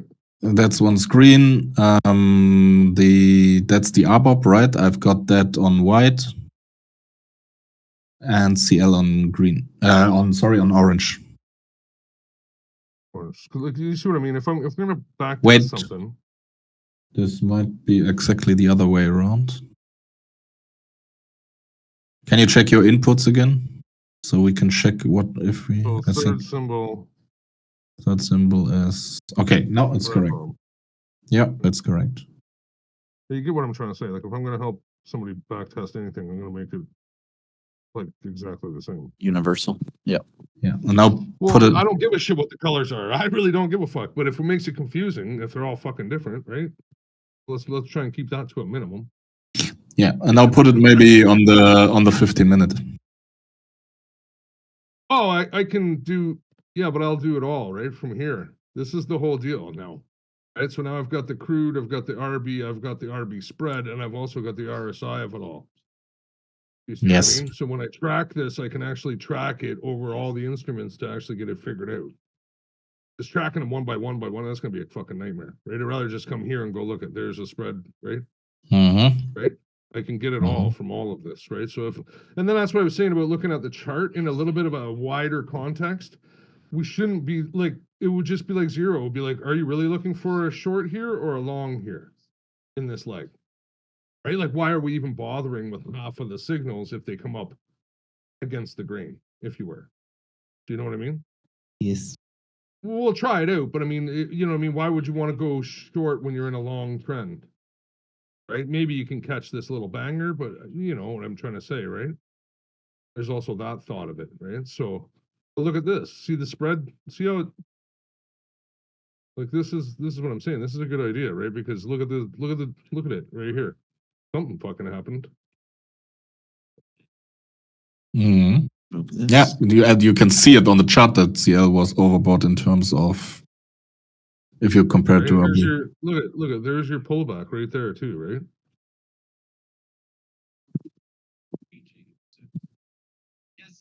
So here's your CL entry right here. See, this is my issue. With zero's method, it's not the same spot as you're going to be wanting to hit. So if we could tweak this to move this over, like offset it, to line up with the LB, I think we'd have more success. Could very well be the case.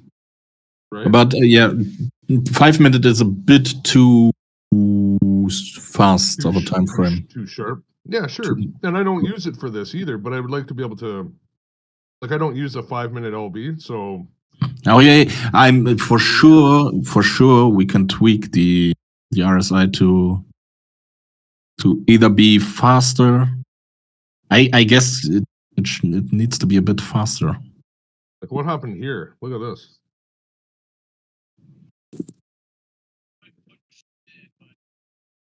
Look at the spike in the divergence here. Whereas our Bob did the work, but like crude didn't really. Like, see this? Look at the back pedal on our Bob here. Mm. That's after the fact, though. Look at it. It's after the fact that white line spiked up. That's kind of a weird thing there, isn't it? This is Oh. energy markets highly manipulated, and they are fighting over some kind of shit.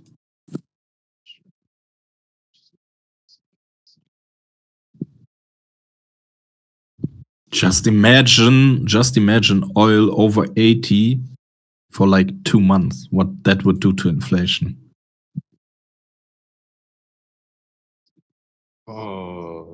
They would have to drop rates. Well, they Right, to balance it out. To balance it out, they would have to lower the interest rates. or something breaks. Breaks. No, they're not gonna let it break. They can't let it break. Right? Oh shit. I did some work on those T-bills.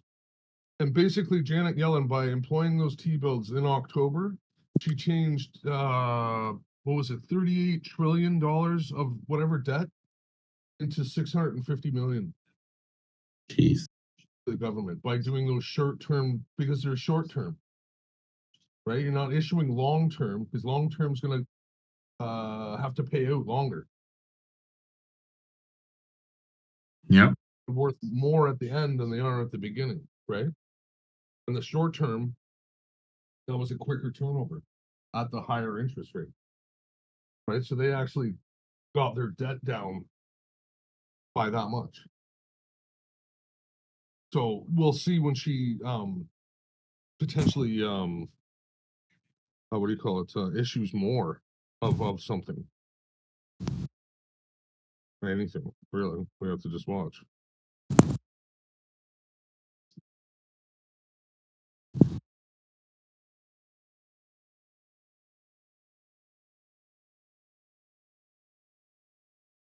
Oh, now I'll take a really good look at this. Are you still in your oil short, payment? I fucked up. So basically, I forgot that this. No. So I forgot there's a max profit thing. So I remembered, and I was like, "Oh fuck!" I'm like way past that. So I flattened. But then I remembered I still had 500 or like a $400 loss in NQ earlier. So yes, I am still in it. I got back in shortly after. You got back in crude short again. Yeah, I'm trying to. I mean, I shouldn't have gotten out of the last position, the last contract. They still haven't quite gotten. When did you get in? So before the big spike down,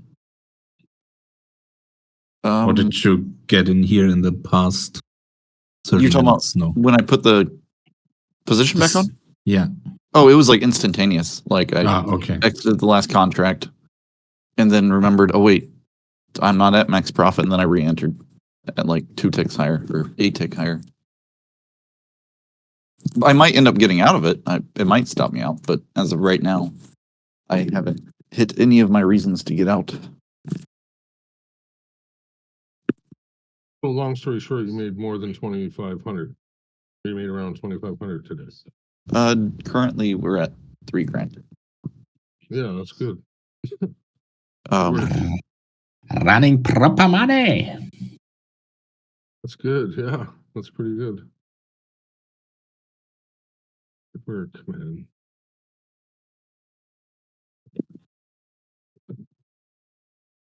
Look at that. Zero's thing still, look, it pulled all the way back to almost worse than his entry.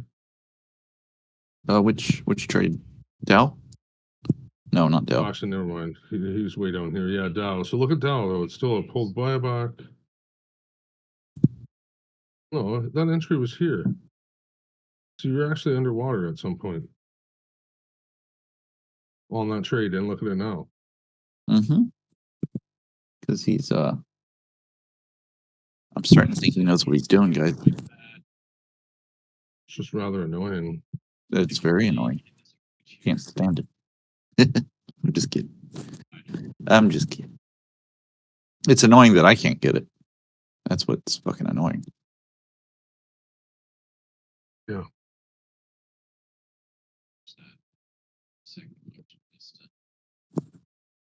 we held the major level.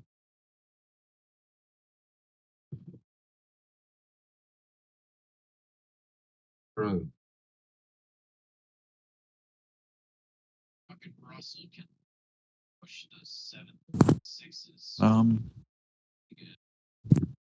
I was doing a thing. What was they doing? Oh yeah, I was looking at Peter's thing. It's what I was doing.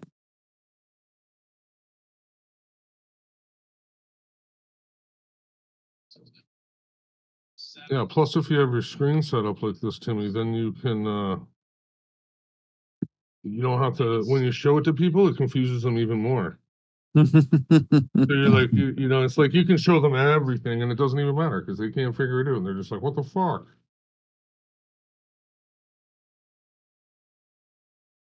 I hope this happens.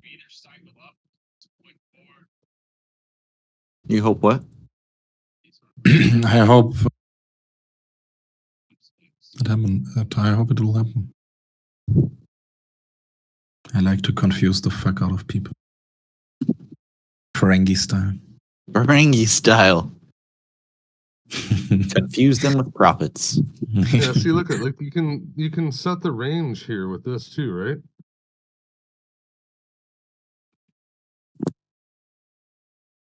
Yeah.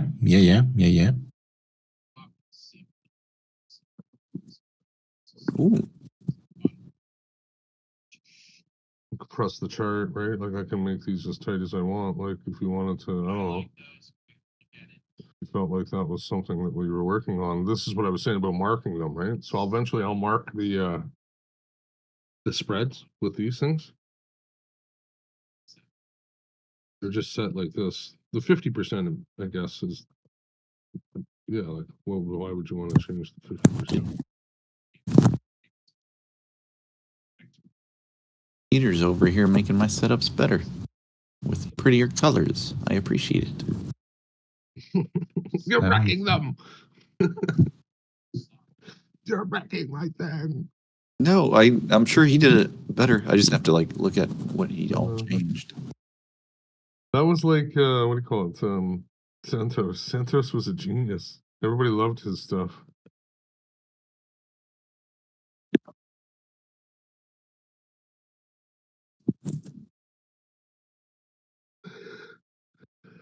Oh, we're not even.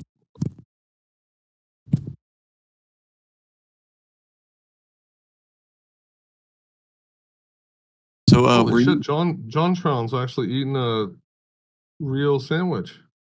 good for him? Is he up? He must be winning. know. Oh, so he's not in a trade right now. We know that he does not get into trades when he doesn't eat when he's in a trade because he can't hit flatten. When he's eating his meatball sub like that. Yeah, Show yeah.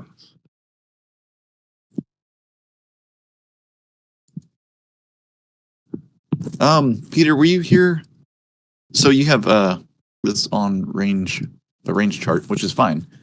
But were you here the other day when I finally realized the validity of what Numbers has always said about like using volume or range based bars for backtesting? Like my setup did, or like how I had it set up, it actually had some great signals. And then like I reloaded the chart and none of the signals were there anymore because it shifts when you load the chart at different moments, if that makes sense. He explains it much more eloquently than I do. But I finally realized he had reasons for saying what he did. All right, let's see. Man, Fat Cat doesn't sound happy. He's trading. Isn't he saying the whole time this is absolute shit? Yeah, probably. That's absolute dog shit. Price changes per bar. I can see it in the candles too. It's just all chewy and choppy, and we're slowly grinding back up to the Z target. So What is price changes per bar? Is that like each What time? do you mean? Oh, It's a candle type that Peter is using. Is it like the number of changes times per it bar. ticks up and down? So like if it ticked up and down 15 times, that starts a new bar. Oh. Actually, I can find out if I count it. All right, next bar, I'm gonna start counting.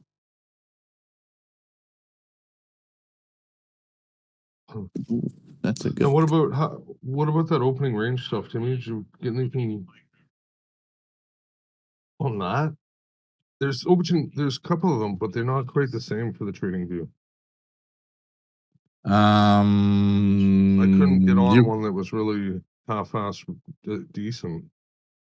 So interestingly enough, if you look at the DOM, and for example, you take the 30-second opening range, you can see that there's often a fight going on.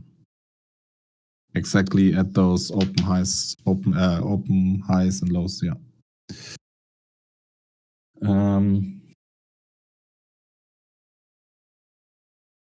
Yeah, from my style of trading, it's too late. I don't like it. It's just another confirmation, but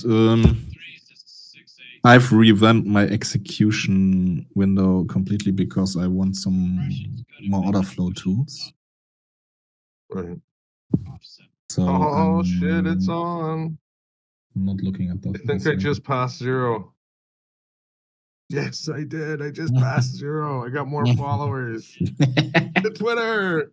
The Tweety. Yes. Oh, yes. Let the Tweety begin. The Tweety Wars.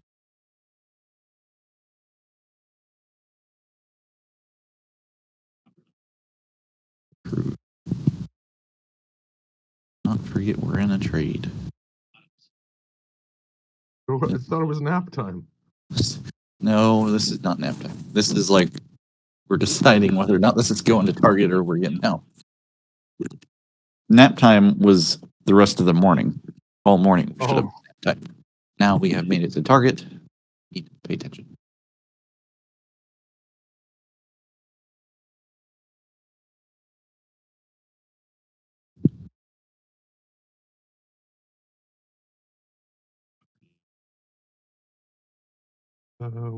Target, he says.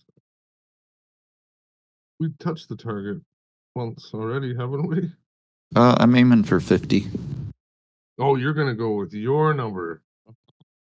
Well, I took one off at his number. Oh, okay. Well, So I still listen to him a little bit. And the last one, if we did show a reversal, I was going to get out. Right now. Yeah, no, I got 63, and then it's done. And what is your 63? It's a gap. It's a gap hole? That is a gap hole. Let's go. I'm going to go gap hole hunting. Oh, I see the gap hole.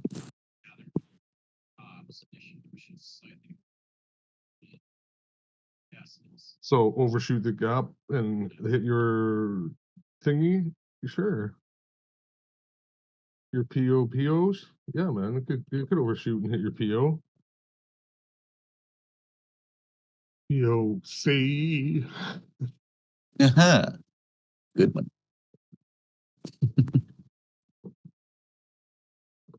So I would need 34 more ticks. Where's 34 more ticks at?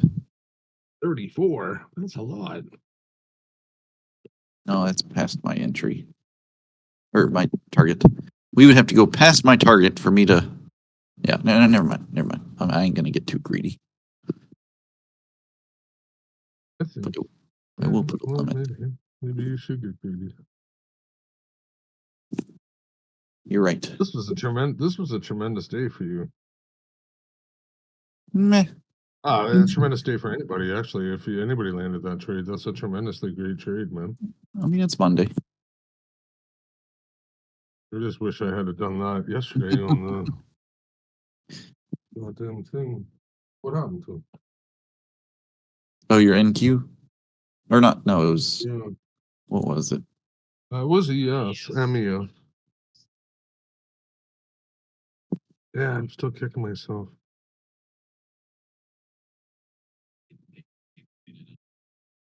Man, Russell looks like it wants to break lower. Yeah, it does.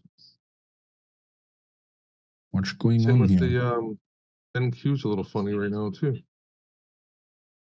Yeah. There it goes. Huh? But I mean, Nvidia and all the chips have not backed off really at all. Yeah, I guess what I'm worried about is like a big power drop.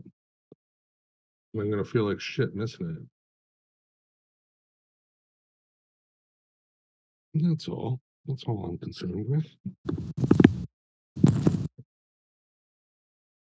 Doo-doo-doo. Dum, dum. Be right back.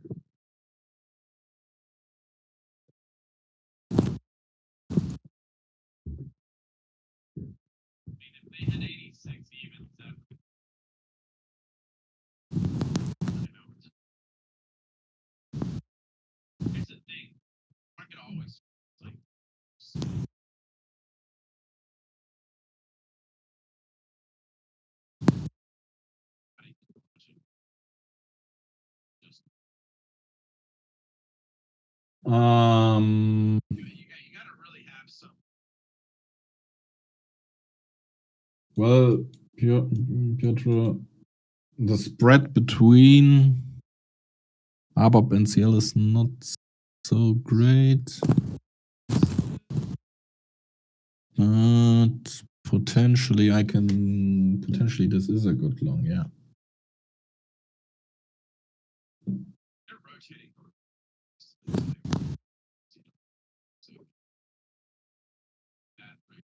Are we gonna get one more leg down?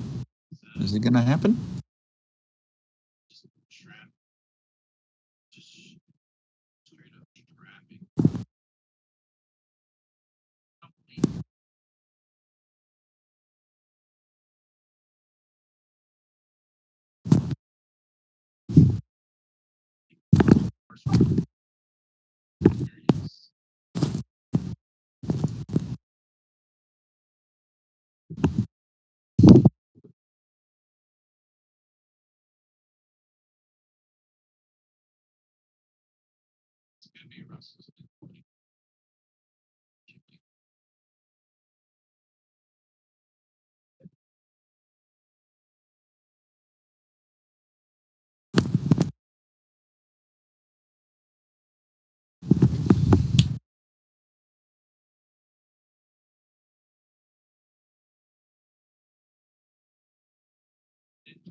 I wondered that too.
Ah, god damn, that took me a minute.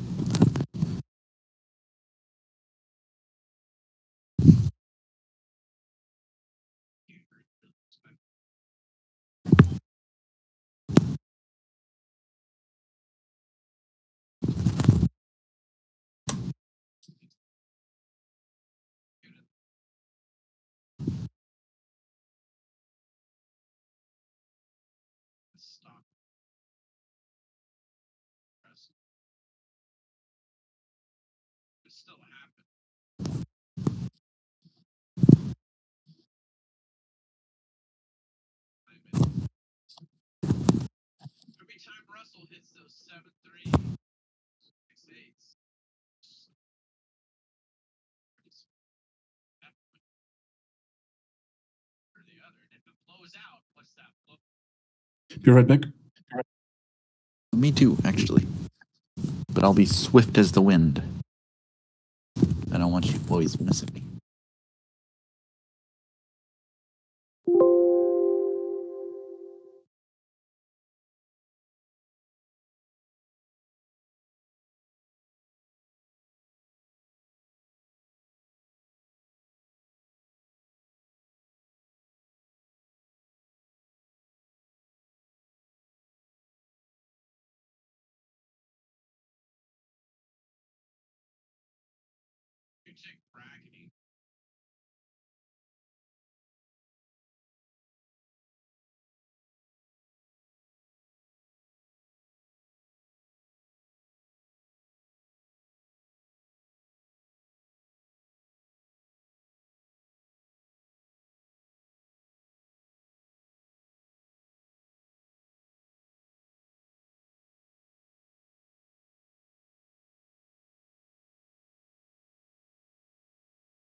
Dude, I'm clumsy today. I keep fucking up everything I touch.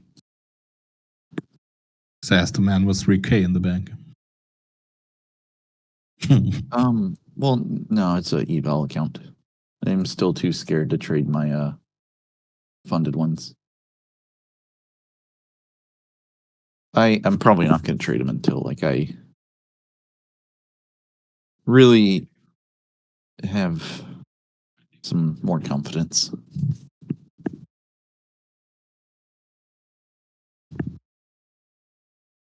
Well, But once that time comes, I'll have like 8 funded accounts at this rate. nice. Nice. Piotr, I don't think the signal is valid here, to be honest. Do what? Piotr was contemplating if the signal was valid here for CL long. Mm. I'm not so sure, to be honest. I think we're going to get one more push down, just for me.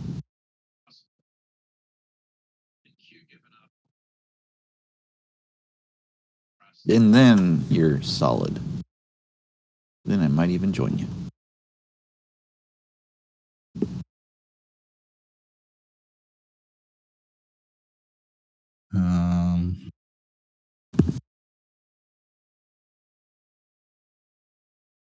So you got 3 with Top Step already, 3 funded accounts, and now you're doing Apex, I want?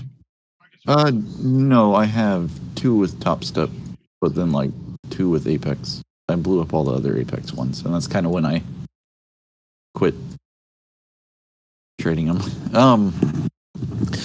And also, I'm probably not going to go for Apex again. Their rules are too difficult for me. Like to be able to withdraw. Yeah, scummy rules, I know. Because even when I thought I could withdraw, like I thought I did everything to the T, and I had a couple grand, I went to withdraw and I realized I apparently broke some. I don't even remember what the rules were now. That was like Consistency rule, probably, huh? a couple months ago. It wasn't, but I was not. I wasn't jumping from like minis to micros. I was only trading micros. But yes, I did change size. But I'm trying to. There was like another thing I messed up with the rules that I'm trying to remember what it was. I'd have to go look at it again or look at the rules again. So But what, I broke they, 2 like, rules. they took your funded account and they threw it away because you broke a rule? No, No. I couldn't withdraw. So ever? And Or, then- like, did they well- Well, then I blew it up before. and then you go and blow it up, right? Yeah, exactly. Enough to tilt you. And then you go and be like, fuck it then. I guess I'll just give her. And you blow it up. Okay, cool. Yeah, I blew it up since then. Right. So what you said 6 accounts now? What are you gonna or 8 accounts? What are you gonna do with all those? Just Well- try not to blow them up one by one? Yeah, I'm gonna wait Yeah. until I can actually trade, and then I'll have because I don't want to keep spending the whatever $150 activation fee just to blow them up again. So True enough, but I'm just gonna spend the 150 and then wait until I know what I'm doing. We'll see. um, yeah, no, like The valuation accounts are more of just to learn, like right, Yeah. but I mean today's crude oil trade doesn't Oh. come around often. no.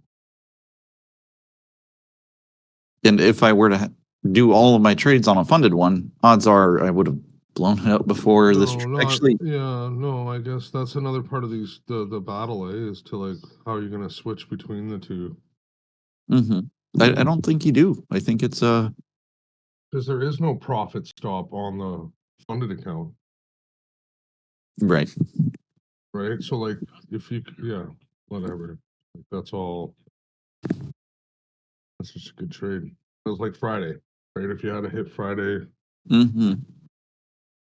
like that ended up going like fucking 800 or something ES. Like I can't. What was it? I don't know. It was pretty big. Uh, 240 ticks ish. Hmm. Yeah, that's what I was looking at. It's like 1,000.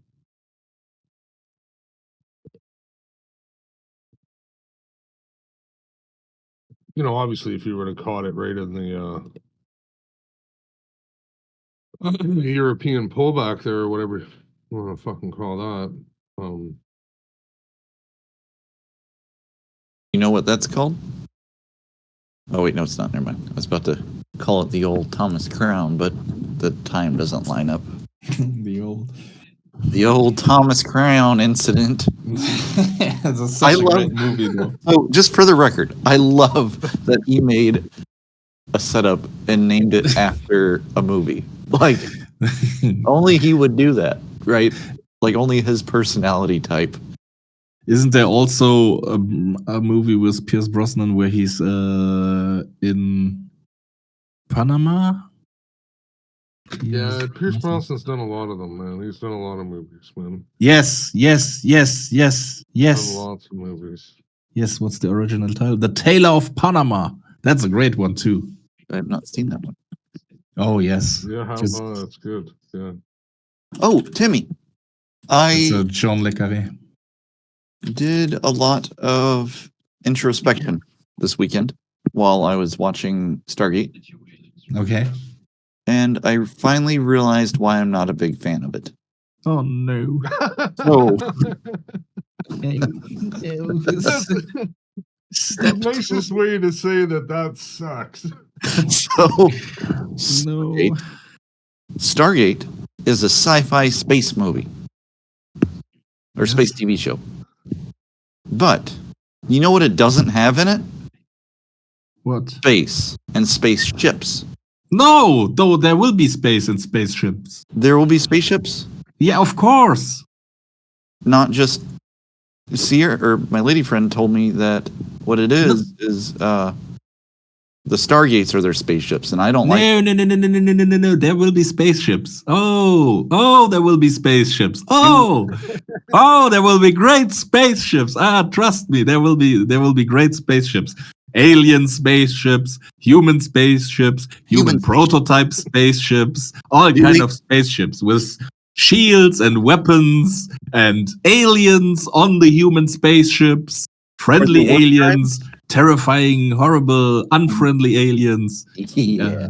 There will be piracy going on in space. It's all there, my friend. Oh no. There are great space battles being fought. In space, though, in the vacuum. In space. I guarantee it. That changes everything. I'll sit through this shittery. I will see the spaceships. Hello, this show is worth watching just for Amanda tapping, please. All right. I'm debating if I want to look up the spaceships or let it surprise me. I want to see them. I'm looking them up. Stargate spaceships.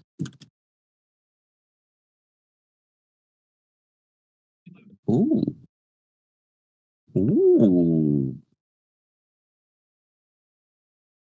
No, these are some high quality spaceships. I'm liking them. I'm sticking around.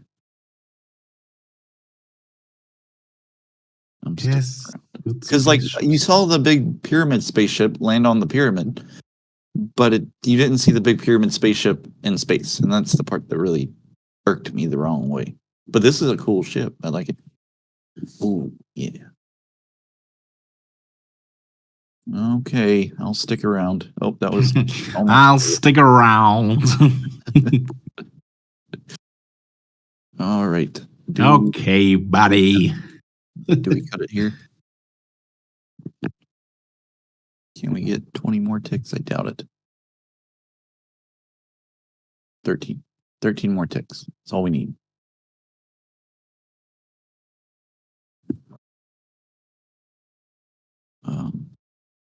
What other kind of level? So we came into the old gap hole. The gap hole is complete. We hit 63? Yes. But we didn't quite hit my target.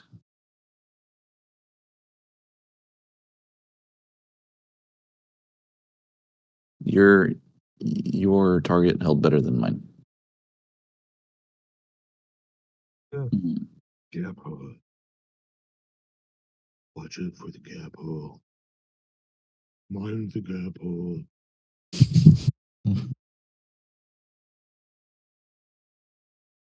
Will be spaceships. Ooh. Yeah, no, it could overshoot. So, like, I'd just be watching now really closely for the price action, right?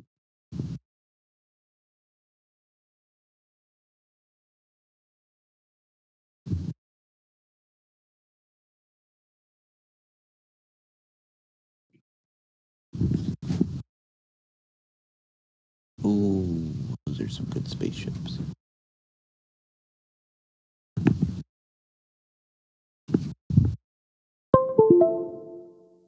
It's tearing back pretty hard here. Yes, look at all those spaceships. What was it?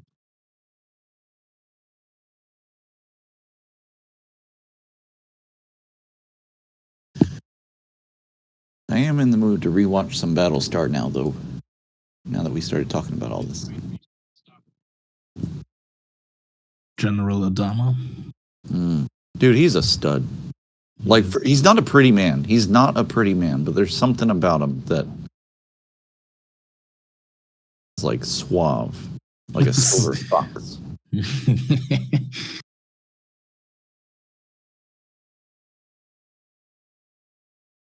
He ain't no Vin Diesel, though. I'll tell you that. Nay, he ain't.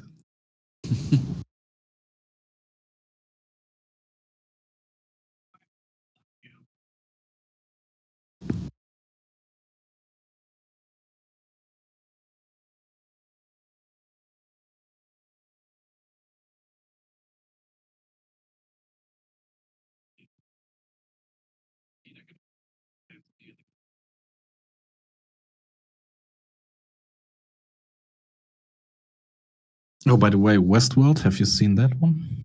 Yeah, I haven't finished it, though. I think we got like 2 seasons into it. It is awesome. Yeah, season 1 and season 2 are the best. For sure. How far are they now? Like, are they still making it? I don't know. I think they are done. I don't Uh, think there will 3 be a seasons. season. And no, they're not still making it. Yeah. Or maybe they are. Once. No, there won't be a season 5.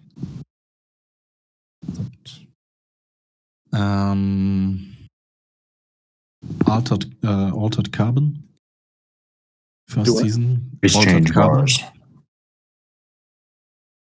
One more time. Altered Carbon. Oh, so no, I started watching it and then I forgot all about it until you just brought it up. It looked really cool. Yeah, first season is okay, but the books it's based on, those are top notch. Those are really, really good. Ooh. I haven't checked this in a while. There's a book series called Red Rising that I really like. And I forgot they might make a TV show or a movie out of it. Red Rising, Pierce Brown. It's kind of, I'm going to say it's my favorite book series that I've ever read. Yeah, I'm going to say that. I will say you have to get past like the first couple hours of the first book until it gets good, though. Looks interesting, though. It's awesome. On my list. It should be. If you like sci-fi, I think should be on everybody's list. Another one that is really unique is called. I'm trying to remember what the series is called. The first book is called Children of Time. It's one of the most like unique sci-fi books I've ever read. Okay. Then Children of Time. Let me read a synopsis. I think you've actually mentioned the author's books before. Oh, Tchaikovsky.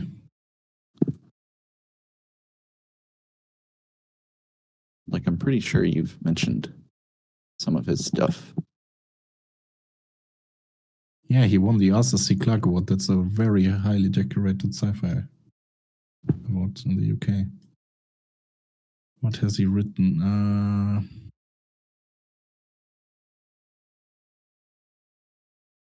No, I don't know those, actually. There is a great book called Mars Override. Mars Overwrite? Mars Override, yeah.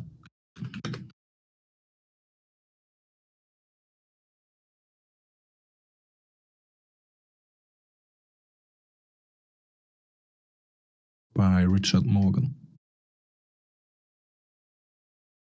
Same author of the Altered Carbon trilogy.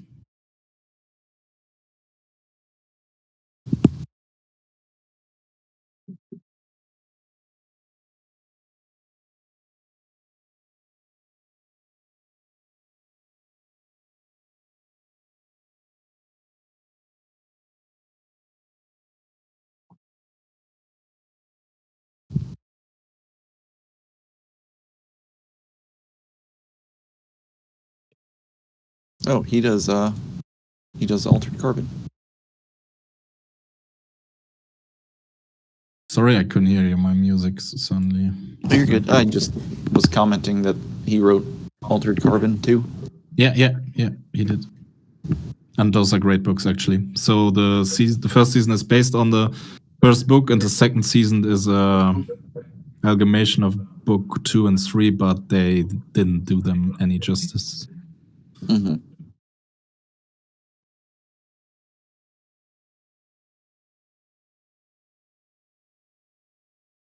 You might have finally gotten me there, Timmey. Finally. So I've been like trying to cancel my Audible subscription forever, but I have like 8 credits that I need to use, and I just couldn't decide what I wanted to use them on. And I think we have finally gotten there. Nice. I can quit paying fucking $15 a month. Because sadly, I don't really use Audible anymore at all now that I'm trading. Like any free time I have to listen to stuff, it's like related to trading, which is kind of depressing now that I'm thinking about it. Life, your entire life, you don't have any options. Do it. You don't have any options. It's all consuming. Oh, yes. So far, it definitely has been. Just like Jesus Christ, our Lord and Savior. Jeebus Christ. Where's Risky when I need him? He's probably said he's been holding this gold trade since, 2065? He's still in it, probably. He's holding the market up. All right. We are looking to exit crude now.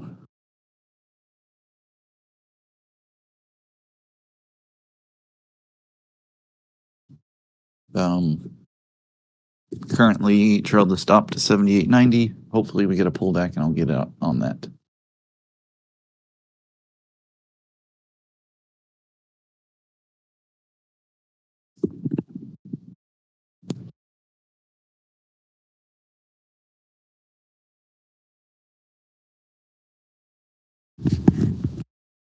Spaceships.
How about Elon Musk suing OpenAI?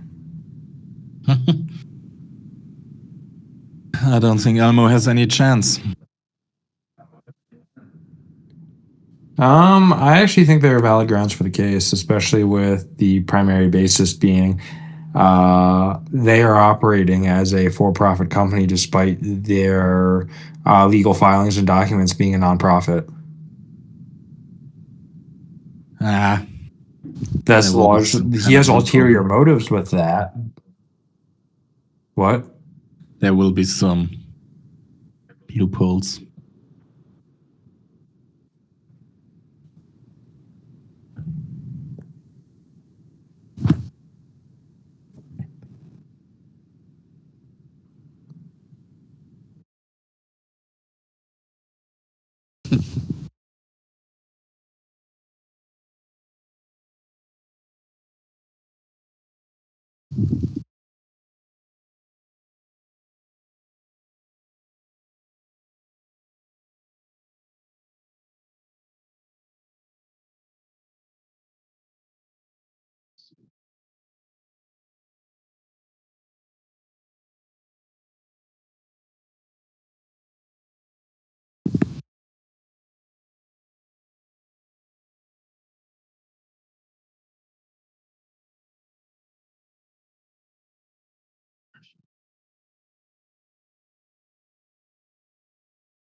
not to be this guy, because it's all cheesy and shit, but I realized another reason I am deeply in love with my lady friend. Every month during the time of Satan, when she starts getting emotional, she is very quick to realize that, like, that's why she's in a really shitty mood, and like she'll admit it. And I think that is really fucking cool, because most chicks do not do that. Oh no. Like they definitely don't do it. Like that's a very special thing about her, and I love her. Well, sounds you got pretty lucky there. Did.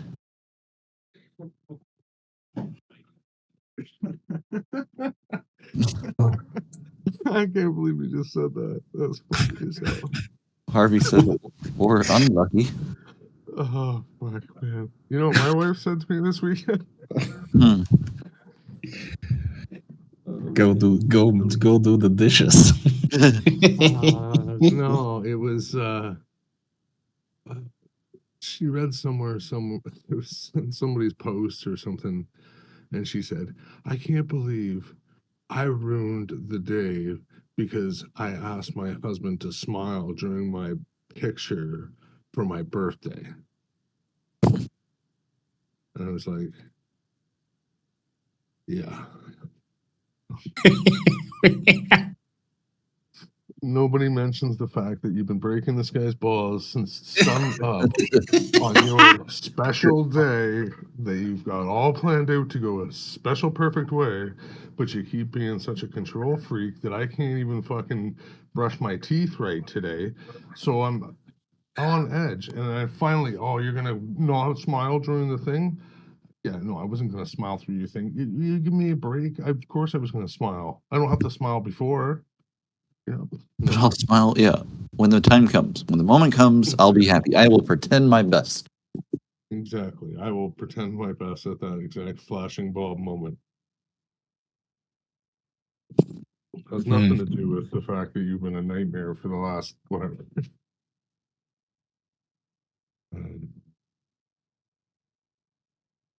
I'll give it time, Bayman. No, man, You'll get there soon. We're 8 years deep. Give it time. They what was that thing I just saw the other day? It was yeah, you start out with the nymphomaniac and eventually they just ends up being the maniac.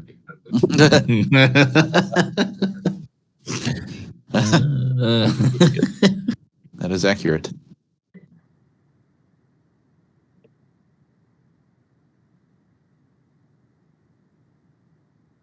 No, I think we definitely got past the sexy time stage of the relationship a while back. I think we're down. If I'm like being completely, let me think. I think we're probably down to like once a month now, if I had to guess. What? Mm-hmm. Once a month? Intercourse once a month. Other stuff maybe another time a month. So let's call it two times a month. Two givers. Two gasms. Two gaggos. Yeah. Gaggos. The rest are all self-induced.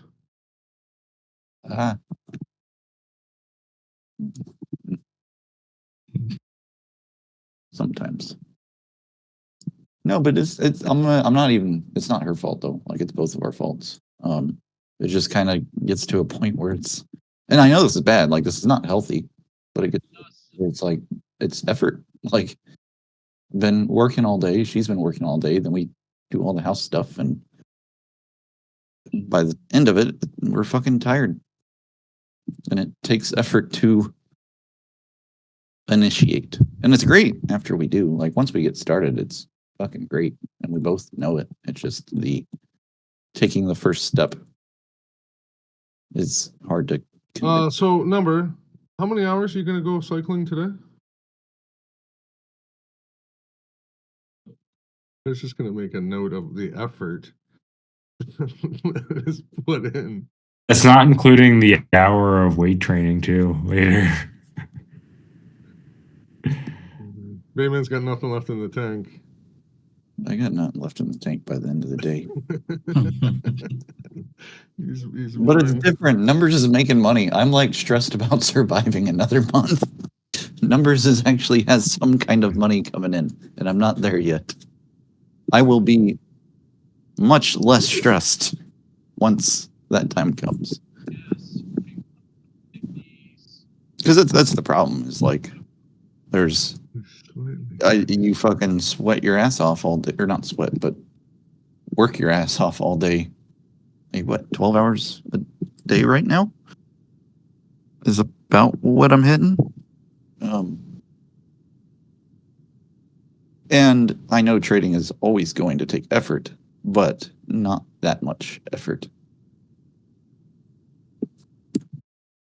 Most days I'm doing 14 hours, including weekends. And then And about then you go by 3 hours, 3.5 orgasms. Yeah, and then 3.5 hours, 4 hours for health, fitness, showering, everything else, making food, and usually about 4.5, 5 hours of sleep. I do sleep more than that. So that's where I'm fucking up. It definitely has, yeah, it definitely has an effect on. In the evening, I physically can't have sex. I'm drained. I can't. I'm a complete morning type of person. Morning and afternoon, I'm fine. On weekends, evening, no. But during the weekend, oh yeah, 3-4 times a day is no issue. Wow. And you're my age, I think, or like a year younger. 27, yeah. Yeah, I'm 20. Yeah, I'm 28. No, That's the that difference between the physical activity level. That's hilarious. so there's the issue. Is like I'm just not active enough. I can see that. I buy it. I agree. If I could just go on a run, I probably would. Like the energy level would be Let me much ask you higher. a question. Is there days you don't put your shoes on How about I ask to you go a question? outside? Are there days where you don't get out of your PJs? No, Because actually, yeah. I have those No, days. no, never. No, I've have maybe like a day a week where the PJs don't even come off. Like a Sunday or something. No, like on a weekday. Oh, okay. Like I wake up, I come to the office, and I don't really leave the office until like. So I wake up, come to the office, don't leave the office till like 7 p.m. And that's when she gets home and we start cooking and cleaning and stuff. And we do that for like an hour and a half. And then we chill out for an hour. And then we go to bed. And on those days, the PJs stay on all day. Not healthy at all. Definitely not healthy. I need to start carving out like an hour in the evening. Like maybe stop at the computer around like 5:30 instead of 7. But yeah, you gotta take proper breaks. Mm-hmm. I agree. It's I'm getting there. It is, dude. It's like I'm fucking freaking out. Going back to what you were saying this morning, I am scared of having to go back. Like it is a fear. Like it is a genuine fucking fear. Which is really funny. Like now I'm thinking about that. Like the emotion that I have, it's not like depression or angry or it's like fucking I'm scared of it. Yeah. You did good today though, man. I did not. I was spooked all day. It's okay. I don't know why I didn't grab that crude. That crude, you know why? Because it didn't give me the proper thing. It's there, but it's not the way I like to see it. To me it sounds like you've now had enough experience with it to know that the way you like to see it works a lot more often than the other. Like I know zero gives you a It's heart. not more often. It's not more often. No, I think it's just it has more accuracy.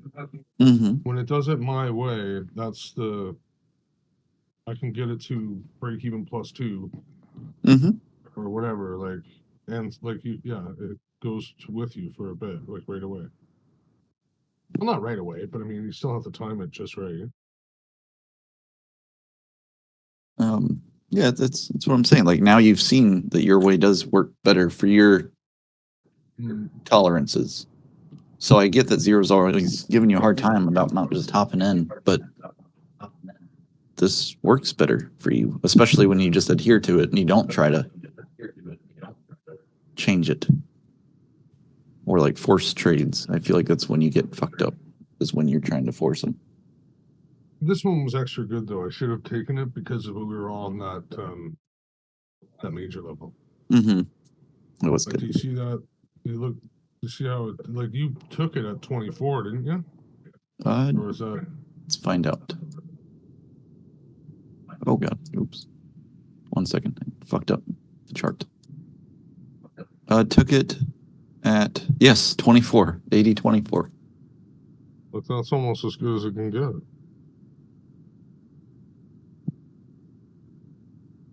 We were like stalling out up there for a minute. Or not for a minute, I was already looking to get in. And then we started stalling out for like 30 seconds. Here, I'll show you. So like somebody was absorbing all the buying, and there wasn't a whole lot of buying at all. Boop. Let me make the chart bigger. Boop.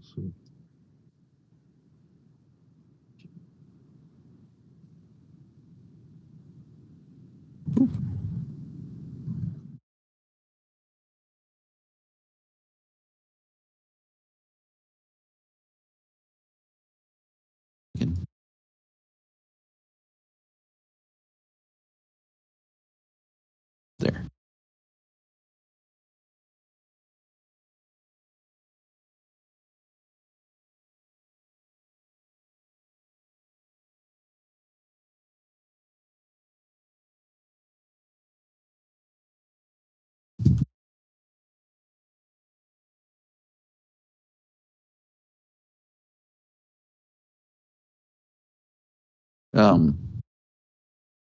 Yeah, we were kind of the little bit of buying that was there was just not getting anywhere, especially at that time of the day.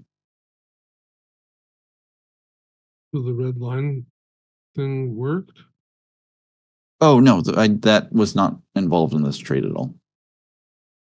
So it didn't work? Like if you look at it even now, did it work or?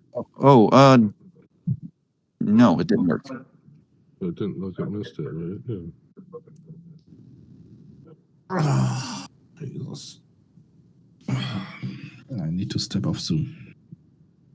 Now Yeah, you're all dude. like, I need to oh, I cycle need to soon. not be at a computer all day. I'll still be at my computer, but I need to do some Zone too. Oh shit, I did not get stopped out yet. I am still in it.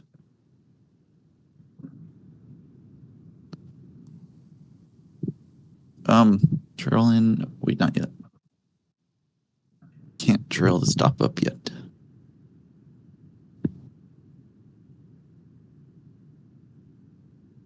But I'm going to anyways. Yeah, I'm moving the stop to 78, 80.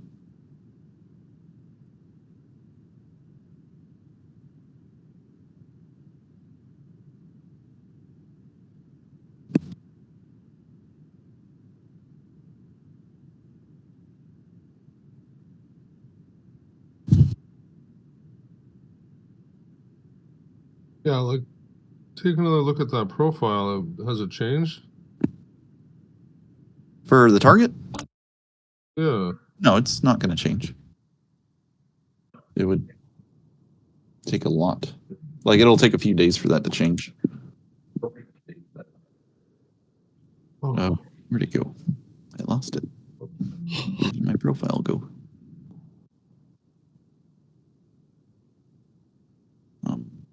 What?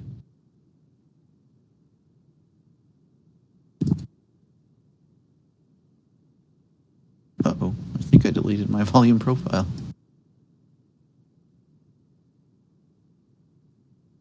Where'd it go? Hello?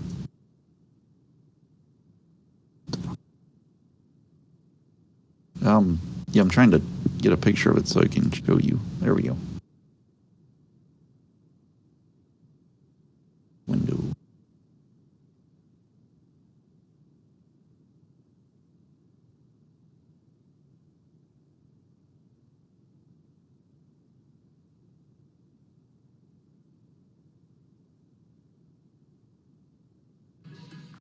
It's a gentle race. Good.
Sorry.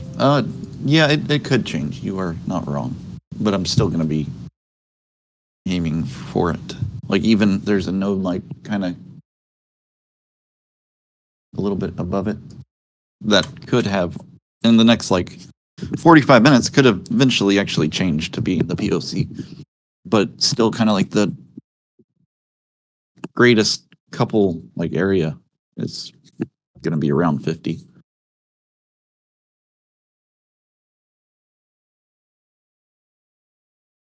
Oh, that's cool.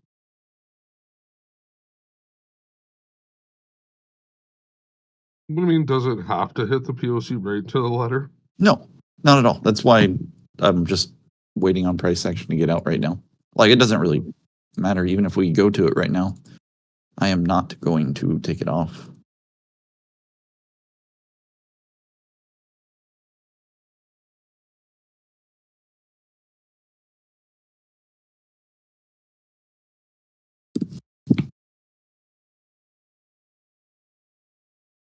Yeah, that's just a target. Like, it's not anything super special. We just didn't quite get a reason to get out of this trade yet.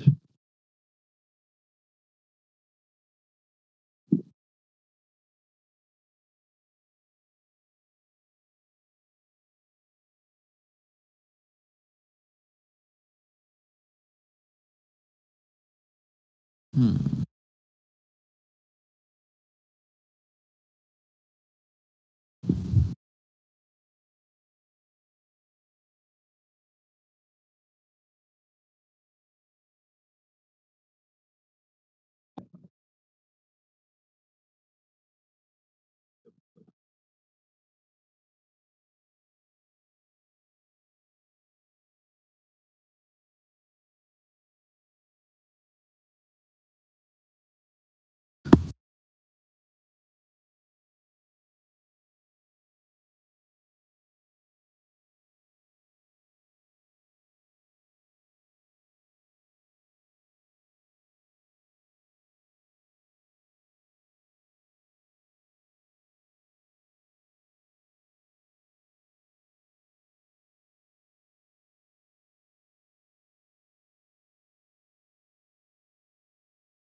Are you back yet, Peter?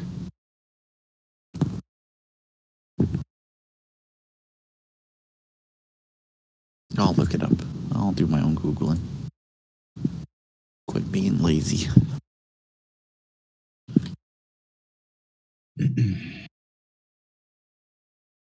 Fuck. Boy. Finally, CL is moving. Are you out, Bayman? No, but it looks like I'm about to get stopped out. Looks like it's coming.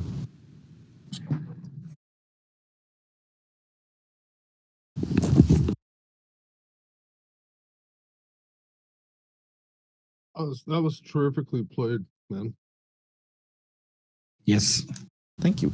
You know what I mean? Just the fact that it went well, and the way the chart's set up, everything worked. Like it went right through the bottom of the gap. We were all kind of working together to help. I don't know. I thought that was, you did good there, man. Thank you, buddy. I mean, that's kind I of think that would be the ultimate goal of a prop firm. Would be like it wouldn't be like shared funding or something. So like we all kind of help whoever, whatever. Mhm. And a win is a win, and it all goes in the same pool, and you know what I mean, like a salary at that point. A win is a win is a win. There you go. I'm out. Ferengi rules of acquisition. Don't sleep with the boss's sister. No, I'm good at holding trades. The problem is getting into trades and not just getting like once I am in profit, I'm very good at holding trades and managing long runners. But it's the getting to the We point should where I'm just switch it around. Then I could get you. Yeah. That's the part I struggle with, and that's kind of why I'm saying, like, if I can just find something that gets me my 1-to-1, that would help all that. Like, if I know I can get mitigated, I then would only have to worry about managing the runners, and that's what I'm good at. If there is a runner to be had. I mean, sometimes there's not. Yeah, that's a different conversation, but yeah, exactly. Sometimes there's not. And I do let them come back at me a good bit before I get out sometimes, in order to hopefully catch the runner.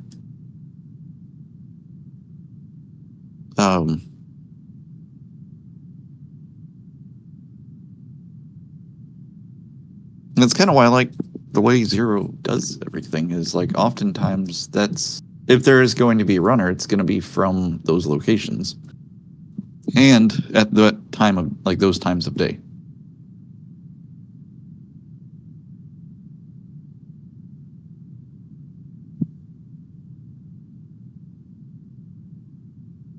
I don't know.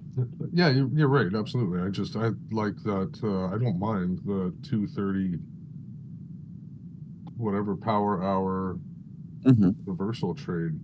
I don't know. It's my eye, I guess. No, didn't do that. Uh-oh, I broke something. I broke my chart. Fuck.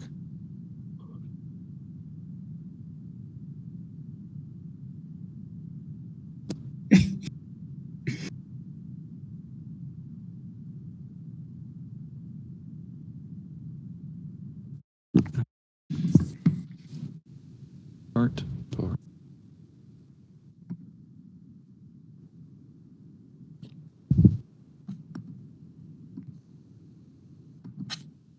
Start.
That British guy that you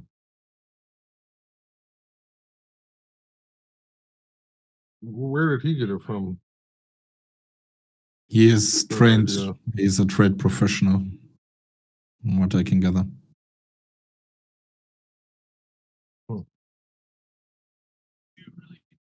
How old do you figure? Like, Older than 50. That could be you, Harvey. yeah, but he was probably wearing a tie. I'll or a get you a jacket. tie. He's probably wearing a suit jacket. Fitted jacket. I guess I could fake it until I make it with a suit jacket. So you don't think he's in his PJs all day? It's PJs all day. Are you trying to tell me successful traders are they don't wear their suit jackets? They wear suit jackets. I'll go throw on my jacket. 1 second. I'm about to send you a selfie. No, not a robe, a jacket.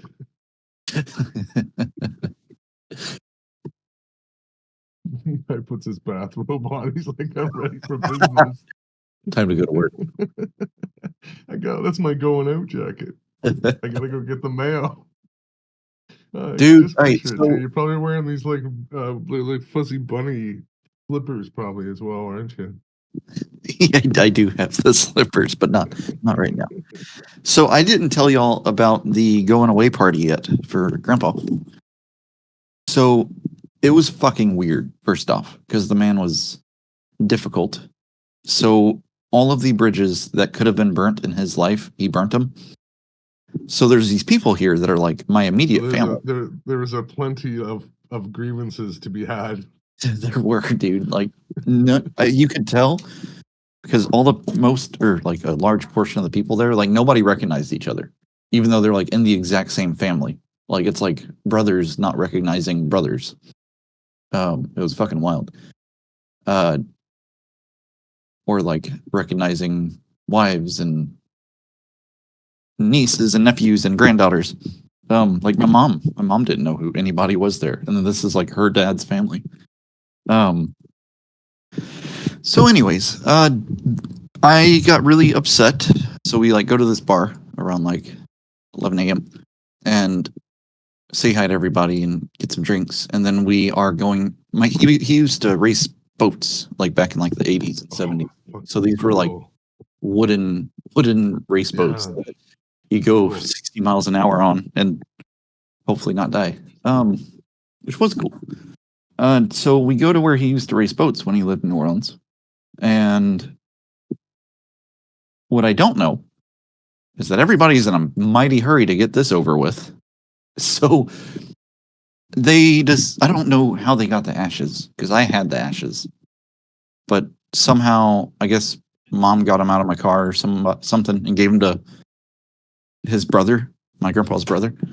And before I even got to the pier where we were going to do the ashes, they'd already dropped them all. So I was a little pissed off about that.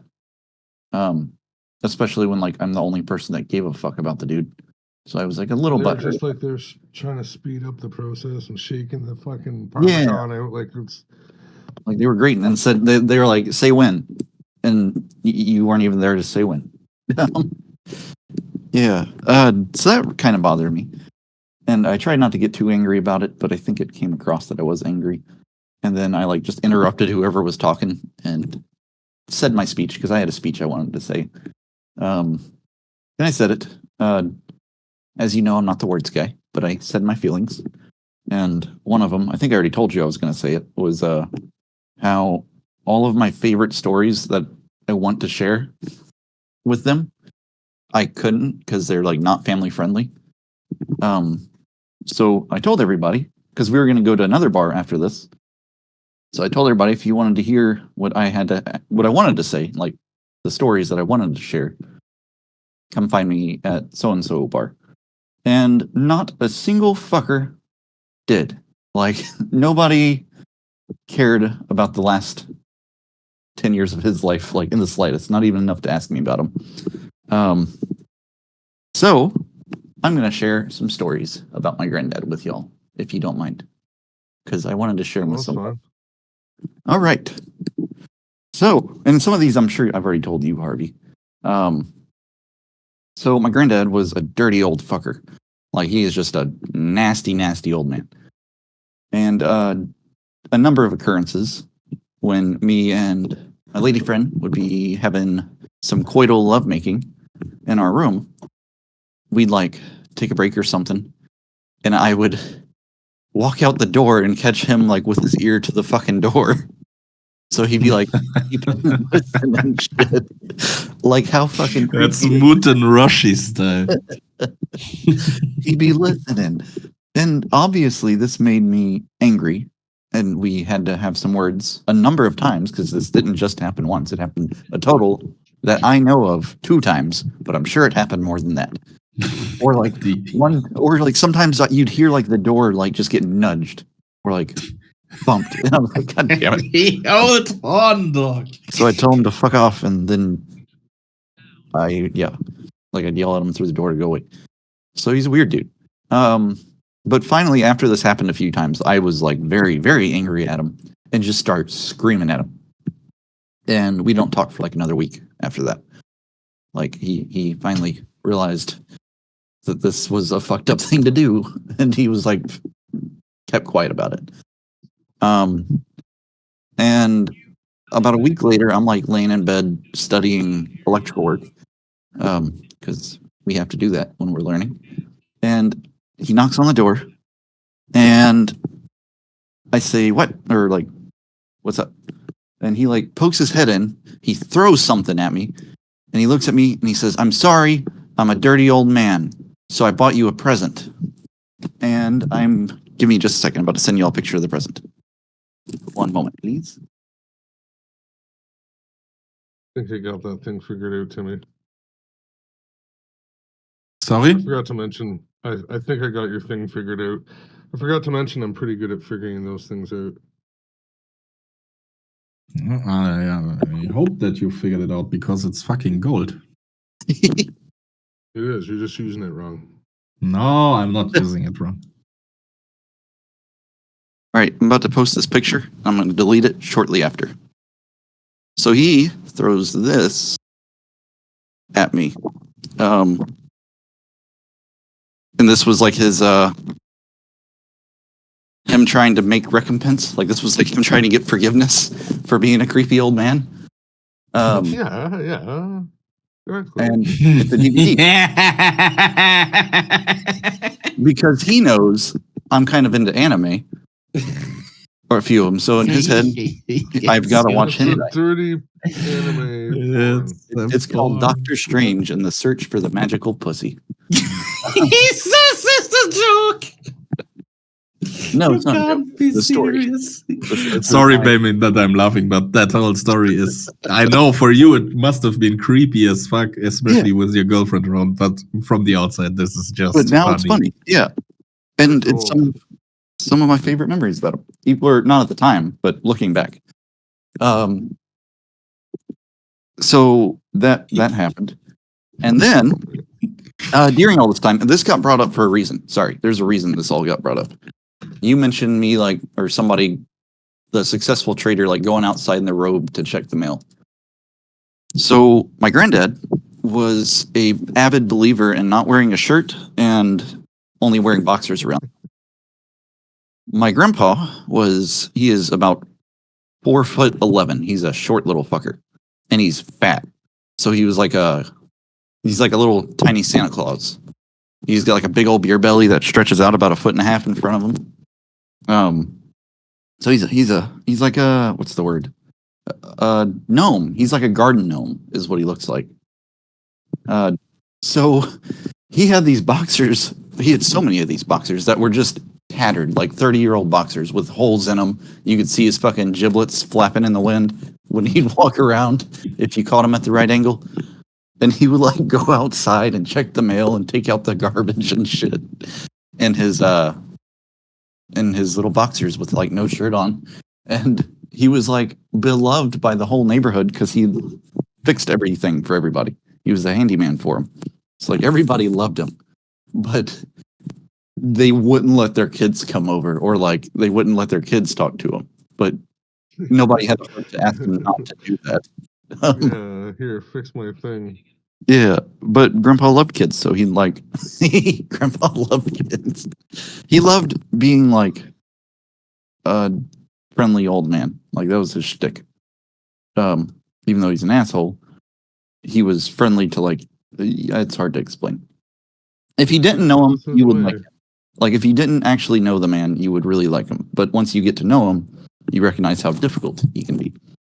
So that's kind of why I brought up. That's what brought all this on. He would like just walk around with his fucking balls like slapping, in like a very little box on the hillside type of neighborhood, like a suburban, every lot's a half acre kind of neighborhood. So that's why I brought that up. But we're not done yet. Don't y'all worry. So about 5 years ago, or no, this was the year me and Sierra met. So this is about 8 years ago. He asked, no, this was the year after we met. So we'd been together for 1 year. And Christmas is fast approaching. So he asks he asked me what I think he should get Sierra. And she had been wanting a fancy pair of PJs, like a silk or satin PJ set. So like they're kind of soft and cozy. So I told him this, and he proceeded to buy her a bunch of lingerie for Christmas. That's not. You can't be serious. And I was like, again, another one of those times I was pretty angry at him because that's a weird thing to do.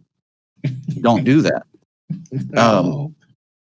So got mad at him, and the next Christmas rolls around, and in all this time, there's animosity growing between like me and him. Like we're having a hard time communicating. When I get mad at him, I'm having a harder and harder time keeping calm and stuff. But these are the moments that were just funny as shit, despite being wildly creepy. So the next Christmas rolls around, and he asks what he should get her. And I say, you remember last year when I said she just wanted like some fancy PJs, like satin PJs, and you got her lingerie? Don't do that. Get her a nice pair of satin PJs. And he said, okay, I'm sorry, I won't do it again. Please tell me you did it again. So Christmas rolls around. We're opening the present. And holy shit, guys, she gets in her present, and he nailed it, dude. He had to drop like $100 on these PJs. They were nice. They fit her perfectly. They were cute. They were like silk. Like they were, I'm pretty sure they were genuine silk. And he nailed it. And she is excited. And she runs into our room to like try on the new PJs because she was excited about her new PJs. And Grandpa's like, Bailey, she didn't get all the presents out of there. And I'm like, sweet, 2 pairs of PJs. And she like comes back outside. And I'm like, hey, Grandpa said there was another gift in there. So she's excited. And she digs around the bottom of the bag. And she like looks up at him. And she's like, God damn it, Grandpa. And he bought her, again, a very expensive dildo. You're kidding me! Don't make that shit up! It was high quality, like it was like a good one. It had like all the buttons and settings. Yeah, trolling. And the problem was, it was a good dildo, so we couldn't throw it away. Like we couldn't like waste it. Like how often do you get $100 sex toy? So we used it the other day, and that reminded me of all that. Yeah, dude, he bought her a fucking vibrator. What's next? How are you handling that in the shop, though? Oh, in the moment? If he's asked, no, when the moment he buys it, and there should be some middle-aged lady going on for your wife, and you, oh, for my fucking god! No, it's for my grandson's girlfriend. Don't worry, I'm not naughty. I'm not a dirty old man at all. Oh man, thank you. You made my day. This one day, our union paid for us to all go see the Braves. Braves is like a baseball game or baseball team for Georgia. They got us all tickets to go see the Braves. So we go, and I go with some friends, and I get trashed. Like, I get fucking hammered. And luckily I had a buddy drive me home. and it's like midnight by the time I get home. I don't really remember any of this. I do know that I had to eat some food because it was midnight and I hadn't eaten all day and I was drunk as a skunk. So I'm like in the kitchen and I'm cooking some dinner. And I end up going to bed probably around like 2 or 3 a.m. And Sierra wakes me up and she's like, Bailey, why are you butt ass naked? And I was like, oh, I must have stripped. And I fucked up the story. I fucked up the order of the story. So while I'm cooking, Grandpa, who I've said we struggle to talk, it was hard to communicate with him. And I'm not easy to communicate with either. And I was always angry at him. So it wasn't often we had good conversations. But I was like fucking hammered, so I forgot about all that. And we had probably the best conversation we had in like the 5 years we lived together. Like we just talked for like 3 hours while I was cooking and eating and stuff. And like talked about life, talked about construction, talked about the meaning of existence and how to truly be happy as a person. Just a good quality conversation. So anyways, yeah, I end up going to bed and she wakes me up like at 5 or 6 a.m. asking why I'm naked. Nah, it was on top of the sheets. I wasn't even in the sheets. And I was like, oh, I stripped in the middle of the night because it was fucked up. And we wake up and go about our day. And Grandpa walked up to me and he was like, I really enjoyed our conversation last night. And I was like, I did too. And then I realized, I know I fucked up the order of the story and you already know where this is going. But then I realized I had been naked for like the 3 hours that we were talking and I was cooking and stuff. And I asked him, I was like, wait a second, was I butt ass naked when we did all that? And he was like, yeah, but it was a really good conversation and we were getting along, so I didn't want to say anything. And I said, why the fuck didn't you say something? And he was like, you probably wouldn't have done anything about it anyways. He was like, you wouldn't have put on clothes anyways. You weren't making any sense. So yeah, that was another good story. I'm going to call it quits there, though. There's a few more, but those are my favorites. Thank y'all for listening. Awesome stories, man. To the stories of my dirty grandpa. One of a kind, right? One of a kind. He was, dude. Nah. Timmy. I'm going. Hopefully they broke the mold. Well, that's actually the worst part. The more time that passes, the more similarities I find in the two of us. Like we're very, very similar. And like our ability. No, it's not if, it's when. I hope not, but there's a few things where it's a little too uncanny. All right, I'm gonna send you the thing, Mr. Timmy. Alrighty. Oh wait, actually, you might already see it. Did you see a picture of that car that I posted? Here, I'll just send it to you. So he was a car guy, and he like did all of this himself. He like fixed up a Magnum and took it to like all these car shows and stuff. And that was his last remaining possession before he passed. This is like a few years old, and the picture I just sent you is, so it's not that much anymore. But Does it have that's subwoofers? it does have Subwoofers? The woofers? But that's I bet you that thing can pump bass, man. I wish I was down there. I used to make bass. I forgot you told me about that. You would cook it up and make the bass. What a car. Tinted lights. Fucking compressor on it, right? Yeah, exactly. The big amplifiers. All the thick wire. Look at those rims. Don't know how to do speakers at all. I've never done them. Oh, Bayman, let me ask you then. That braided wire, what's the difference between the braided wire and the solid wire? A Number lot. 10, is that number 10? Yes, number 10 is still considered number 10, whether it's solid or stranded. Your stranded wire is going to be a little bit bigger, like in diameter, but it's not going to, it doesn't require as much copper, if that makes sense. So they can use less copper because... Right. Okay. because electricity on conductors typically Goes around the travels. outside, right? Yeah, yes. Yeah, exactly. So would I be able to size down wire when I use braided or size up wire? You would still have to use the same size. So let's be number 10. So what is it, increasing the efficiency or decreasing the efficiency? It is increasing the efficiency, but they just use less copper. Therefore, it's still number 10. Like you can't size up or down for it. Right. It So is it should just be cheaper? a little bit, yeah. But they also put extra effort into it. So it's easier for some things and harder for others. Like for instance, you can pull stranded wire a lot easier because it's Right. wiggly, like it's softer and you can bend it. Right. So that's a benefit of it. However, it's very difficult. You're not going to get this, but it's very difficult to push.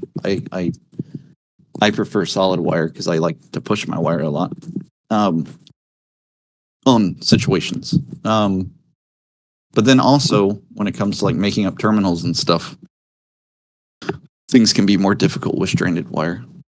But apparently most people prefer stranded than solid. For small wire sizes, I prefer solid, but that's just me.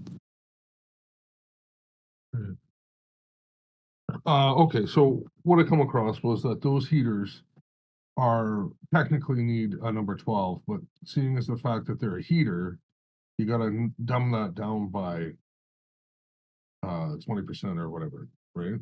Mm-hmm. My question would be, how long would it take for the actual feed or the wire to overheat in that scenario? Unfortunately, Number 10 or as a number 12 compared to a number 10.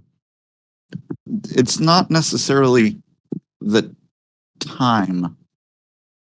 I mean, eventually it would, but also it is like the inrush current, like it's not considered inrush current because it's a heater. But whenever it first clicks on, it kind of draws a lot more than it will usually use. So it's either going to burn it out over time each time it turns on, but also over time it's going to overheat. So you're asking in terms of time. Random. There's not a way of really telling when the wire is going to give up and or be a fire hazard. There's not really a good way of answering that. The issue is that the number 10 doesn't come into desired lengths that I'm looking for, and I'm gonna have a whole fuckload of it extra, Mm. right? And the number 12 comes exactly right. What about, have you gone to like an electrical supply store? Yeah. They usually just have like the full big spools, right? You gotta go to like the bullshit to get, because I only need 40 meters. Yeah, I figured the electrical supply companies, they'll usually cut you the length No, that you they need. carry the cut. Yeah, you can get the cut, Yeah. but it's gonna cost me more to get it cut than the whole spool. Is it? Okay. Yeah, because of the way they price it, they're fucking douchebags. Yeah. It's douchey. Well, yeah, because I need 40 meters, not 4 meters. I'm just short of like reasonable amount. I mean, this is your. Oh, never mind. It's like this is your little personal thing. You're not going to be selling the house with it, right? Well, probably. Okay. Whatever. I'm actually probably not going to leave this house. What do you? I don't know. I'm just saying, if it's for your own usage and you're not worried about the inspector passing it off, I mean, you could just tap two wires together and throw some electrical tape around them, and call it good. But also, do they have? I'm sure you've already looked at this. Do they have different lengths for stranded or solid, or do both of those come in the same length? Well, that's what I mean. Like I could get that 4 wire and I can get that in a cut length, but it's like, okay, so the cut length is 13 a meter, right? $13 a meter. Mhm. but the number 4 wire is 16 a meter. I'm getting all that I need in one wire, if you were. Right, so realistically, yeah, I just need a ground to go to the box from the other box, right? But I also have another ground from another wire, because you could just tap off of any ground, right? Once I'm all the way over there, isn't that right? Yeah. So you're saying like you tap onto that ground and then go over to the I other would just heater? borrow a ground from a box that was close, Mhm. right? If you were. Uh, no. Let me think. I don't think so. Or I could just send it with like a fuck, it doesn't matter. Well, I guess it'll have to be does it have to be a 10 wire ground? would you be able to pull the ground from the other heater? Like, so you're running your thing with 4, or I guess 5 wires in it. How many wires are in it? No, well, the thing Oh, I here get what itself only has 2 terminals on top, right? you're saying now. There should be a ground terminal somewhere on that, No, there's not. or a. I'm assuming that the ground terminal would be on the actual water heater. Yeah, it's gonna be somewhere. It should just be a green screw. Well, yeah, no, but I'm not gonna have no, yeah, well, it's on the heater itself, Mm-hmm. right? And then these wires are like inside the heater from the top. Like you wire it from the top. Mm-hmm. I'm sure the top has a 1, 2, 3 with a ground. Right? Yes, it should. This Yeah. wires that I'm going to here are just coming from the top down to the service ports on the side of the hot water heater. So there's just 2 terminals on this itself. So I'm gonna have to ground the box or whatever that I put this in, right? To make this whole thing grounded, Yeah. just like I would, right? So yeah, I need the 4 wires, but my question would be, do I need a number 10 ground? You can Or get can a. I run, You can run a number 12 ground. right? If you wanted to, you could just get just a bare copper 40-meter wire and just electrical Exactly. tape it to your cord, your cable, every couple feet. Exactly. Okay. Yeah, You exactly. could Something do like that. that would work, right? That would be Yeah, safe. because if I can get that wire for $16, it's like Yeah. I got that second run for Mhm. $10 less, I guess. Yes. But yeah, that's the best way I could do it, other than going with the number 12. So I do have a number 12 set up with the 20 already running another heater. I was gonna set up like we call it like an experiment or whatever, like a template or whatever, like just a hunk of wood just to test the wire. Like how hot do you think that wire is gonna get on the 12? Yeah. So you're gonna like pull whatever that wattage is, and Yeah, I'm gonna pull the heater, I'm yeah. just gonna say it's a matter of when. It could be a very long time, or it could be like a few days of running it, or it could be never. I doubt it'll be never. It'll be eventually, but it'll be a very long time. So nothing, okay, so if I can get that braided wire, that's probably the best way, and then I'll send a fucking whatever ground with Mhm. it. Right? Yes.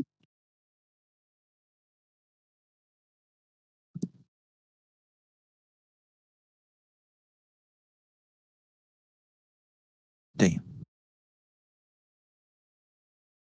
They don't want to give up these lows in crew. Well, and the other thing is, like, if I have to jump up to a 30 amp, then the 10 is still good, right? Mm-hmm.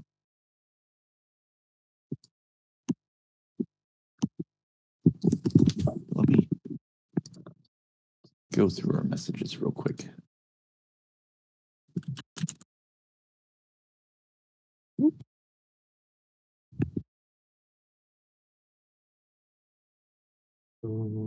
Yeah, see if they have 10, 1, oh, that's a bit expensive, but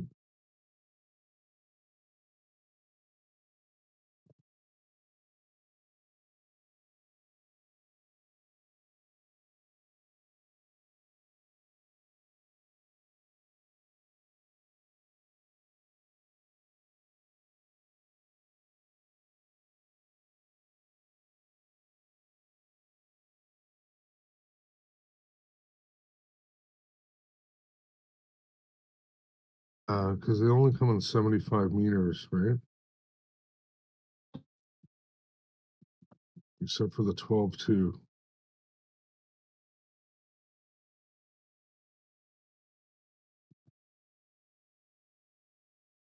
Which I can order online and have Yeah, delivered. you want to It's use really tempting. It's for you do want to use the 30 amp breaker with number 10.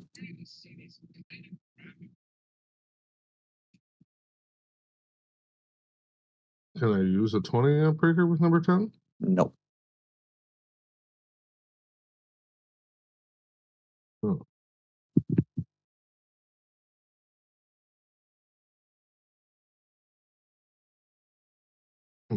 Maybe I should just dumbly.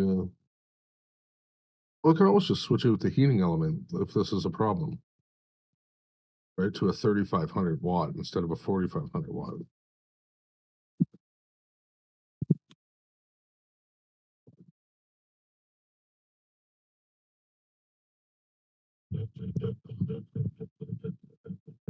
I just want to be stuck with. What else do you use 10 wire for? You can use it for anything. 10 to, yeah, I don't use it for anything. What is its intended use? I mean, I don't know how to answer this. Its intended use. Yeah, 10 Like, hot water heaters, obviously. Ovens and dishwashers and laundry machines and maybe not dishwashers, but might be dishwashers. Laundry machines. Pumps, motors. There you go. Motors is Right. probably you'll end up needing it for almost any motor. Or sorry, not almost any motor, but any motors like that I imagine you would use. So like, yeah, a water pump or something.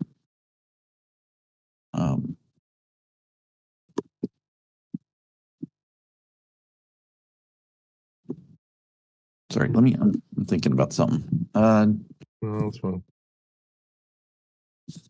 Jesus, it has been too fucking long since I've done electrical work. Like I don't remember what it was. I like forgot something very simple the other day. Can't remember what it was. I was like troubleshooting a utility pump. I don't remember what it was.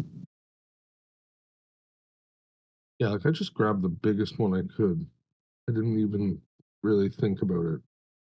The biggest heater. Yeah. So Well, I did can you always say? probably. Well, I'm just saying I can always probably knock it back. Like here's even a 3800, right? Like that's probably bang on the 20 amp and the 12 wire. So why can't you just go get it cut? You said they charge more for it. Yeah. Yeah, like I don't know. I'm a frugal, and like if I what do you call it? If they like I would rather have the extra wire than pay them for too much for the wire, Mm-hmm. right? Where did you say you live? In Ontario. Ontario. Yeah, I already called the Wolsleys and the what is it? Ideal Supply. Really? And they charge Yeah. more for cutting it. I'm assuming Well, I Ideal. didn't ask. Yeah. Well, they charged enough. Like right now, you're looking to just buy stuff from Lowe's or Home Depot, right? Yeah, and or the wholesaler. I did look for it. Trying Like to it would see. be what was it? Even if they gave it to me, I need 40 meters. Right? That's still even if they gave me at $11 a meter, which is way less, right? $2 less. That's still the same price as the whole roll of 75 meters. Right? So I'd be better off just buying the whole roll of 75 meters, right? And that's just the way I am. I'd rather hoard it than give them the satisfaction. So City Electric, at least down here, they don't do anything weird when it comes to cutting the wire. Like they almost only sell it by cutting the wire. Yeah, because they charge you more. I never had that problem with them. Oh. I mean, they weren't the cheapest supply company. Well, what was so it's 445 times. Well, here we'll go. So it's $445 divided by 75 meters, right? So it's like $5.93. And what they're selling the cut wire is like at like 13. And even if they sold it at, like, they're not going to get down to that price. Like, you know what I'm trying to say? Like, they'll sell it, I guess. I don't know. Yeah, you're right. But I mean, I hate doing, yeah. I'd rather just have the wire. Because Yeah. then I could even scrap it and make $6. Why would I give them anything? Oh. Fuck that. Speaking of that, so I have a bunch of catalytic converters. How does one make money scrapping those? Do I got to rip out the platinum? Yeah, something about, I can't remember, like opening them up. Do I get put on a watch list when I go scrap them? Yeah, exactly. How to.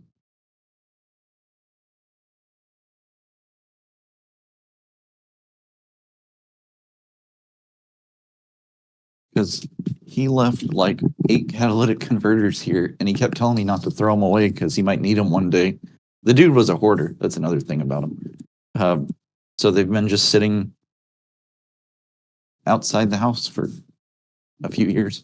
But now that he ain't gonna have any more use for them, trying to finally throw them away or scrap them.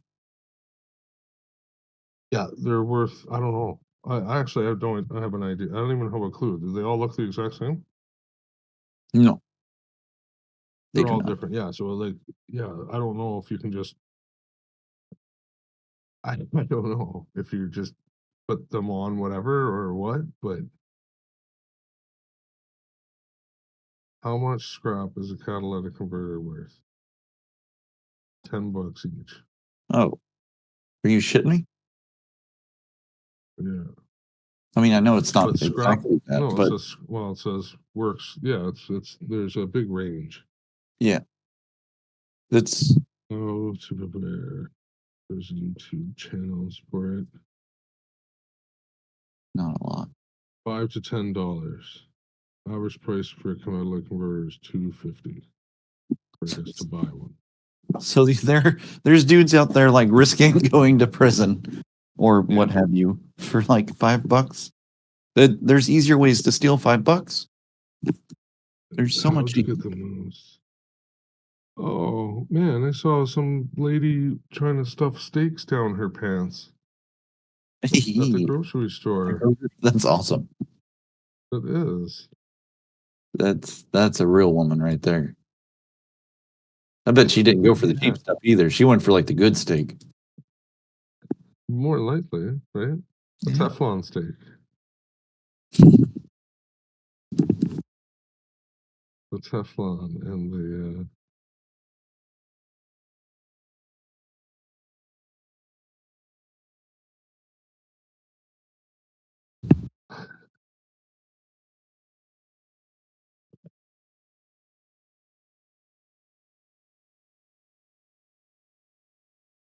Figured I need to rip out the platinum.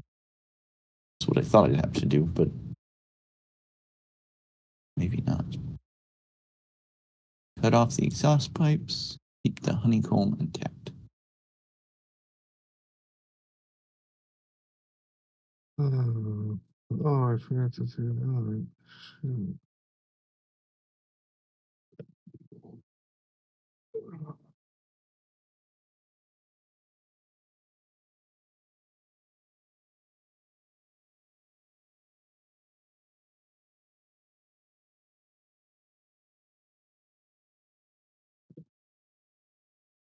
All right, I need to do some homework.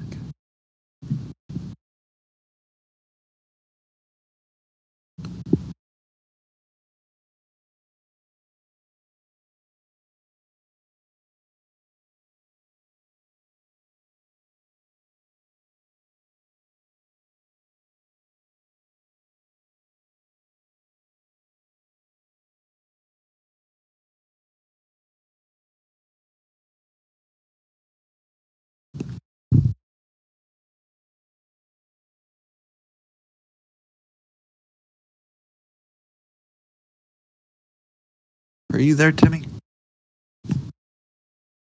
Yes, I am. Who was the author you were telling me about earlier?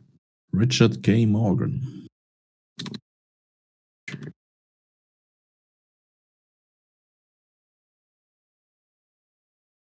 Richard what?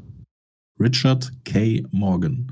The novels are called Mars Override and Altered Carbon, Woken Furies, Altered Carbon, Broken Angels, and Woken Furies. Thank you. For sure. Oh, he has one that's called Market Forces. What is that? Market Forces. I don't know. Did you know that? No, I didn't. He has a book about commodity markets. I think it's fictional, though. It is fictional, which kind of makes it better, in my humble opinion. Yes, sci-fi thriller. Definitely getting that one. Yeah, in the conflict investment division. Yeah, he repeats this term actually in one of the novels I've read, which is a great saying of "we are investing in war, in the war machine."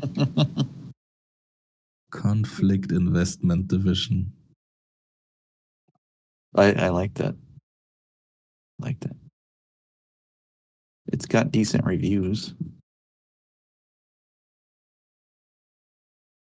Kind of. You really want to read Mars Override. I like that book quite a lot. Mm-hmm. But the other three are great as well. German edition. God damn it. I want English.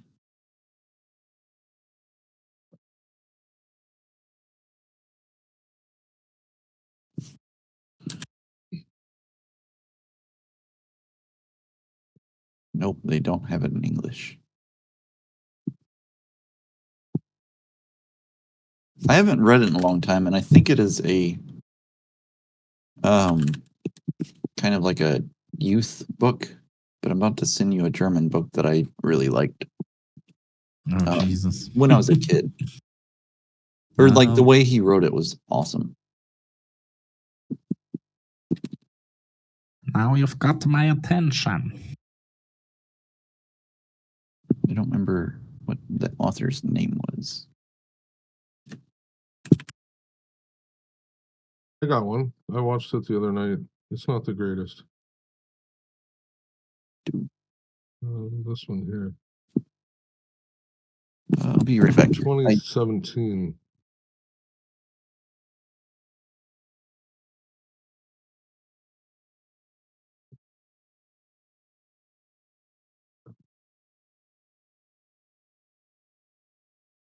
Let me have a quick pee.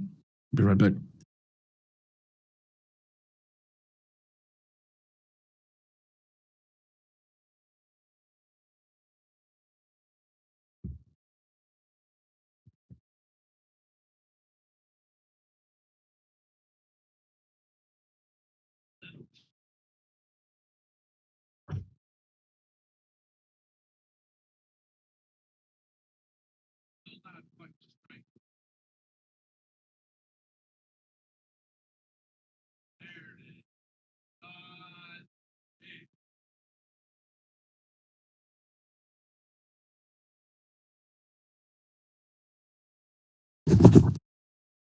Sorry, I had to go find the author's name. Zoran Dravenkar.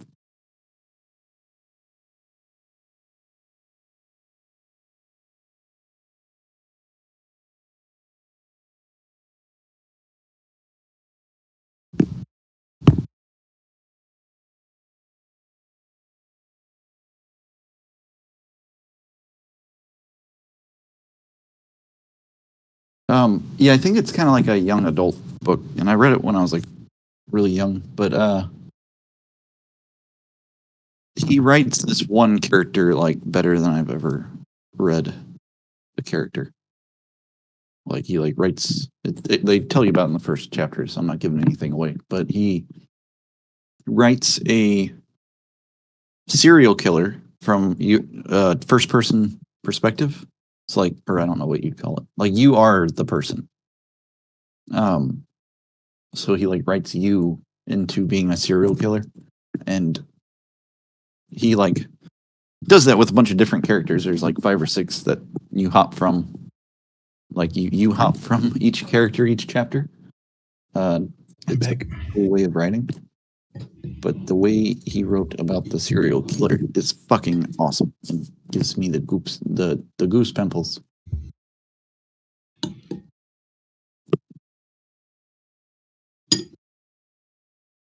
Oh, very good. Also, it's about heroin addiction. So There goes the Z target. Holy shit. That's a pretty big push. what did? Everything's flying up. Is it? Yeah, like a bit. A little bit. A little bit. I mean, if that's what you want to call a little bit, 36. you got to zoom out, man. That's Yeah, fucking. sorry. What's he call it? What's he call it? That's Hamster. hamstering. Yeah. Hamster dance. Yeah. Like, look at ES. It's not doing nothing. It's not making all time highs or nothing. It's not racing into all time highs or anything like that. Straight vertical. Like you could probably just get on right now. I swear to you, you could probably get on right now and you'd probably be fine. I hate to do it, but Better. what the fuck?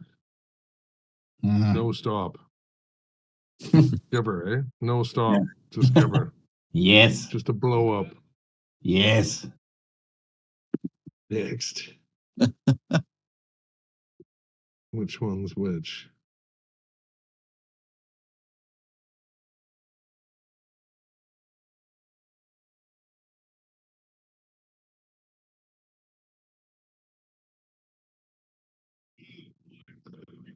You could probably, you could do it with NQ too and just give her. See how fast you can wreck the place. I left you here for 10 minutes. Oh, there goes fucking NQ. Did you catch it? No. You said, and I quote, I know. Give her no stop. Give her no stop. I know, I don't listen to myself. So those were your exact words. What could go wrong? what can go wrong? Nothing, absolutely nothing. How much was that? Did I bang it? That was 30 ticks. And the old NQ's airs. Now it might get a little bitchy, but I doubt it. You could probably grab it right now.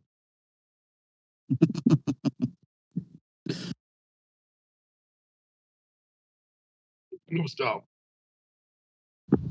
All right. After paying Audible $15 a month for 8 years, finally canceling my subscription. For now. For now. You know that you can pause it, right? No. How do I do that? Somewhere in the settings there's pause. This is funny. Look at Apple is ripping. Anything on here. anything on the old fin juice? I don't know. Man, come on. Gas, diesel, gasoline, yeah, nothing. Gasoline, fed. It was like 2 hours ago. Oh, they're sneaky with it though. They only let you pause it for 90 days. So that way you get reminded about it when you get charged. Yeah, but you can pause it again then. I know, but that means every 3 months I have to remember to do a very abstract or random thing. I am not that responsible, Timmy. Jesus. Creepers. Jesus Christ. Okay, so Apple seems to be holding this bottom here, I guess. Whatever this bottom is here, whatever this level is. Watch Zero have a level here. 174 flat. 174. Can you look at the options for that? Can tell you what the Gex looks like on the old Apple. Yeah, 174. Well, that's just the round number there, but it seems to have pissed it off. Yeah, just 0 gigs, big OI, big OI. Oh. The 75, it pins 70. Yeah, 75 is the pin for today on Apple.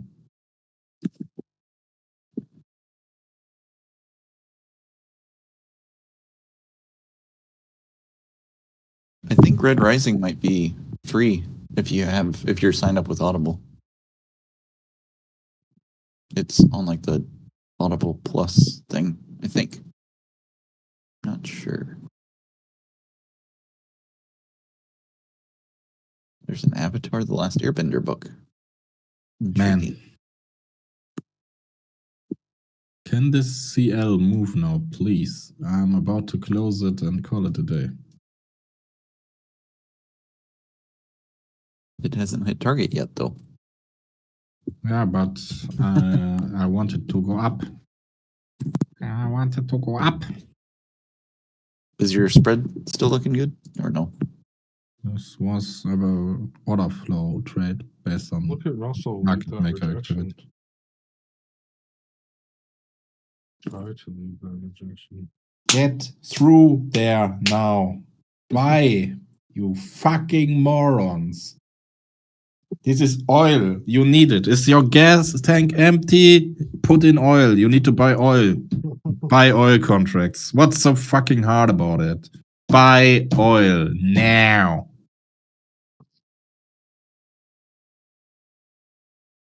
Give me some money. I need more money. I have not enough money. Please. I don't care if it's the Benjamins, the rupees, the rubles. I'll take it all. Just give me the money. Go through there now, man. Who the fuck's sitting on the offer?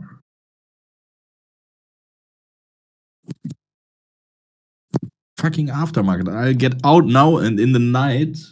Yes! Kaboom! Kabooch! Boom, boom, boom, candle. Now I should get, actually I should get out because we could reject here, huh? But I'm so greedy. I will stay in it. I know what's going to happen. You know what's gonna happen. Stay on course. Give me another boom boom candle. Nice. Get out. Get How's out. that for like Shit. Get out. Get out. I don't care. I'm done. Famous last words. I know what's going to happen. Don't worry, guys. Come on. Take me out. Hold my drink.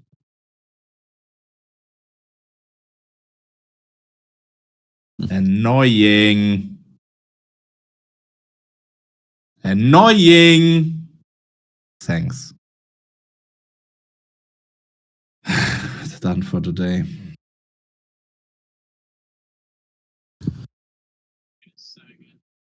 I'm gonna regret it though, because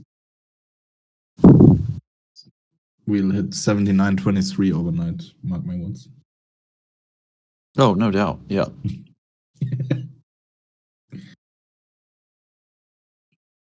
I shouldn't actually have gone out here. That was not a good idea, but I'm just too tired. I'm absolutely slaughtered.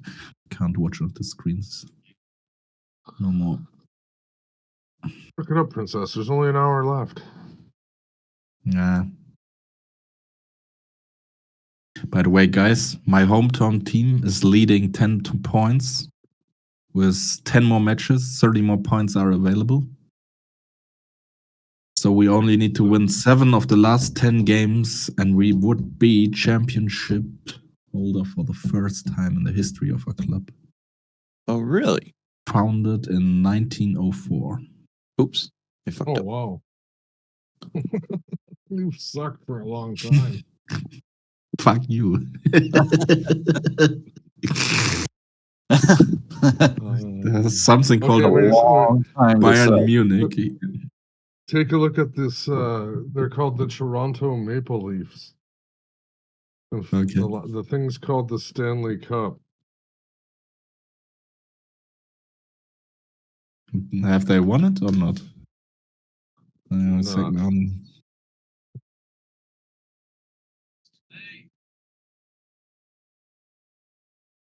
48 season drought between championship. Exactly. 48 season drought. It's all the better when you finally win it. Oh, fuck.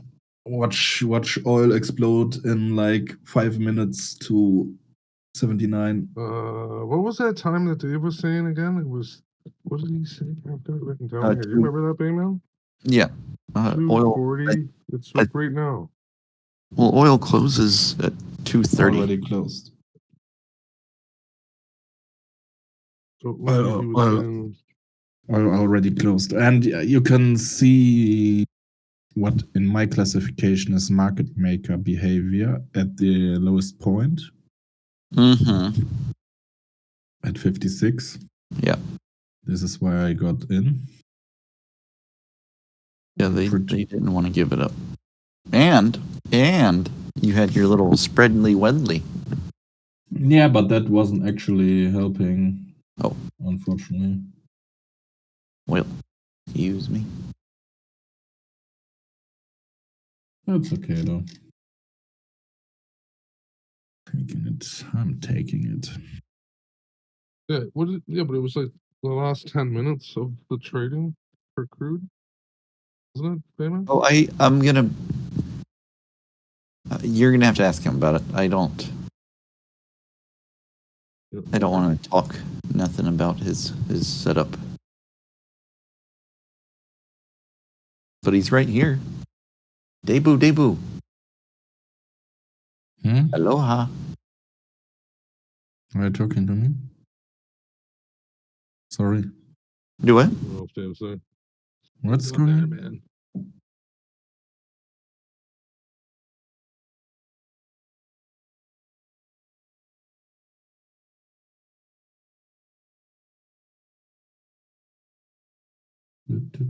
Right, let's see if I can replicate Timmy's spread. With the Sierra chart? With TradingView. Oh, that's easy. Yeah. Like you're gonna pine script it? No, I'm sure there's a way to overlay indicators kind of easily, I'd imagine. Is there? Huh. Is there not? No. Why would there not be? They're like the king of random indicators. Yeah. Oh, I've had all. One second. I will try to figure out. Can you put on another RSI actually and just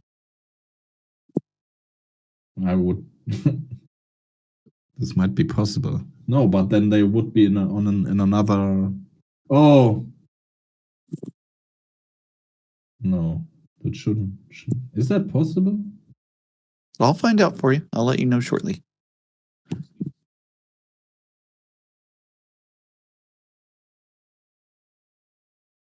This OGQC. What does that mean?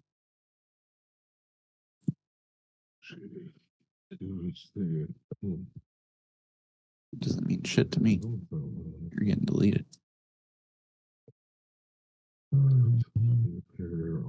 Triple. And RSI, just a standard RSI?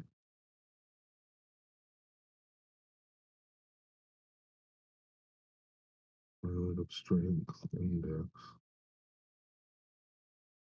Yeah, so you can put an indicator on an indicator on your indicator, Timmy, but it's not on top. It's not overlaid. The RSI is underneath. Do they call? Yeah, they do call them indicators. Okay.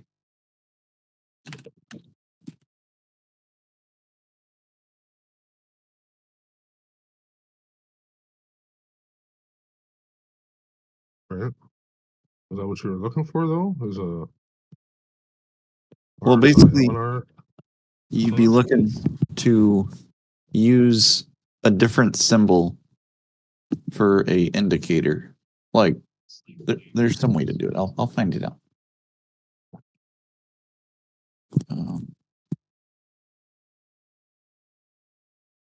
If there's not, though, I might need Timmy's help. I have it for a second. But there should be. This should work. This should work. Yeah, see right here. See right now? The crossover's happening. So the long and crude is on. Or sorry, maybe the short is off, in my opinion. The short was off. That was my bad. The short is off now.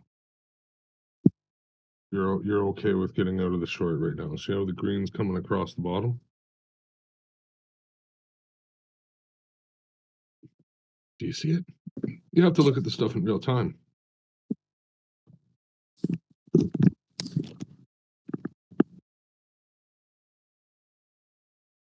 Yeah. No. Yeah. I know. I know. It was on one of my PA accounts.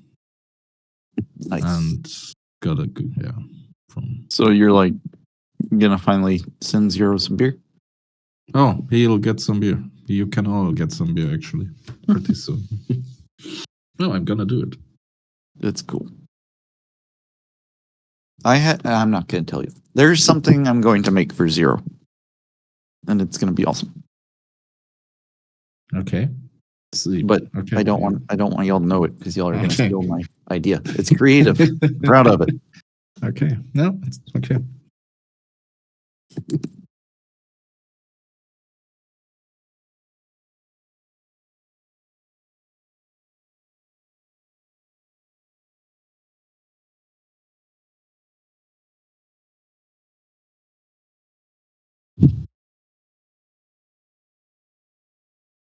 Let me show you what I'm gonna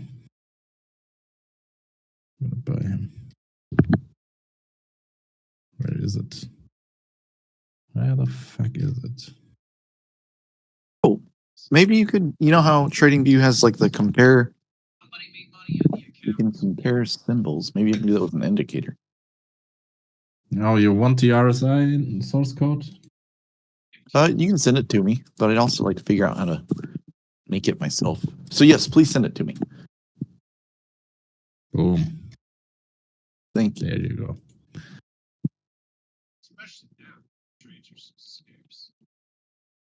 What's this? Is that a bottle banjo? What is that? That's fucking cool, Harvey.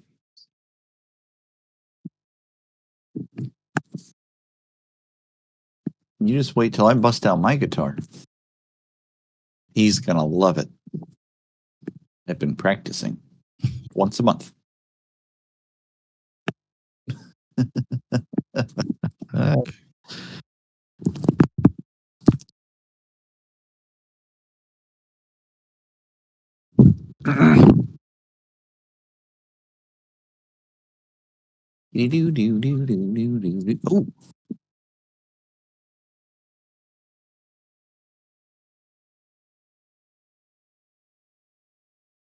I was actually kind of suggesting you make him a handmade dildo, but You can do that. Man, if Grandpa was still around, I could get him to send him one. exactly. All right, new layout. What are we going to call this one? This one's going to be called Timmy's.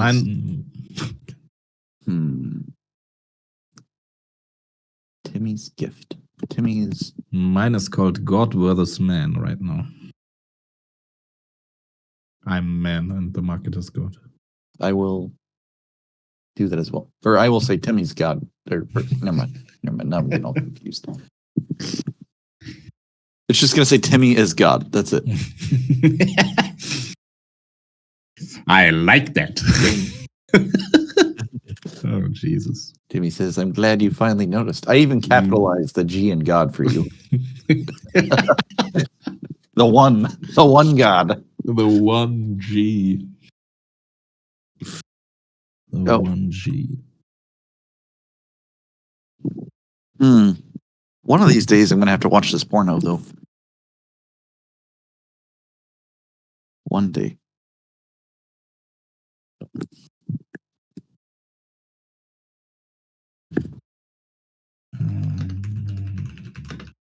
My kid found it last time he was here because I put all the movies. I keep all the movies and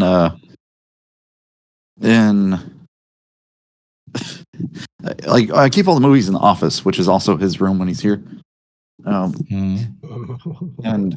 that just got thrown in with all the movies. Like I didn't really think of anything. It's a movie. And I like came in and he had it like hidden behind the other movies. It was moved, is what happened. I never brought it up. Does it have good graphics on the front? Yes. Yeah, did you see the picture? Mm-hmm. Yeah. No, I mean for the kid. Oh yes. Yeah, I don't know what. Honestly, I hope he. Yeah, I'm getting worried about him. I'm getting worried he's gonna be like one of those weird kids.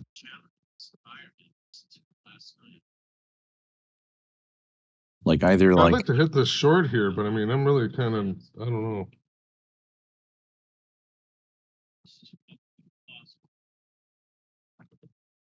right. So if we do this, we type in RSI. Then is there like a compare?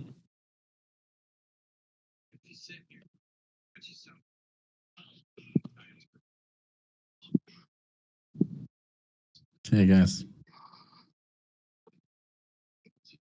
Have a look. Capital flow. All right. This is the shit. Oh, delete it quick. You've got the link? I got the link. Harvey? Yeah. Is it a picture of like a young couple having a party? Oh no, I see the picture. Okay. It's called Quadriga. Quadriga. Beer Brut. World Beer Award. World's Best Specialty Beer 2018. Oh, it's really it's quite nice. I have to admit it. It's really quite nice. And I can buy a carton. Carton. Does it come in? How big a carton does it come in? There you get like 6 bottles. Well, yeah, there's a bottle. I'm at least 16 years old.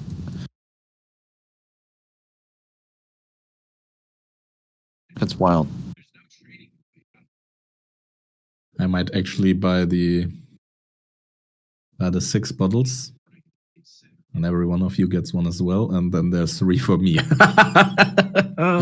Okay. So it's 75 euros? Yeah. That's an expensive bottle. Or bottles. One is 15 euros. For beer, that's it's a lot.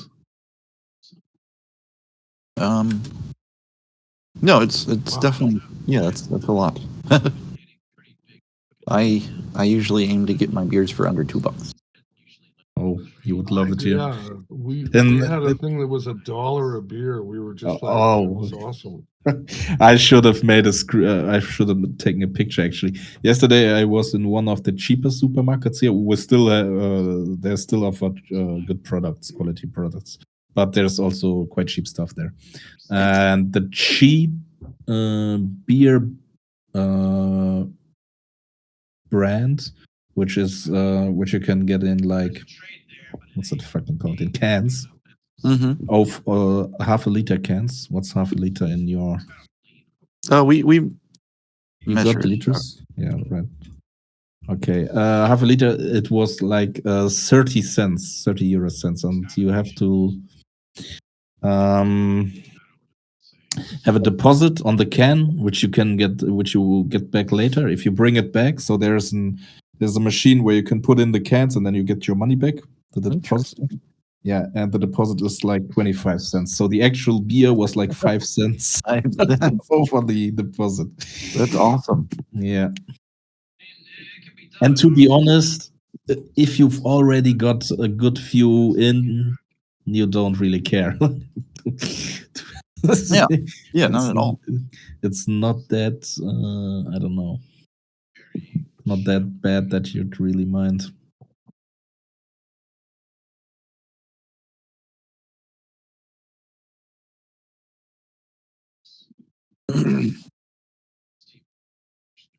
How to show. I don't even know how to Google it. How to show indicators from a different symbol. I tried doing that and then yeah, wasn't able to. And then I just said, do me an RSI.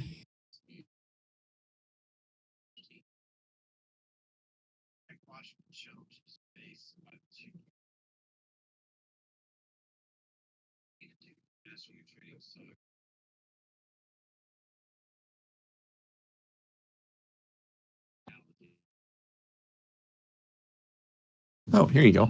Here's a video.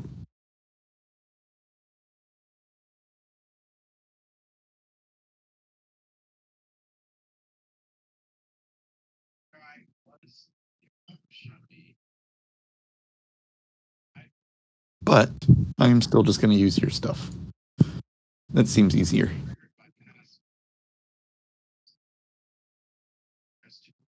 Because yours was expertly crafted for just this scenario.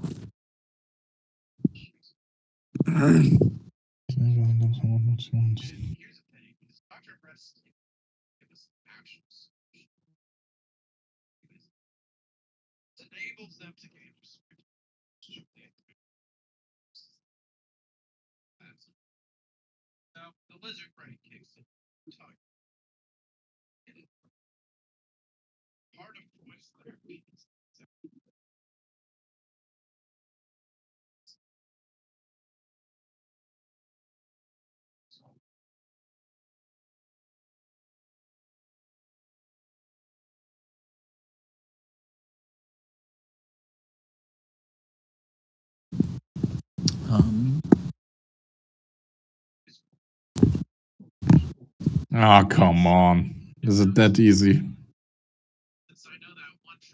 But can you overlay the RSI now? Yeah, then I found another video of how to overlay studies, like on top of each other. Let me find it again.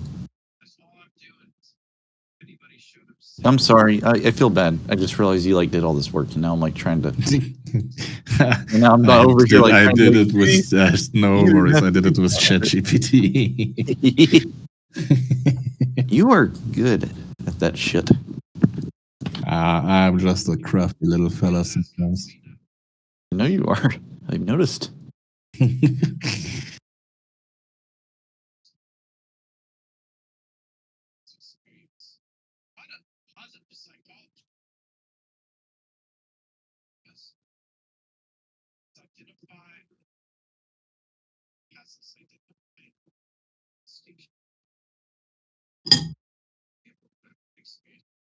I don't know how good this video is yet. Thanks. This might help me. I can be helpful sometimes.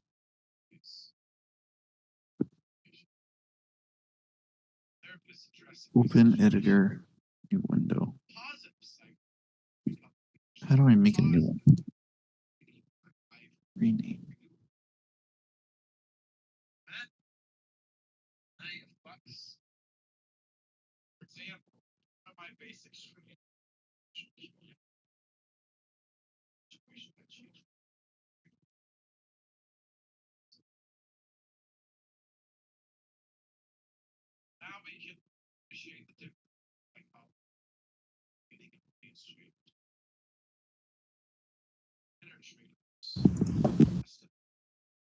He already saved.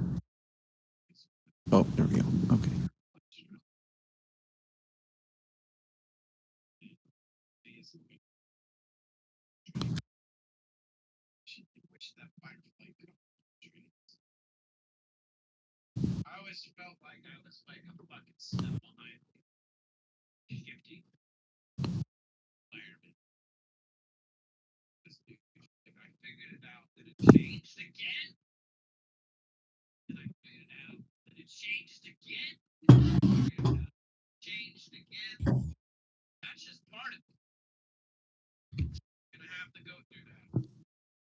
Sweet. Thank you, Timmy. This was a lot easier than having to watch those videos. All right. In the spirit of Harvey, we're using what colors for what thing?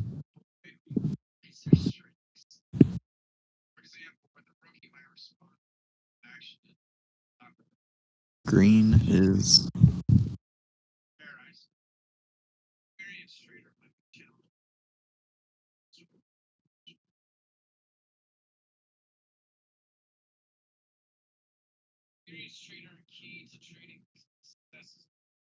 green is wait, orange is CL.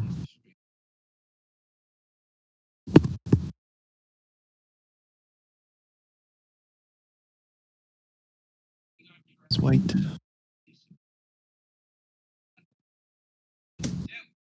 Spread is green. We're closing up shop, guys. I'm not trading power hour. I'm done. And I'm absolutely shredded. I've been in front of the PC for how much? How long now? I'm not even able to count anymore. Well, go on a run. Go be active. Yeah, 13 hours. Plus minus an hour. Okay, that's enough for today. That is too many hours. Too many hours indeed. Guys, see you tomorrow, buddy. See you tomorrow, guys. Have a good one. Bye-bye. Have a good night. Okay. I do have to pick up my daughter soon too, so maybe in 10 minutes or something. Do they take the bus? Oh no, you said that she walks, and then your son couldn't walk with her today, so you are walking. Yeah. Good, but at least you're being active. It is good. Oh, yeah, sure. Yeah. So, green. Green is the spread. White is our Bob.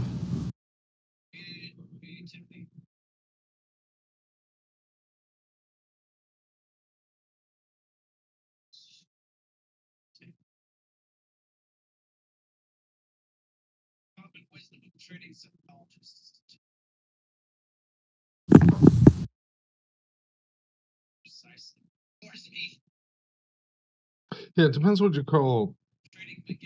Well, indicators like this are tricky because they're in the eye. Mm-hmm. I think sometimes people get hung up on the way that somebody showed them or says that it's supposed to work. Oh yeah, what were you saying earlier about you think you found the other way that it's meant to work?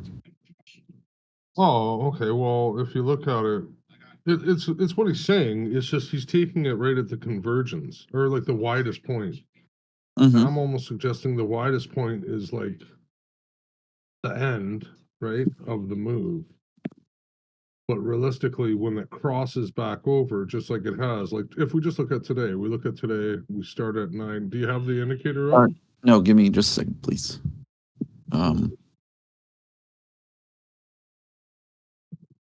I was still trying to set it up. Oh, give it. So we had green. So this one's green. And then the other symbol is crude, and crude is orange. And this one is white.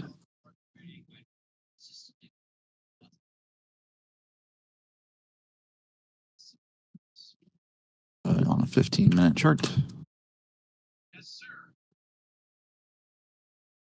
Mine is Not looking like y'all's was.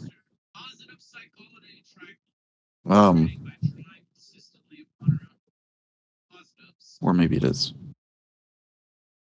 Here, I'm gonna send you a picture of what mine looks like right now. I feel like I got one of the settings messed up.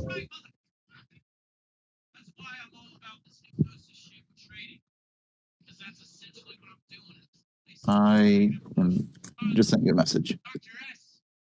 Is that what yours looks like today?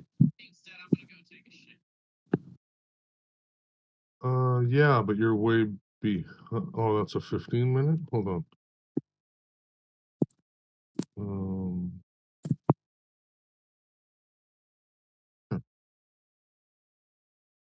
Yeah, like there's a little jiggy before. Yep, exactly. Yep, that's it. Okay. So again, I think you could treat this thing. Again, it's a pain in the ass.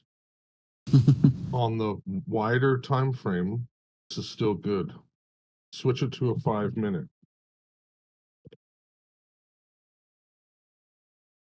Now the long or the short is off, in my opinion. Oh, the short. There never really was a. I don't even see where the short would have been. Oh wait.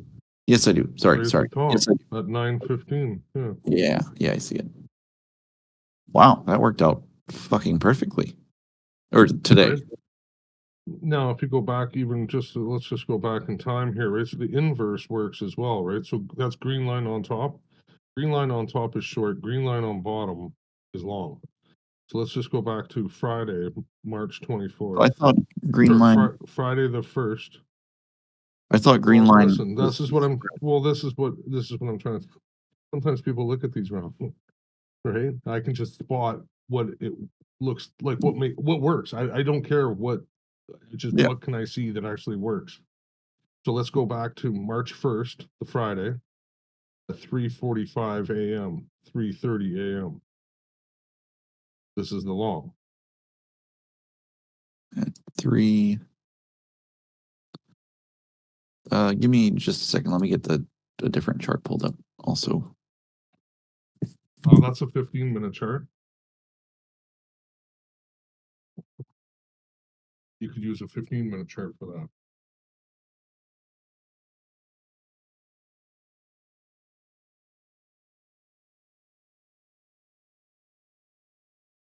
You said on March 1st at 3:40. 3:30, 3:40 a.m. Mm-hmm. Oh wait, on a 15-minute. Sorry. On a 15-minute.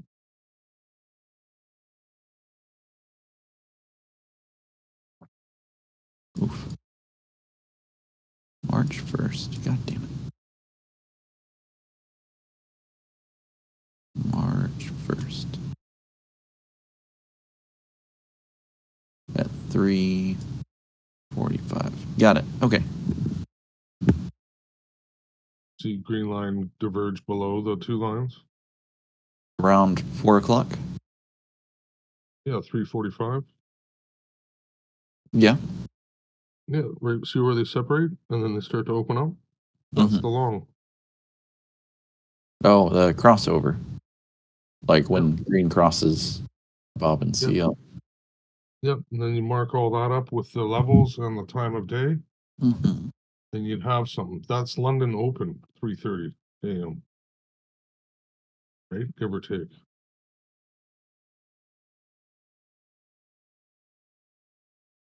Saying the long would be when they cross up.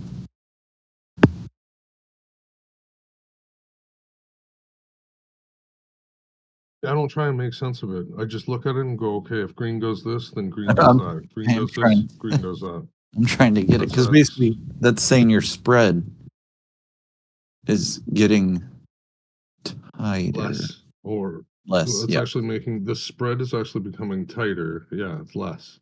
Actually depends on as it's compressing to shoot whatever direction. Right, and basically the tighter. Just even the direction, basically the way that the price is moving which would be the gold and the white or the orange and the white, at this exact moment, they're moving up. So it gets tighter, right, and looser, right? The other one's the short. So the spread's getting wider when it goes down. Mm-hmm. Yet RBOB and crude are going to fairly closely run together, right? So they're going to show you the direction. They're moving up basically, and if they're moving down, which is the other crossover, that's them going down, right? So it's the spread is going against the grain or the trend of the products is the way that I'm looking at it, and it's so far it's working. It's hard to find exact situations. Like I wouldn't even count a lot of these, right? From what I'm gathering at this very second, like after only looking at like a couple examples, is you want, There's a good one. and I'm not saying this makes sense, theoretically, but basically what I'm seeing is it works better when your RSIs are both smack dab on top of each other and then the green line splits. When they are So go to February 15th. I got 2 minutes. you got what? I Two got on a like- 2-minute I chart? got like- no, on a 15-minute chart. Okay. I have 2 or 3 or 4 minutes before I have to go. Oh, gotcha, walk. gotcha. You said February 13th, 15th. 15. Yes, I do. I am there. But it's also, we got to be careful not to cherry pick these. That's kind of the I'm trick. not. I'm actually just exactly where the green line really starts to separate after it's gone, right? Like we could find other, and also like what I suggested is that we find the LB that goes with it, and I have one right here. Mm-hmm. So that one actually works on the 15th, right? You're talking, I'm trying to see where you're talking about. It's on the 15th at 8:30 a.m. is the divergence in the RSI. Right, we actually get the long pullback at 1:30 in the afternoon, which is way late on the crossover, right? But that's fine, whatever. So, are you, I'm sending you another picture. Wait 1 second, let me make sure my cursor is exactly where you're talking about. You said 9 o'clock. My little line will be at 9 o'clock. I'm having a hard time seeing where the signal that you're talking about is. It looks like there's no way to know that the spread was about to go lower. Until it did. And then it did. And then the price action matched it.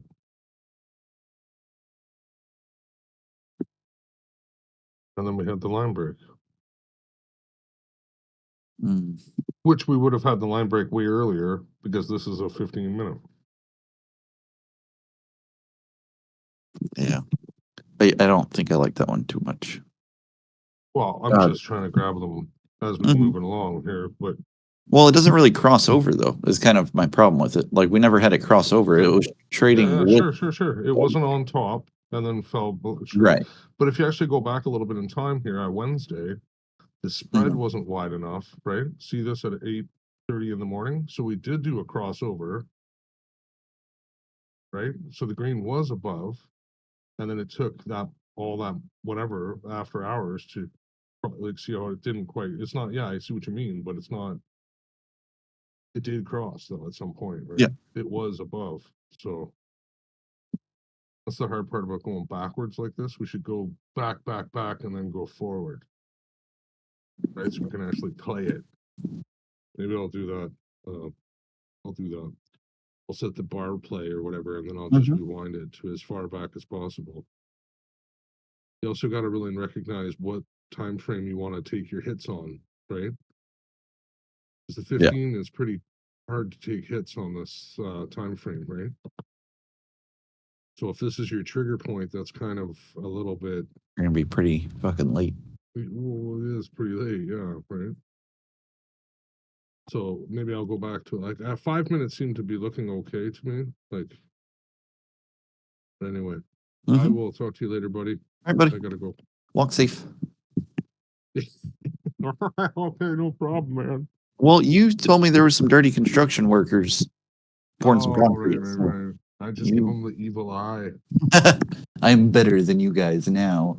Look at me. I'm in my PJs Right. still. No, I actually feel weird when I drive around. I'm like, I feel weird. I'm like, oh, these poor slaves. I know. I'm like, No, I'm like, look at them all. Look at these ants. Oh, I feel them. anyway, I'll finish that conversation another time. TN4. All right. Have a good night. You too. Yeah.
Hey, Bayman.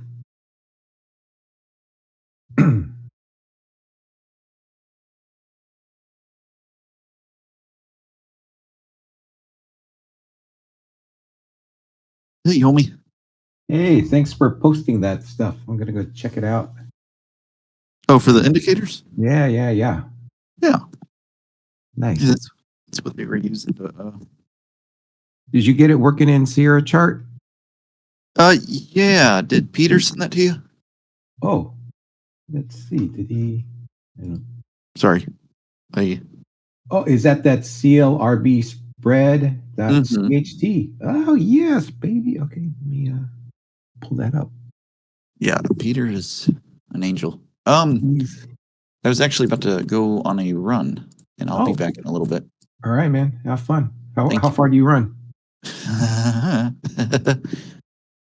Were you on the chat earlier when we were talking about that? Oh no, I Okay. just got back.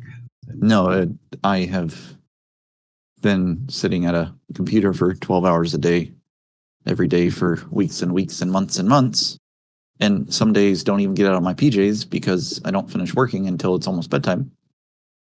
And it was brought to my attention how unhealthy that is and how I really need to start getting more active. But the problem is I really need to get this trading thing to work before I run out of money. I know. But after getting made fun of and scolded, I'm about to go on a run for the first time in like 6 months. Well, you know what? You got to take care of your health, and Yes. otherwise, if you're not feeling well, you're not going to be able to think well, and it's going to affect everything. So, You are right. good for. Is it your lady friend pushing you? Do what? Who's pushing you to do it? Oh, no. The guys in the room. Oh, oh, okay. They were Man, all. I used to be prior to COVID. I was a gym rat. I'd be in the gym, 5-6 days a week. It's funny how like now I have like a pretty large sample size of about 20 people that I've met who before COVID worked out a bunch and after COVID have not, or they never worked out before COVID and then COVID happened and now they're working out all the time. Now they're working out. It's like everything's shifted. Opposite, huh? Yeah. But I'll be back in about an hour or so, 45 minutes maybe. Your knees good? Do what? I'm a biking person. That's why. I just asked No. if your knees good. My knees are not good at all, actually. You should actually look at biking then, buddy. I will if I keep if you can keep it up. Yeah. And I'll tell you, I like biking so much better just because you go so much faster and you get to see so much more of scenery. Yeah. Yeah. I will. If I Hey, keep I'm not this go run, man. That's awesome. Have a good one, man. Talk to you later. I'll try to get this thing working from Peter. So. Okay. Talk to you.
Hi, and welcome to the CompTIA A+ certification course.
I'm Robert Kent, and I'll be the instructor throughout this course.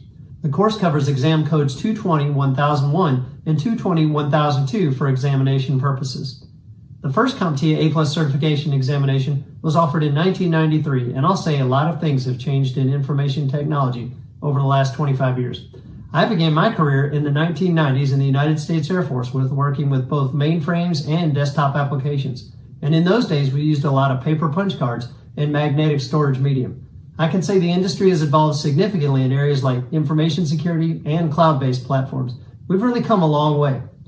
I still remember some of the very first Z150 computers by Zenith Data Systems that had a flashing green cursor on a yellow terminal. At that point in time, that was a big deal. Those days are long gone, and information technology is rapidly advancing every day. Information security is becoming more critical each day. After I learned about the hardware and software technologies, I began structuring my career to learn more about the auspices of the Certified Information Systems Security Professional and a personal interest in certified ethical hacking. And I encourage you to learn as much as you can for your own career growth.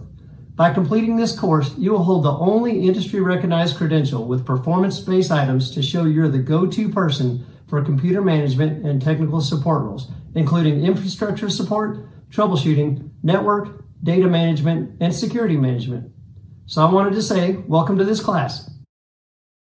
Let's discuss the basics for troubleshooting and problem identification. This is your bread and butter as an IT professional, and it shows your value and worth. Your ability to resolve problems consistently and efficiently builds your reputation as an expert. Your field is no different from any other. Take automobile mechanics for an example. You've probably heard someone in need of car repair ask you, do you have anyone you can recommend? And you want to be that person in the IT field, someone who can professionally resolve the issue with great customer service. You don't want to be the shop where people say, no, don't take your computer there. So troubleshooting involves developing a hypothesis of what you think is wrong, and then developing an evaluation to test if what you think is wrong is actually true. And in a moment, I have a diagram to discuss the process that you'll use. And as you grow in your career, you may have a collection of documents yourself that you use for the not-so-frequent problems. So when they occur again, you already know what to do. And this might be things like how to open a particular clip on a computer, or how you cooled a particular system, or what your customer's preferences were. So here are the steps. The key thing you need to know when you're looking at how the system is supposed to work, you need to know what commonly goes wrong. I myself, when I get a computer in the shop, I type in the make and the model with the keywords, kind of what I think is going wrong, and I put that in the manufacturer's website or in an internet search. And then I look for common words like chip issues or optimal size memory for XYZ computer and the best type of connections and so on. I always search for best practices. So why be average? Use the word best in all of your searches and be the best CompTIA A+ certified professional in all of your work. Be the best in the field. So what I want to start with here in items 1 through 7 is I want to talk about the theory and the process behind troubleshooting steps. Within this course, you'll have an entire chapter later on troubleshooting internal components and computers. So I want to talk about how to troubleshoot common operating systems as well. In problem solving, you want to begin by generating hypotheses, ideas, or thoughts on what might possibly be wrong. These are based on the signs and symptoms which you can see in your work through what you think may be the cause until you have a resolution. Right here are the common 7 steps that I used in troubleshooting and problem identification. So step 1, I identify the problem. Under the identification of the problem, you want to gather information from the user that will help you determine the scope of the problem. You want to ask them open-ended questions, and it shouldn't really feel like a police interrogation to them, but you need to get as much useful information you can to help you pinpoint what the problem might be. Quite often they'll say something simple like, "It's broken, I don't know," so you have to do a little bit of detective work here and ask them questions that'll lead you down the right path towards the problem identification. You got to draw information out of them. Ask them to identify any changes they may have noticed while they were using the computer. So step 2 is establishing a probable cause. After listening to what they tell you, you will probably have some inkling of what the cause was. For example, if they say they smelled a burning smell prior to the computer turning off, you may want to begin by inspecting the power supply or any cords. If that turns out okay, you'll want to inspect the exterior casing of the computer for damage, and so on. So step 3 is testing to determine the cause. You may need to do several tests on what the user tells you. For example, if they say the laptop will not turn on, you may need to inspect the battery, the power supply, the functionality of the on-off switch, and any other type of damage to the computer. For step 4, you want to establish a plan to resolve the problem. So a problem may be very difficult or very simple, but you need to know in your mind, these are the steps I'm going to use to resolve it. For example, if a user spilled a drink on a keyboard tray, you may need to determine if you can dry the keyboard tray out using a towel or compressed air or simply time. What you need to do is you may have to disassemble it and then test it. So basically, you have a plan for what you're going to do from taking it apart and putting it all the way back together and testing it. Step 5 is implementing your solution. The implementation of a solution may be something like drying the keyboard with a paper towel, then using compressed air, then allowing the keyboard to dry for an additional 4 to 5 hours, and then ultimately plugging it in and testing it. Step 6 is verifying the functionality and implementing countermeasures. It's important in this scenario. What you want to do is verify the functionality of the computer once it's dry, and that means you want to plug in the computer and ensure it'll type all the letters and characters, and it's working satisfactorily for the customer. Sometimes when computers or their keyboards become wet, the keys become sticky, you need to remove them and clean all of the additional keys based on the functionality. After you've tested the functionality, you'll want to implement any protective measures. And this is preventive types ideas, any type of education that you can give a customer or any additional preventive methods that you can provide so this doesn't occur again. So in this particular case, you might look at a keyboard skin or a keyboard cover that prevents any kind of spills on the computer in the future. And this is the most important step. Step 7 is documenting your results. Documenting results is important because you want to maintain a record of the repairs you have done, and you want to have good documentation for the client on what type of work was performed, so all of the steps that have been performed in the repair, such as disassembly, cleaning, and reassembly, are documented. Shown here is a simple diagram of the steps we just went through. You want to go from left to right in the diagram and identify the problem, establish any possible causes, then you want to test the possible causes, and then you establish a plan to resolve what you have found. You then implement your plan and fix or resolve the issues in your plan one by one. And when you've completed all the steps in your plan, you verify the component is actually fixed. So if it's not fixed, you want to move to the untried solutions. So looking at this chart here where you see the word not fixed, you go back and you try any untried solutions. So this is a cyclical process until you're able to identify the problem. So you may have a list of untried solutions you simply work down until you find resolution. And then in some cases, you may have to go back to the drawing board where the word no is, and you have to identify and brainstorm for some more possible ideas and causes. Ultimately, when you resolve the problem, you want to document the results. And this goes in two places. The first being any documentation you give to the customer is the work you performed and what the issue was. And the second place you want to document is anywhere you keep your own personal notes for future use. And I usually keep this in some type of a digital file or a Word document so I can keyword search it later on.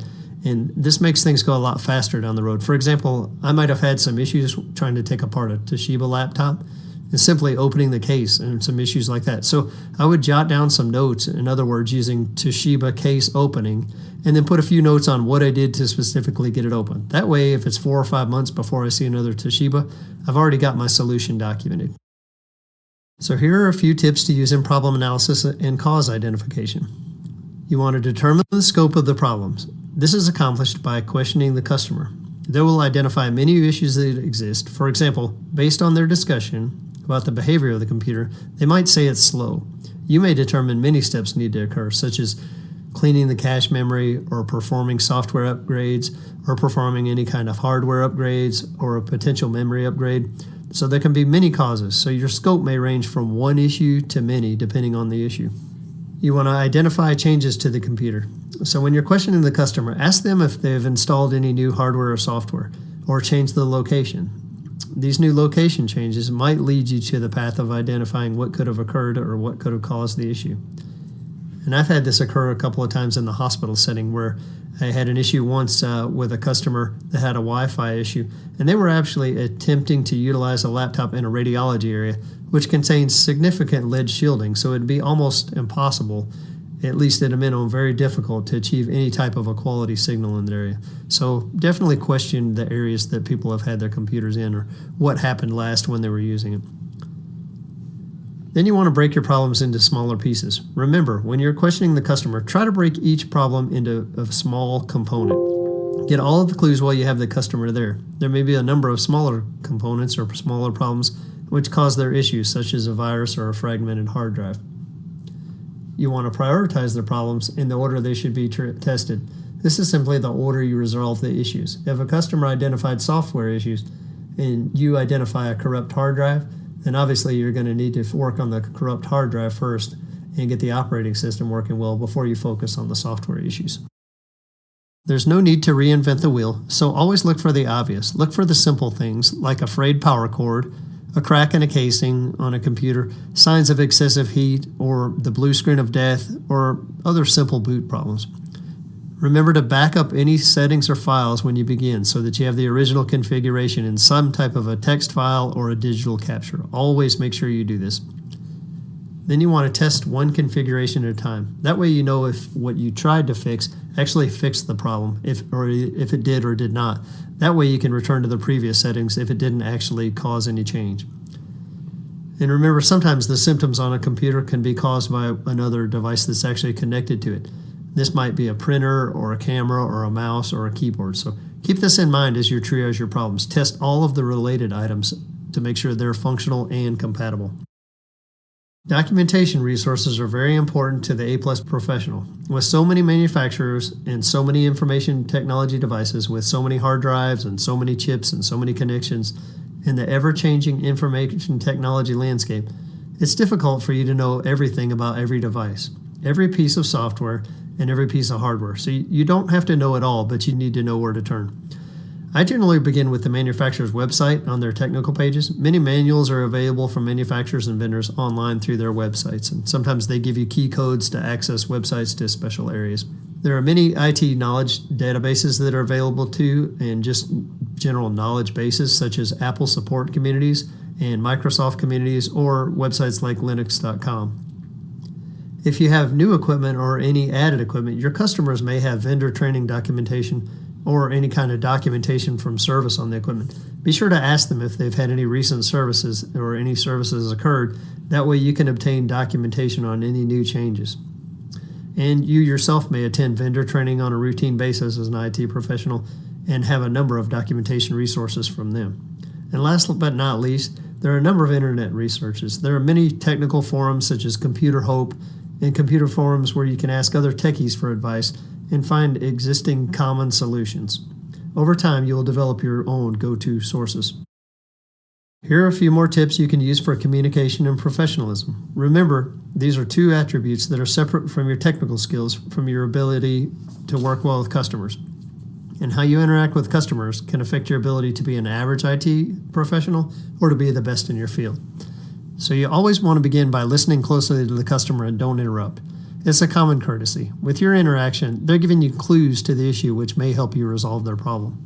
You want to make sure that you speak clearly and slowly with everyone. They're trying to grasp concepts that are technical in nature that may not be familiar to them. So give them time to think and acknowledge what they understand and what they may have questions for. You want to seek clarity to help you with clues to issues. You want to minimize technical jargon with customers such as ports, chips, or connections. Keep it simple because they won't understand many of the common computer components and softwares that you're explaining. You want to be sure to minimize the use of acronyms as well. That just makes things a little bit more confusing if you're not technical in nature. You want to use open-ended questions like, describe what you saw last when the issue occurred. You'll get a lot more details that way. Finally, avoiding our arguments and don't minimize their issues. To you, an issue might not be a big deal, but to them, it's prohibiting them from accomplishing something. Another aspect of your professionalism is how you dress. Dress for success. Always dress professionally no matter what your location. Whether you're going to the customer or they're coming to your shop, dress in clean and well-kept attire. If your company wears identification or name badges, always wear it when working with the customers. People like it when they know who they're working with or who they're speaking to. You want to make sure that you're always on time. If you're going out into the workplace to a customer's location, or if you're working in your shop, be in the shop when you say you'll be in the shop, and when you set an appointment at another location, be there on time or early. You want to always exhibit a positive attitude. Positivity goes a long way, especially if a customer is already frustrated at their wits' end with a piece of technology. Then you want to exude confidence. Project your confidence as an A+ certified professional. Be confident in what you say. You don't always have to have an immediate answer to every question. You can reply back with something like, let me look at some additional ideas or let me research some additional options. Remember, you're in the driver's seat now because if they knew what the issue was, they wouldn't be calling you in as the expert. You want to be confidential and private. Customers expect confidentiality and privacy, whether it's with their own information on their computer or specifics in data files. So use discretion and business savvy. You may disagree with a screensaver or a sticker on a laptop or items on their desk which display personal preferences, but respect their rights and remain professional. There are many ways you can show respect to customers. You want to be culturally sensitive. It may be difficult to understand speech, especially when customers are trying to describe something technical in nature. And remember, be sensitive to those with disabilities. You may also encounter some technical generational gaps. Some people grasp technical information better than others. Some customers will even surprise you with their level of knowledge. And then finally, show the customer self-respect. Never argue with them or be defensive about any issues or subjects about their computer equipment.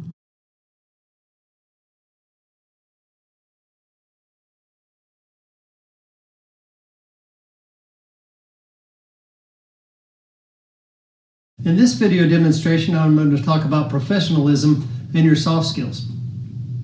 I want to talk about some of the key things that will make you the best CompTIA A+ certified professional you can be. Remember, above all, no matter how good your technical skills are and what knowledge you have, if you can't interact well on a professional level with your customers, you're going to struggle to do business.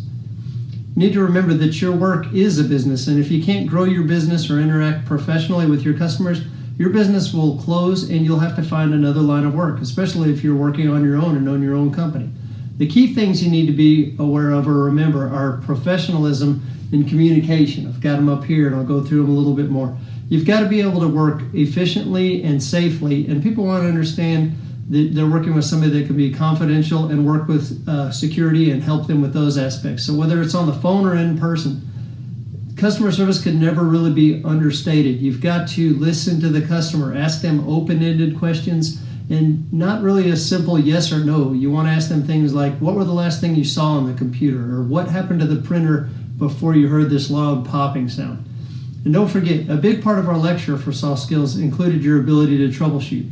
It's important that you can do those and walk through the different steps to be able to do that. So I want to talk about some of the visual aspects. You know, you want to be able to dress professionally, keep your shop organized, keep your transportation organized, or your tools, your equipment. Always keep those in good condition and well organized. If you wear a name badge, make sure you do that, because people feel that's a level of professionalism when they know who they're talking to and they feel comfortable. You want to keep everything organized in your shop, and I'm going to go through some things about that. But once you've got the basic tools, invest in some higher end tools. Really show your level of quality, and keep safety information and environmental information available for your customers. I even keep things like bottled water. So a lot of things you can do, but you want people to be confident in your ability to do work. You want to set timelines and stick to them, and always be on time or early when you show up for the job. Have a positive attitude, because positivity goes a long way with customers when they're already frustrated with a particular piece of information technology. And then when you set costs, stick to those costs. Don't raise the cost based on things you couldn't predict ahead of time. You want to be able to work confidentially, and also work on privacy things. And I'll talk a little bit about those during our lecture on things that you may be helping customers do. So there's any number of things that they may need you to add, like an additional layer of security, doing things like chip readers or privacy screens. So that's important. You're going to be their technical consultant, and technically you're going to be the Jack or the Jill of all trades. So there's any number of questions that a customer might ask you. You might be working on their security application. So what type of information do I need as far as security?